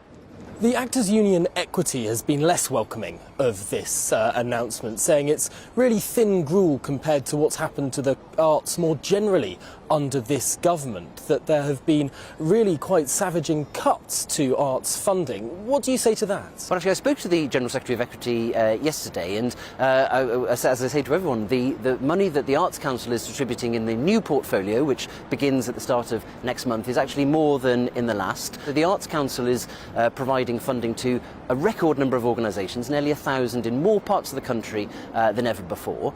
Separately, the government is providing funding through things like the Cultural Development Fund, as well as our Levelling Up Fund and our Towns Fund. I was in Margate on Friday, where I saw the impact that that's having on things like the Theatre Royal and the cultural economy there. So the government is standing by our arts and creative industries and helping them bring joy, creativity and employment to communities across the country. So whilst this was a tax-rising budget for many, for Britain's creative and cultural sector at least, they may well have escaped the worst of it. Tom Harwood, GB News. Now, talking of all things cultural and what have you, there'll be a lot of celebrations today and a lot of drinking. Oh, yeah. I should think. There'll be a lot of that going on. It's because it's St Patrick's Day. It is. Hope you're having a lovely St Patrick's Day, especially if you're watching us in Northern Ireland. I'm sure there's going to be lots of celebrations. Some of the biggest celebrations are going to be held in Downpatrick in County Down, where the patron saint, St Patrick himself, is believed to be buried. Yeah, well, our Northern Ireland reporter Doogie Beattie is there for us now. Morning, Doogie. Good morning, Stephen. Good morning, Ellie. Yes, happy St Patrick's Day. And we have to do this part first, of course. This is the religious side of things. St Patrick himself was 16 years old. He was British. He was captured by Irish pirates, brought here, sold off into slavery, and then he escaped to France. He found religion, he found Christianity, and then he had a calling to come back here and, of course, breed Christianity into the Irish, those Druids as they were, and that's why he gets the name that he driv all the snakes out of Ireland. Of course, the top of the Druids' canes were all had snakes' heads on them, and he's buried just behind me here, along with St Bridget and St Columbia. That was in the 12th century by John de Courcy, the Norman lord that ruled these provinces here, and he did that and made a thing of it to try and bring the people together, and it has ever since then. It has for a number of reasons. The Irish were quite clever that they had St Patrick's Day festivals right in the middle of Lent, so when everybody else couldn't drink and celebrate, the Irish of course found the reason for that to happen. And this morning there will be a small service just out at Saul. They'll be making their way back here, a small service in the cathedral behind us, and then a wreath laying. And at 12 to 12:30 there will be the start of the parades. The largest parade on the island of Ireland, of course, is in Dublin. Downpatrick, of course, quite a large parade. There's ones in Belfast, all over Ireland, on the island, and indeed all over the world, including that in New York, where most of the Irish politicians have been spending and do traditionally spend St Patrick's Day. And that is what is so interesting, because Ireland's Taoiseach, Leo Varadkar, he's actually going to spend St Patrick's Day in the White House with Joe Biden, who so often speaks about his Irish heritage, doesn't he? And he often talks about his ancestral home in Mayo. Well, he does, and he has been very heavily involved for Ireland for many, many years. But the St Patrick's Day celebrations in Washington are very much a trade expedition, and they always have been for the Irish. There's a lot of American businesses on the island of Ireland, and of course that trade is done on in and around events such as that. And of course Joe Biden has announced that he is coming here in the next month to celebrate the 25th anniversary of the Good Friday Agreement. Interesting though that there's a lot of unionist leaders in Washington, as there always is, but they are coming under real pressure to accept the Windsor Agreement at this minute, in order that the Northern Ireland Assembly, of course that vital part of the Good Friday Agreement, is back up and running, because at the moment it isn't. And unionists are still saying that this agreement, the Windsor Agreement, doesn't go far enough. It's still holding us inside the laws of the EU. In fact, in Jeremy Hunt's budget the other day, he said that what a great agreement it was in the Windsor House, that they were allowed to adopt the VAT on the beer in Northern Ireland. Well, Northern Ireland is part of the UK, and really and truly they should be able to do whatever they want with the VAT, but that's actually proven how much Europe has their laws inside Northern Ireland at this minute and not being able to be changed by Northern Irish politicians. So all that in the middle of St Patrick's Day celebrations, we will wait and see what will happen when Joe Biden arrives here later on this month. I've got to ask you, Doogie, in all of this, how are you going to be celebrating? And don't tell me green beer. No green beer. I am strictly a whiskey man. I like a bit of Irish whiskey, I must say. Bit of ginger, bit of lime in it. Absolutely delicious. But no, I'll actually be in Cork over the weekend. That's where I'm heading off to. There is quite a lot of people heading to Dublin, but that'll be for the rugby, for the Six Nations. Ireland v England. Sorry, Stephen. Sorry, Ellie, but it will be... I think an Ireland victory without a shadow of a doubt. I'd say it's going to be an Irish victory in Dublin on St Patrick's Day. What else could you ask for? Quite right, too. Doogie Beattie, thank you so much. Bring us everything on St Patrick's Day in Downpatrick. And it's just so Irish, isn't it? I love it. Get all the religious stuff out of the way by 12:30, get to Mass, and then you can go to the pub and enjoy St Patrick's Day. Yeah, but then it's what do you do music-wise for St Patrick? Because there's all the songs that you would normally sing. Yeah. But it's interesting because talk about the Irish pipes, because you were only saying, was it last week, about you wanted Irish pipes at your wedding? Good memory. I did say that. Yes. Yeah. Well, I said not that you're getting married yet. Not that I'm getting married. There's no plans for that just yet. But yes, bagpipes. I'd like bagpipes at my wedding. Wow. But I said we can't do that because I'm not Scottish. But now. Well, you could have Illin.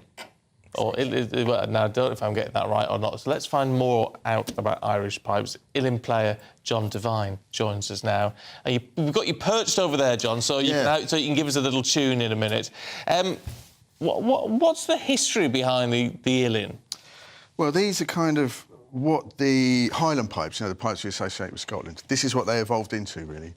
When the pipers wanted more of a chamber instrument, something a bit quieter, could play with other musicians. And there's a broader range of notes on this chanter than the Highland one. So that was the idea, really. I mean, the key thing that is you don't blow into it, do you? No, that's the big difference, is these are bellows blown. So, and that's what the word Illin means, elbow, in Irish. So these are elbow pipes. So I'm pumping with the bellows here, which inflates the bag here. And the music goes round and round and comes out here. So, John, you've got a wonderful Irish name. Thank you. When did you pick up the instrument? When did you start playing? Well, I'd always played Irish music since I was a little kid, but I've only been piping since 2002. So really? I come of age as a piper. It takes 21 years, apparently, to become a piper. Oh, really? So I only come of age this year, so this is my piping anniversary. All right, go on then. You've got to give us a tune. Love to, yeah. Yeah, give us a tune. It looks heavy, actually.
Fabulous. Amazing, John. How do you get your head around all of that? Because quite, yeah. I was just watching your fingers with fascination. I've never seen anything move so fast.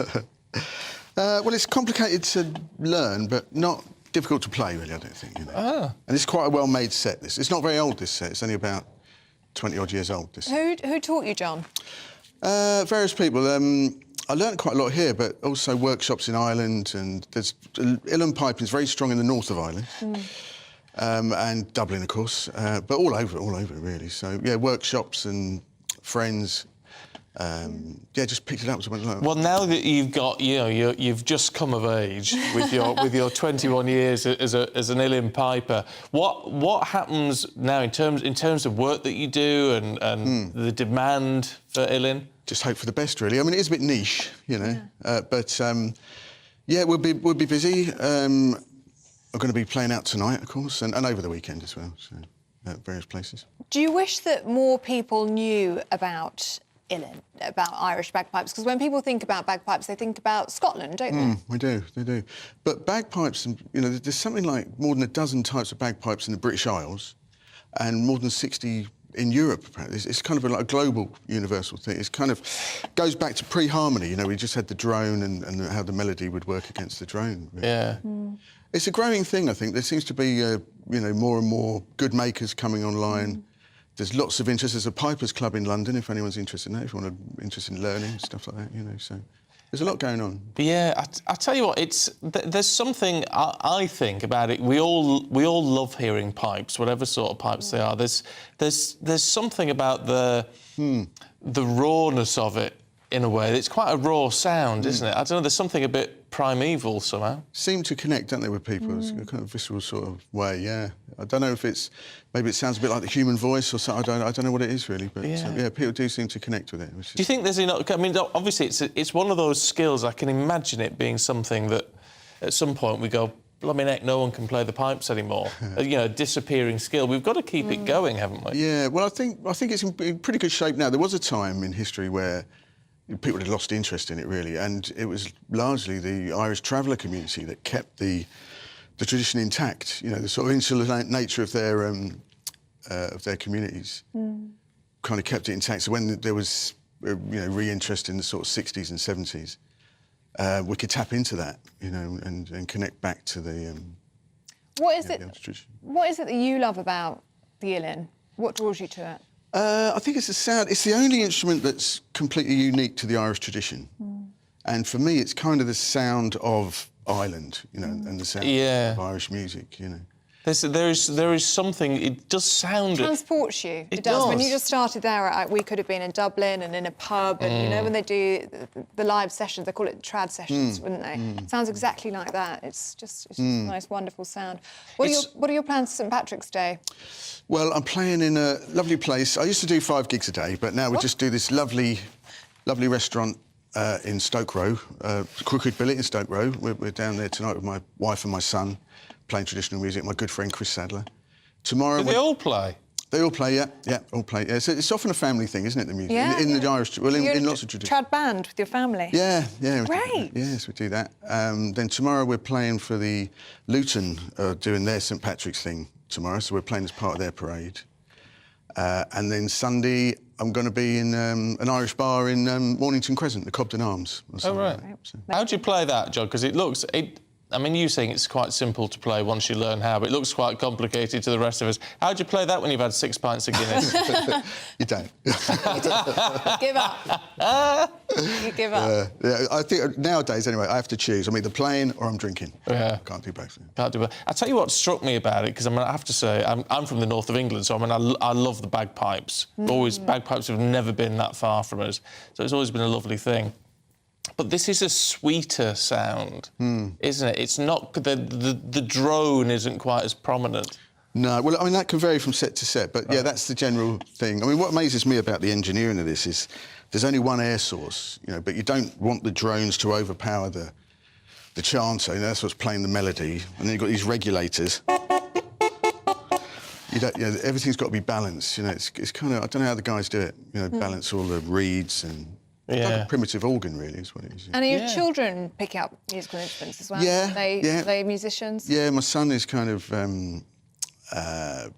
he does all sorts of things. He does he's a great banjo player, but he plays in rock bands as well, and does all kinds of things. And all of my kids had an opportunity to learn, My youngest plays a bit of concertina. Oh, right. So all the sort of these... I was going to say more obscure, but slightly more obscure instruments, really. Yeah, I suppose if you're not familiar with the tradition, they would be unusual instruments, I suppose. Yeah. But a lot of it was because, the instruments weren't available, so they just played what there was. Yeah. it had been very hard to get hold of a set of pipes 100 years ago. Were your parents Irish? Are you second generation? So how important is that for you then, as the second generation Irish Londoner? Oh, throwing my pen around. Irish Londoner. To go back to your roots in this way, and do you feel connected to your parents this way? It's very important for me, you know, because we're kind of in limbo land, really. You know, over here we're Irish, in Ireland we're English. You know, it's kind of we're in a difficult sort of, well, a unique sort of point in history, really. You know, my generation, you know, we grew up here with Irish parents, and we had the backdrop of the Troubles. You know, it's kind of. I suppose some sort of search for identity or something, I suppose, in a way, you know, but it connects us to Ireland and to the tradition and the people and, you know, like that thing, Lovely. John, will you do us a favour? Will you play us out in a second? Yeah, I will do, So you hang on in there. Thank you very much indeed. Wait in the wings, John. Wait in the We'll wings. come back to you. I just wanted to run through a couple of views because... St Patrick's Day. Oh, have you? Oh, go on then. Go on then. Relates, but it's a bit concerning. Bernard says, I'm worrying about how many people need accident and emergency today. As a former police officer, my experience tells me that it's a good job that the strike is not now going to happen on St Patrick's Day. I think he's worried that lots of people are going to be on the booze a little bit later on. Well, you know, quite right. It's a Friday night, have a good time, all of it. I just want to talk about attractions. We're talking about people aren't going to attractions you have to pay for anymore, cost of living crisis. I'm not surprised. Nick in Wallasey says it's not surprising that attractions who charge are seeing a decline. A lot of them charge too much. £15 for a single admission becomes £30 for a couple, probably about 50 quid if you've got children as well. I mean, it's an absolute fair point. And Yvonne says they're so expensive in the UK and we're not lucky with the weather. She went to the first day of Alton Towers, every ride was broken and she was too big for the donkey rides. Oh, dear. It's a lose-lose, Yvonne. It's a lose-lose, Yvonne. Well, I went to Harewood House in Leeds, or I tried to go to Harewood House in Leeds last week, and it was something like £45 for two people to go in. And I had to turn around. I was with my granny who couldn't really walk, so to be fair, I just thought it's probably not worth almost 50 quid for a cup of tea. We wouldn't be able to walk around the house. No. But it's just so expensive, isn't it? It does outprice people. Sometimes it's worth getting...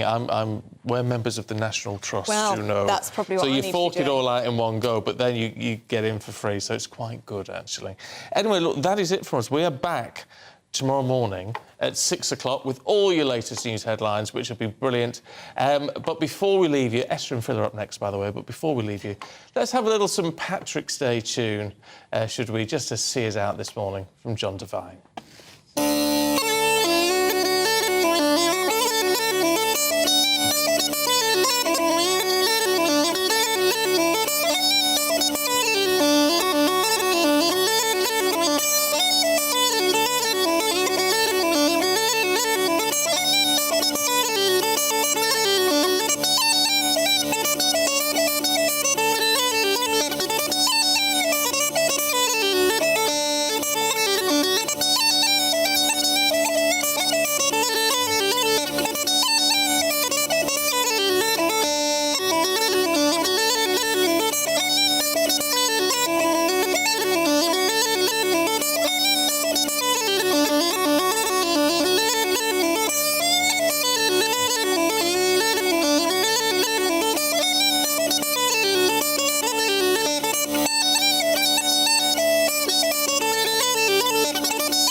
Hello there, I'm Greg Dewhurst. Welcome to your latest broadcast from the Met Office.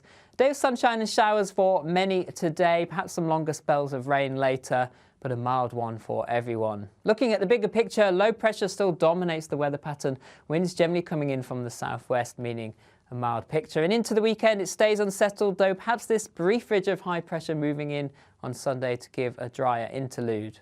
For this morning, quite a lot of cloud across the UK. There are some sunny spells already, but plenty of showers around too. Damp start in the southeast, but this rain should slowly clear away. Into the afternoon, we'll see a mixture of sunny spells and showers for many. Some of the showers Could be heavy at times, the odd rumble of thunder, but in between plenty of sunny spells and a warm feeling day in that sunshine, highs reaching 15 or 16 degrees, so above average for the time of year.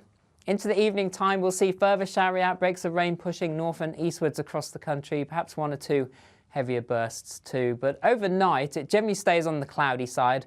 Further spells of rain in places, but plenty of dry weather too. Could be a few mist and fog patches where it stays clear, but overall, with a lot of cloud around, it won't be a cold night. Temperatures generally mid to high single figures to take us into Saturday morning. But that means quite a grey start to the day to start the weekend. Some showery outbreaks of rain in places. But as we slowly go through the morning, the clouds should lift and break. We should see some sunny spells developing, but this could trigger a few heavy showers, particularly across central southern England. The odd rumble of thunder is possible. We'll also see a spell of rain moving into northern western parts of Scotland and Northern Ireland. Temperatures here turning cooler by the end of the day, but elsewhere still reaching the mid-teens. A cooler feeling day on Sunday, but generally it should be drier ahead of rain moving in from the west, staying unsettled into the beginning of next week, and temperatures overall around, if not above average. See you again soon. I'm Jacob Rees-Mogg, the Member of Parliament for North East Somerset and a former government minister. For years, I've walked the corridors of power in both Westminster and the City of London. I campaigned in the largest democratic vote in our island story. I know this country has so much to be proud of. We need to have the arguments, the discussions on how we make it better. The wisdom of the nation is in its people. Vox Populi, Vox Dei. That's why I'm joining the People's Channel. Join me Monday to Thursday at 8 p.m. on GB News.